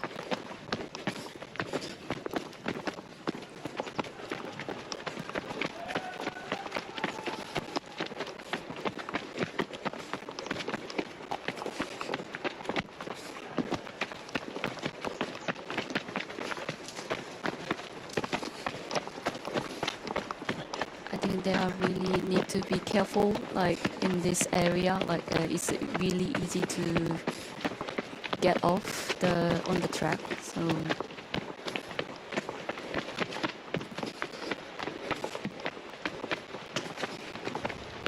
yep, it's all about keeping cool in this final descent, but at the same time you really can't afford to slow down too much, because you're constantly worried at this stage when you're in the lead or even on the podium that you might lose your place with only a kilometre to go. But Takamura-san moving very smoothly through this forest.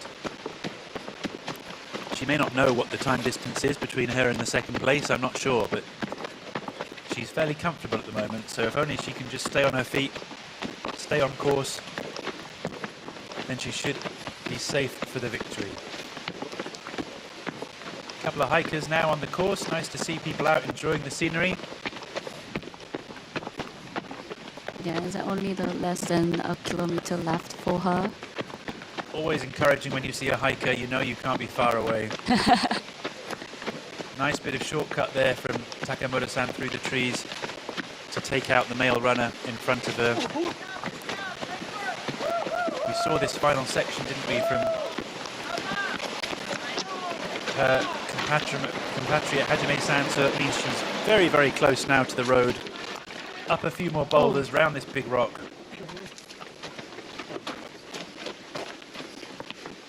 And she's almost home.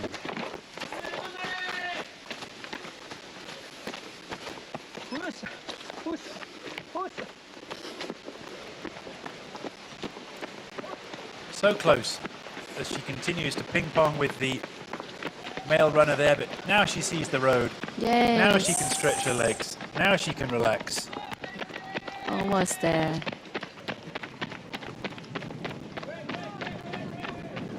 And here she comes. The camera's on her. Just a final sprint to go. So proud for her team, I'm sure. Team Japan, what a strong showing at these championships so far. I think she got the flag.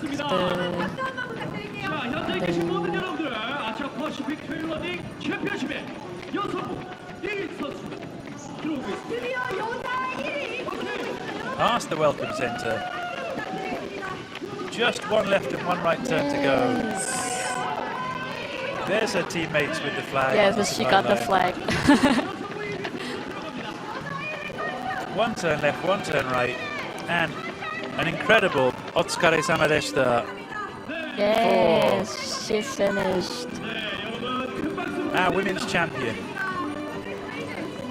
Takamura Takako from Japan.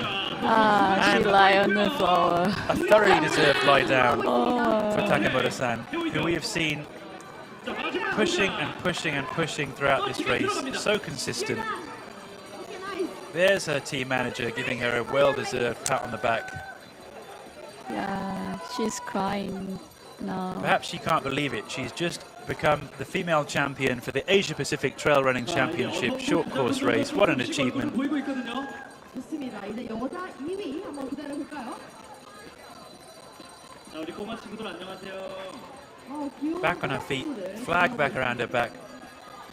What a proud moment for her, what a proud moment for her team. Yes. And what an incredible start for Team Japan to this APTRC with so many strong performances so far. 네, 오늘 현재 영남 알프스를 방문해 주신 등산객 여러분들도 많이 계시는데요. 자, 가시다가 선수분들이 좀 내려올 수 있습니다. 조금만 서로 양보를 해주시면 너무 감사드리고. She stops her watch, but frankly, it doesn't really matter anymore. She's the champion. Super impressive time, just over 4.5 hours.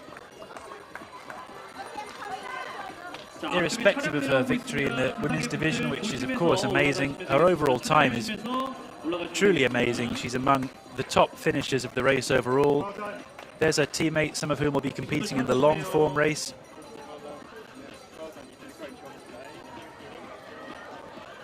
네, 현재 쇼트트랙 40K 여자 1위 선수 들어왔고요. 지금 여자 2위 선수가 열심히 Yuri Yoshizumi there, 달려오고 있습니다. just off camera, giving her 지금 제가 한번 라이브로 가볼게요. the kudos she deserves. Yoshizumi-san will be one of the favourites for the long course event kicking off on Saturday. But for the moment, the spotlight well and truly on Takako Takamura, and well deserved after a spectacular morning of racing. Overall, Solby, I mean, her victory never really seemed in doubt. She didn't really seem to be challenged at all during the whole race. Yes. 지금 앞쪽에 스포티지 차주분 그쪽으로 진입하시면 안 됩니다.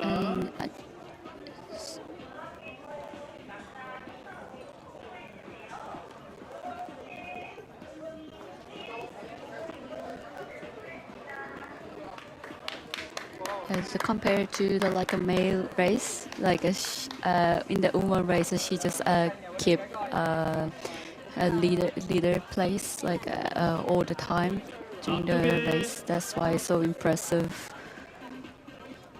Very smooth performance all morning, and yes, especially impressive because of that. She didn't seem to rush herself. She never seemed to be panicking at the checkpoints. And then we have the second place, women's athletics. And here's Priya of Nepal, just navigating her way through the trees. Not far behind, to her credit. Ah, she already on the river. Yeah, already crossing the boulders here at the final section. Fantastic effort by her, particularly as she mentioned in her interview earlier, she'd never even been to South Korea before. Yes.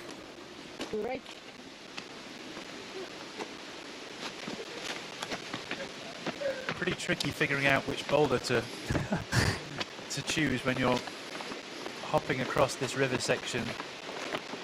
Yeah, because the rock is very big, so I think they can't see like the direction. And here she comes for also incredibly well-deserved second place. She's been consistently strong throughout this race, working her way up through the field from the very earliest section. And now, proudly flying the flag for Team Nepal. Here she has it. Arguably the greatest flag in the Asia-Pacific region, purely from a shape point of view. A very unusual triangular flag, the Nepalese flag. Yes. Always interesting to see this flag being unfurled as she comes through to the finish line. Keep going. Another spectacular time, 4 hours 40 or so. Yet again, that would be a decent flat marathon time for many runners, and she's just run over 3,000 meters of mountains in the same time elapsed. Here it is, those famous triangles of the Team Nepal flag. Yeah, she still smiles. Still smiling. Stops the watch, still looking fresh. That's the important thing. Yeah. Big, big smile. What an achievement. There's the finishing place. A hug from her Team Nepal manager. Time for a quick gear check. And she'll have her podium place confirmed.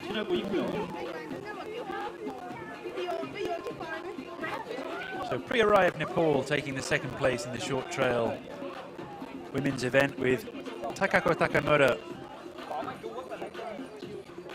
in first. Pre-arrive looks like she certainly had a day out in the mountains.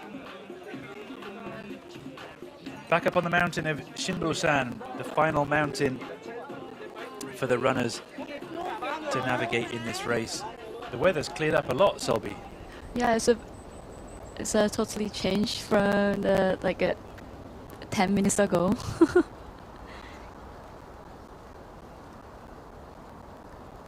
It's now so clear and the sun. I think it's quite sunny.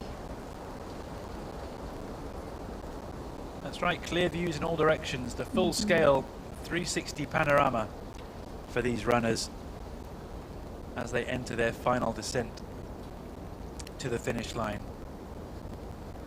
As always, amazing how weather conditions can change in the mountains. Yes. From moments ago when Takamura-san was the first placed female to be crossing this exact same ridgeline, she could barely see the end of her own arm. And now the runners have a panoramic view across the mountainscape with the sun clearing all of that mist, which should make it slightly easier for them on the descent to at least place their feet.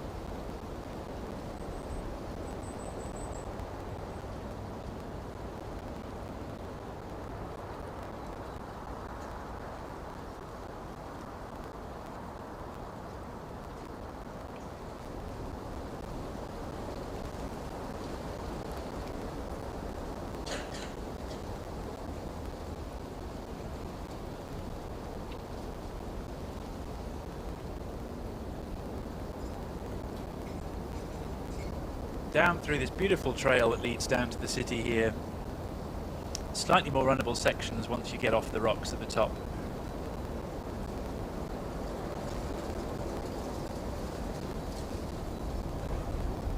Another hiker up there already this morning, enjoying the views. As our top female athletes start to catch up with some of the men.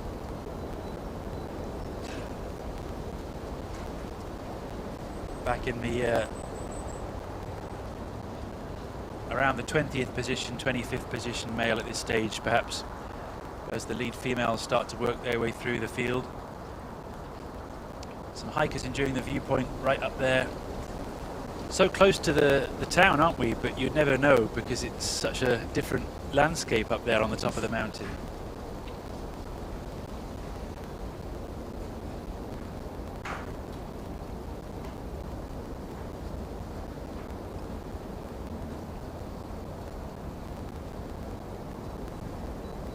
Oh, nearly a trip there on the rock. So easy to do when you're almost.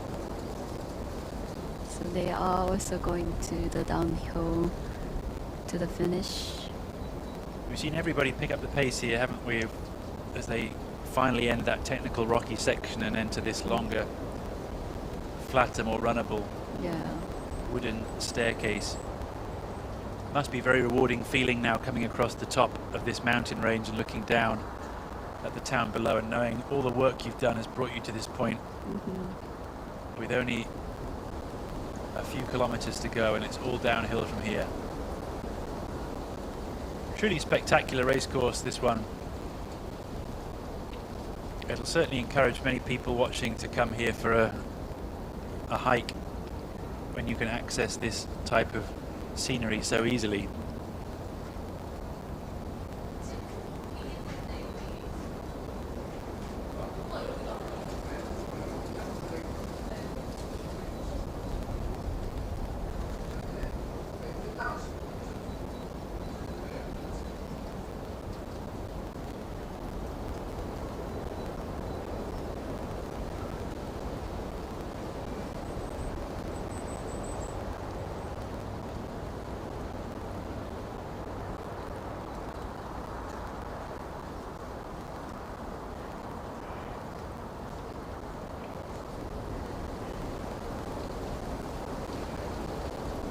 Still quite technical in this section, so far from plain sailing to get down to the bottom, but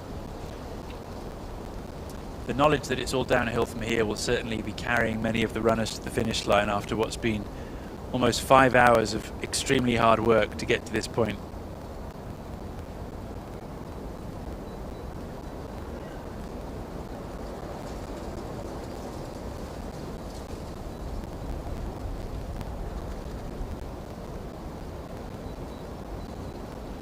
Yeah, and also the cloud is come again to the top of the mountain, so slightly cloudy.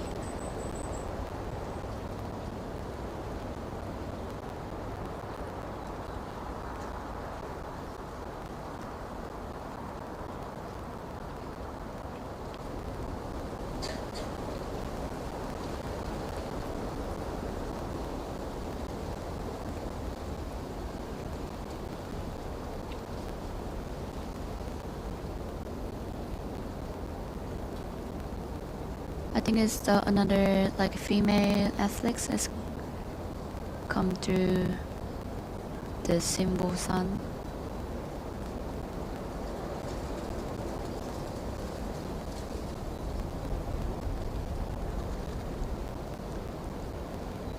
That looks to me like Lauren Rook of Team Australia, who we were seeing earlier. Oh yeah.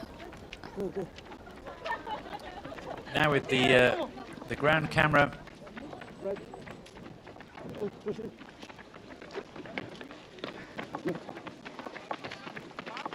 Jessica Jason of Team Australia here crossing the Shimbrelsan summit. Another of the strong Australia team contingent.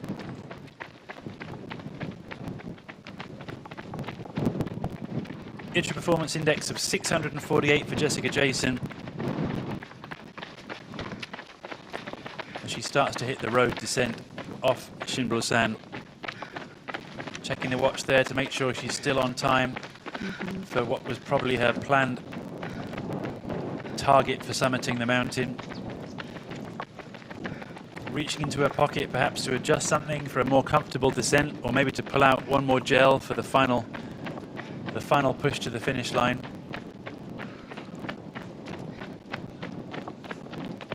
Strong performance from her. We didn't see her earlier on in the race, so she's clearly made up more ground in the latter half.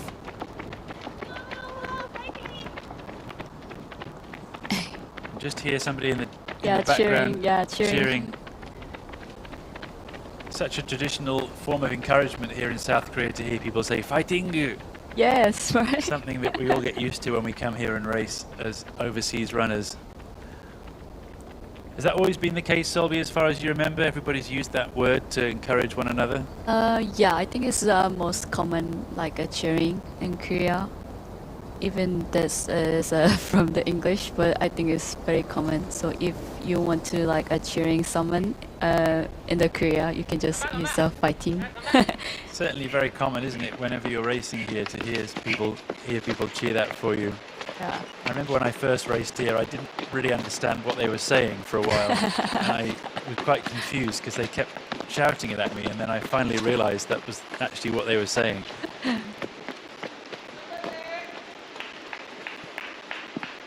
Another of the top Japanese runners here then, Honoka Akiyama. She's been strong all day. She's also in the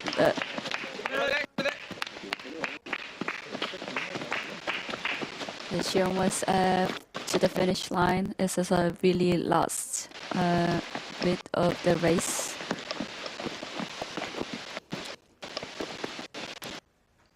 Akiyama-san in third place after managing to overtake Xiong Binbin of the People's Republic of China during this final summit and descent. Yeah. Very strong performance from her to make up ground on what was actually a significant gap between her and Xiong Binbin in that final section. So huge effort by her to get herself into this competitive podium position in what was effectively just the last climb. Very impressive. Yeah, now we can see her crossing the river, and then after that we just like actually finish line like off the mountain.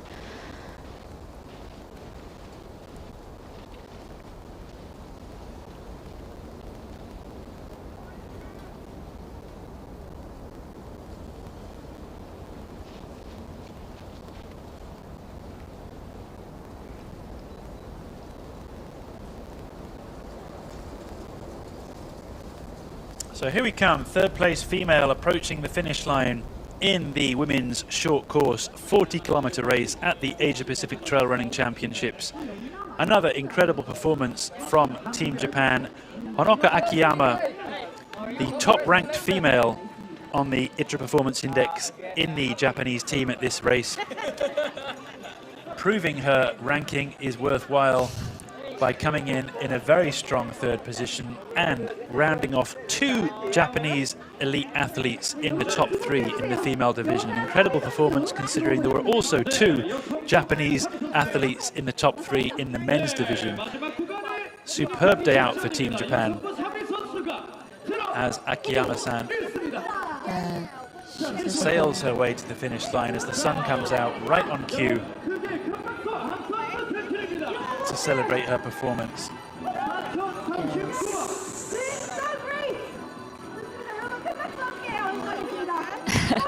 I think she forgot to like unfold the flag.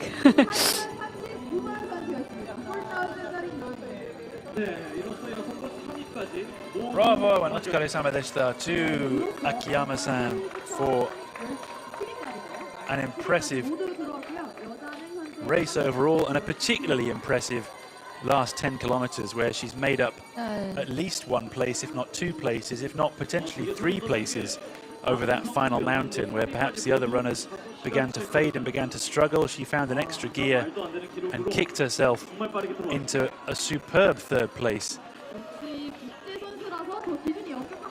Under 5 hours and looking fresh as a daisy. Amazing.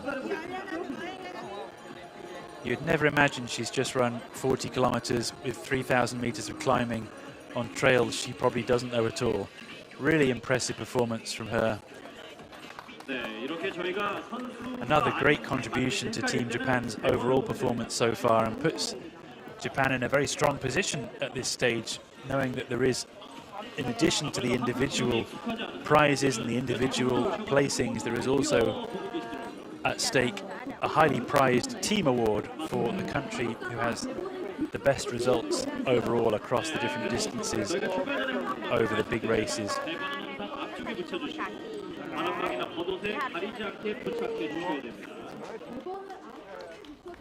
And we are 4th and 5th, still like very end of the race. That's right, here's the 4th and 5th placed female as it currently stands according to our trackers. We have Xiong Binbin from the People's Republic of China, who we've seen running strongly all day, now in 4th place. She's dropped back a little bit and seems to be under a little bit of pressure perhaps from Patricia McKibben of Team Australia, who has also run consistently in the back half of this race and looks from the tracker like she's really closing down on Song Bin, because that gap was never that big around an hour ago. So good job from Patricia McKibben here from Team Australia, who potentially could be in line to steal 4th place if she can continue to run aggressively on this downhill. Song Bin will be doing her very best, of course, to hold on to that place. She's an incredibly strong runner herself. Could be an interesting finish to this women's 40-kilometer race with only around 2 or 3 kilometers to go. But it's not an easy 2 or 3 kilometers, is it? We've seen this descent. Yes. And also it's very steep downhill, and then it is very easy to like lose their way. So that's why they need to like keep focus like until the like a very finish of this race.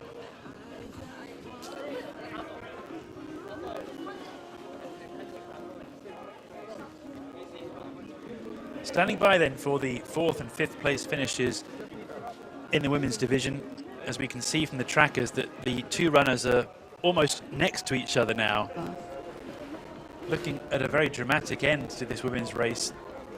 I think it's Patricia is a little bit forward.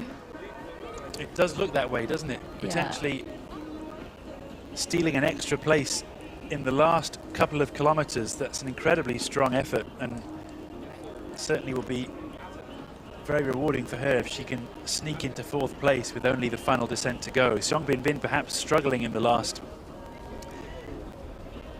hour or 2 of this race. We saw her, if I remember, at checkpoint 3 or 4, she came out of the checkpoint and seemed to really take her time up that hill, where we'd seen previously Takamura-san, the race leader, attack the hill with much more power and vim and energy.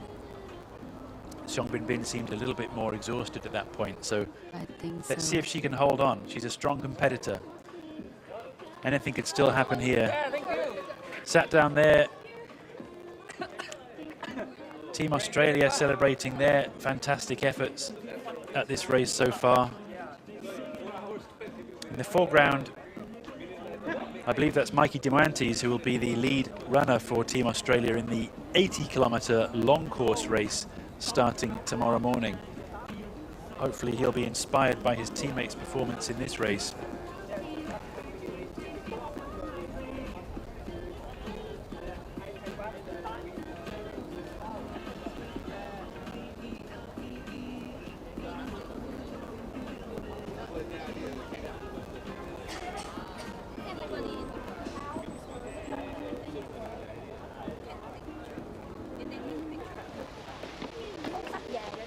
Back on the trail now. That looks like the Team Hong Kong runner, Lam Cho Yu, if I'm correct, coming down the trail.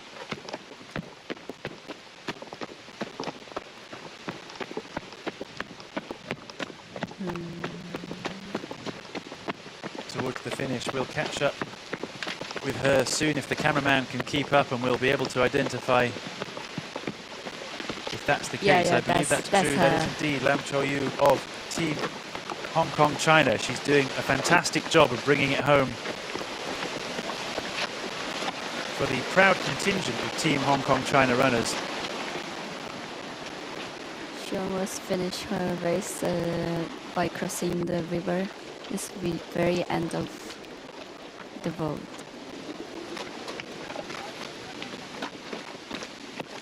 Clambering through the boulders here, just about to cross the river. A quick look up, surely not under the tree or over the tree, who knows? What a finish line. This is no easy walk in the park, is it, this race? This is fighting until the last kilometers, but fantastic job here. Yes, and then we have one athlete to come to the finish line.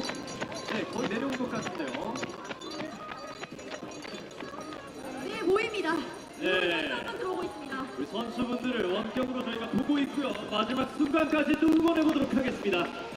또 굉장히 빠른 속도로 들어오고 있고요. 여자 4위 선수입니다. 네. 박수 부탁드립니다. 여성부 4위 선수인 것 같습니다. 자, 계속해서 마지막 국기를 들고 It's an exciting end to the women's race here. 마지막 구간 진입합니다. This must be Patricia McKibben, we assume, Yes. from Team Australia, sprinting her way to the finish line after this tight finish that she had with Xiong Binbin. But ahead of her, Lam Cho-yu, Yeah, Team Hong she's Kong, a China, fourth. racing across Yes. to take the tape. Must be a matter of seconds before Patricia McKibben will be coming from behind. And indeed, here she comes to take 5th. Just time to grab the flag. What a dramatic end to the women's race. Yeah, she got it. Two athletes so close together. Yes. It's a Patricia. Xiong Binbin then left in the forest still to finish this last section of the race. I presume she's had a really tough time coming off that last mountain. Sorry for her in what must have been a hard last section of the run. But fantastic job from the Hong Kong China runner Lam Chong-yu, and also, of course, from Patricia McKibben to make up so much time on Xiong Binbin in that last section and keep pushing all the way to the very end. A lesson, if ever it was needed for anybody watching, of how important it is to just keep on pumping and pushing right until those last few kilometers, because even though you might feel like your position has been lost when you're on the top of the final mountain, little do you know that you can still make up potentially 1 or even 2 places. Yeah, and there is she.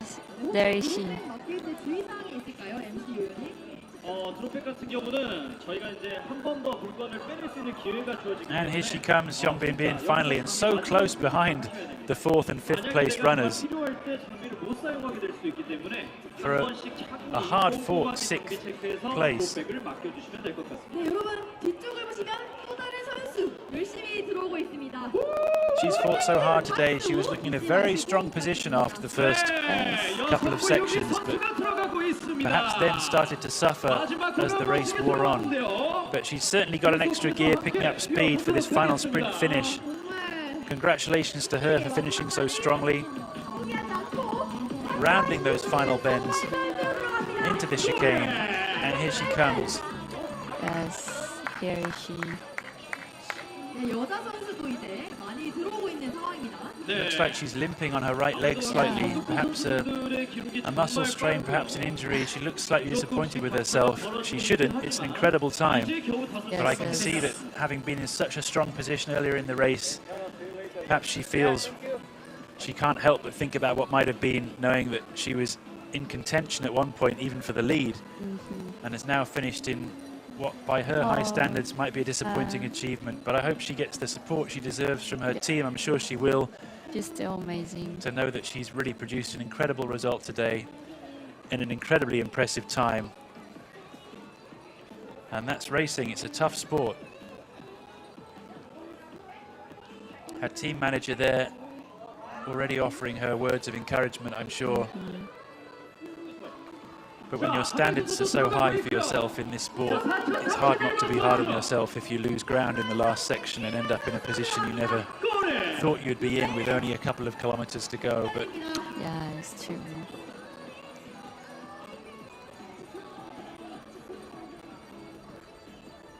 massive achievement for Xiong Binbin and for all the women who have produced such strong running today, and a great advertisement for the strength and depth of female trail running and trail running here in the Asia Pacific region, of course. Let's have a look then at these splits. Interesting to see just how dominant Takako Takamura was throughout this race. She never really lost time, according to this analysis, from start to finish.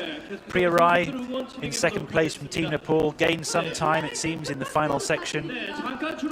All the ladies behind her relatively consistent, except, of course, perhaps for Xiong Binbin, who clearly lost out really in that last section. Look at this split down at the bottom right of the screen, plus 18 minutes on the finish time in the bottom right, which is a measure of just how much she struggled perhaps in that last 10 kilometers. I think that's why she really frustrating when she's just crossing a finish line. Understandable in many ways when you're in that situation. She was looking strong, as you can see, up until split 3, but then split 4, obviously, perhaps an injury, perhaps a very tight muscle strain, but really tough. Takamura Takako there, the race leader for the entire race and the race winner at the end of the race. A dominant performance from her. Priya Rai, strong as an ox in second. Fantastic performance from her. Her first ever time in South Korea. And the smiling Akiyama Honoka, also from Team Japan, in third place. Fantastic to get these replays through the live streaming system here and celebrate the achievements of these incredible women. In gold place then, Takako Takamura of Team Japan, Team Nepal, Priya Rai in second, and the second Japanese athlete in the top three, Honoka Akiyama. Fantastic effort from Lam Cho-yu for Team Hong Kong China in fourth place. Fantastic comeback from Patricia McKibben to take fifth place, just seconds behind her, and the valiant Seong Bin Bin holding on to sixth place at the end in the dramatic finish where all three women ended up really close together. It's been a great day of racing here in Ulju County in South Korea. It's been a pleasure to bring the race to the screen and share it with you in this live stream. Many thanks from myself, Richard Kimber, the drone runner, and of course Solby. How's it been for you as a local South Korean watching this unfold in your home country? I'm really enjoying because we can see the a very good scenery from the drone view. I really enjoy it, and also I really enjoy it every men and women's athletes. They are doing their best, and then they are pushing themselves to the go to make a good result. And then it's almost a 5-hour pass, but I didn't feel that time is flying, so that's why I really enjoy it. And then I also expected tomorrow's we have the long trail. It's 80 kilometers, so I'm also excited about this.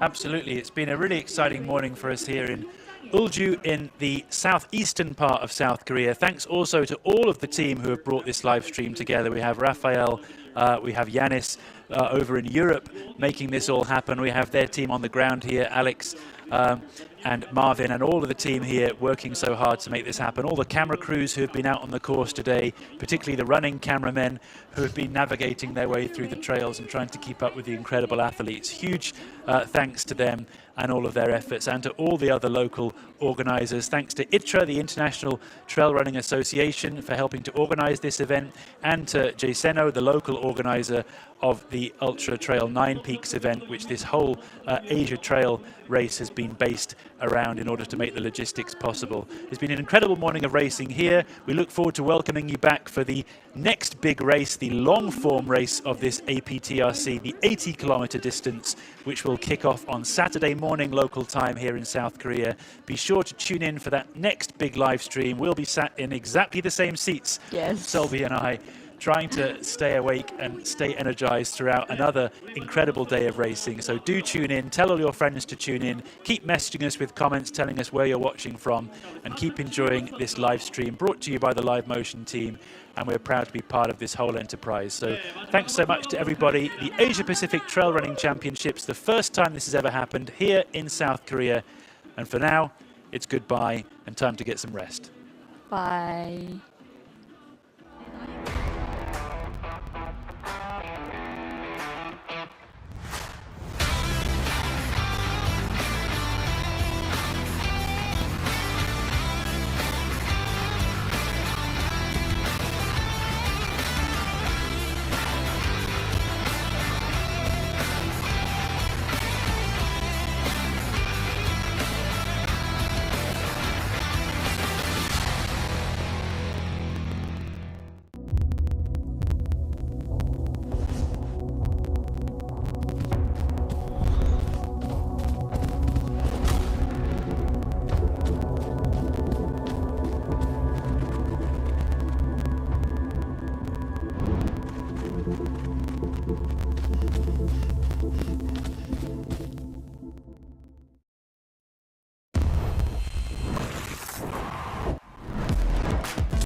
Thank you.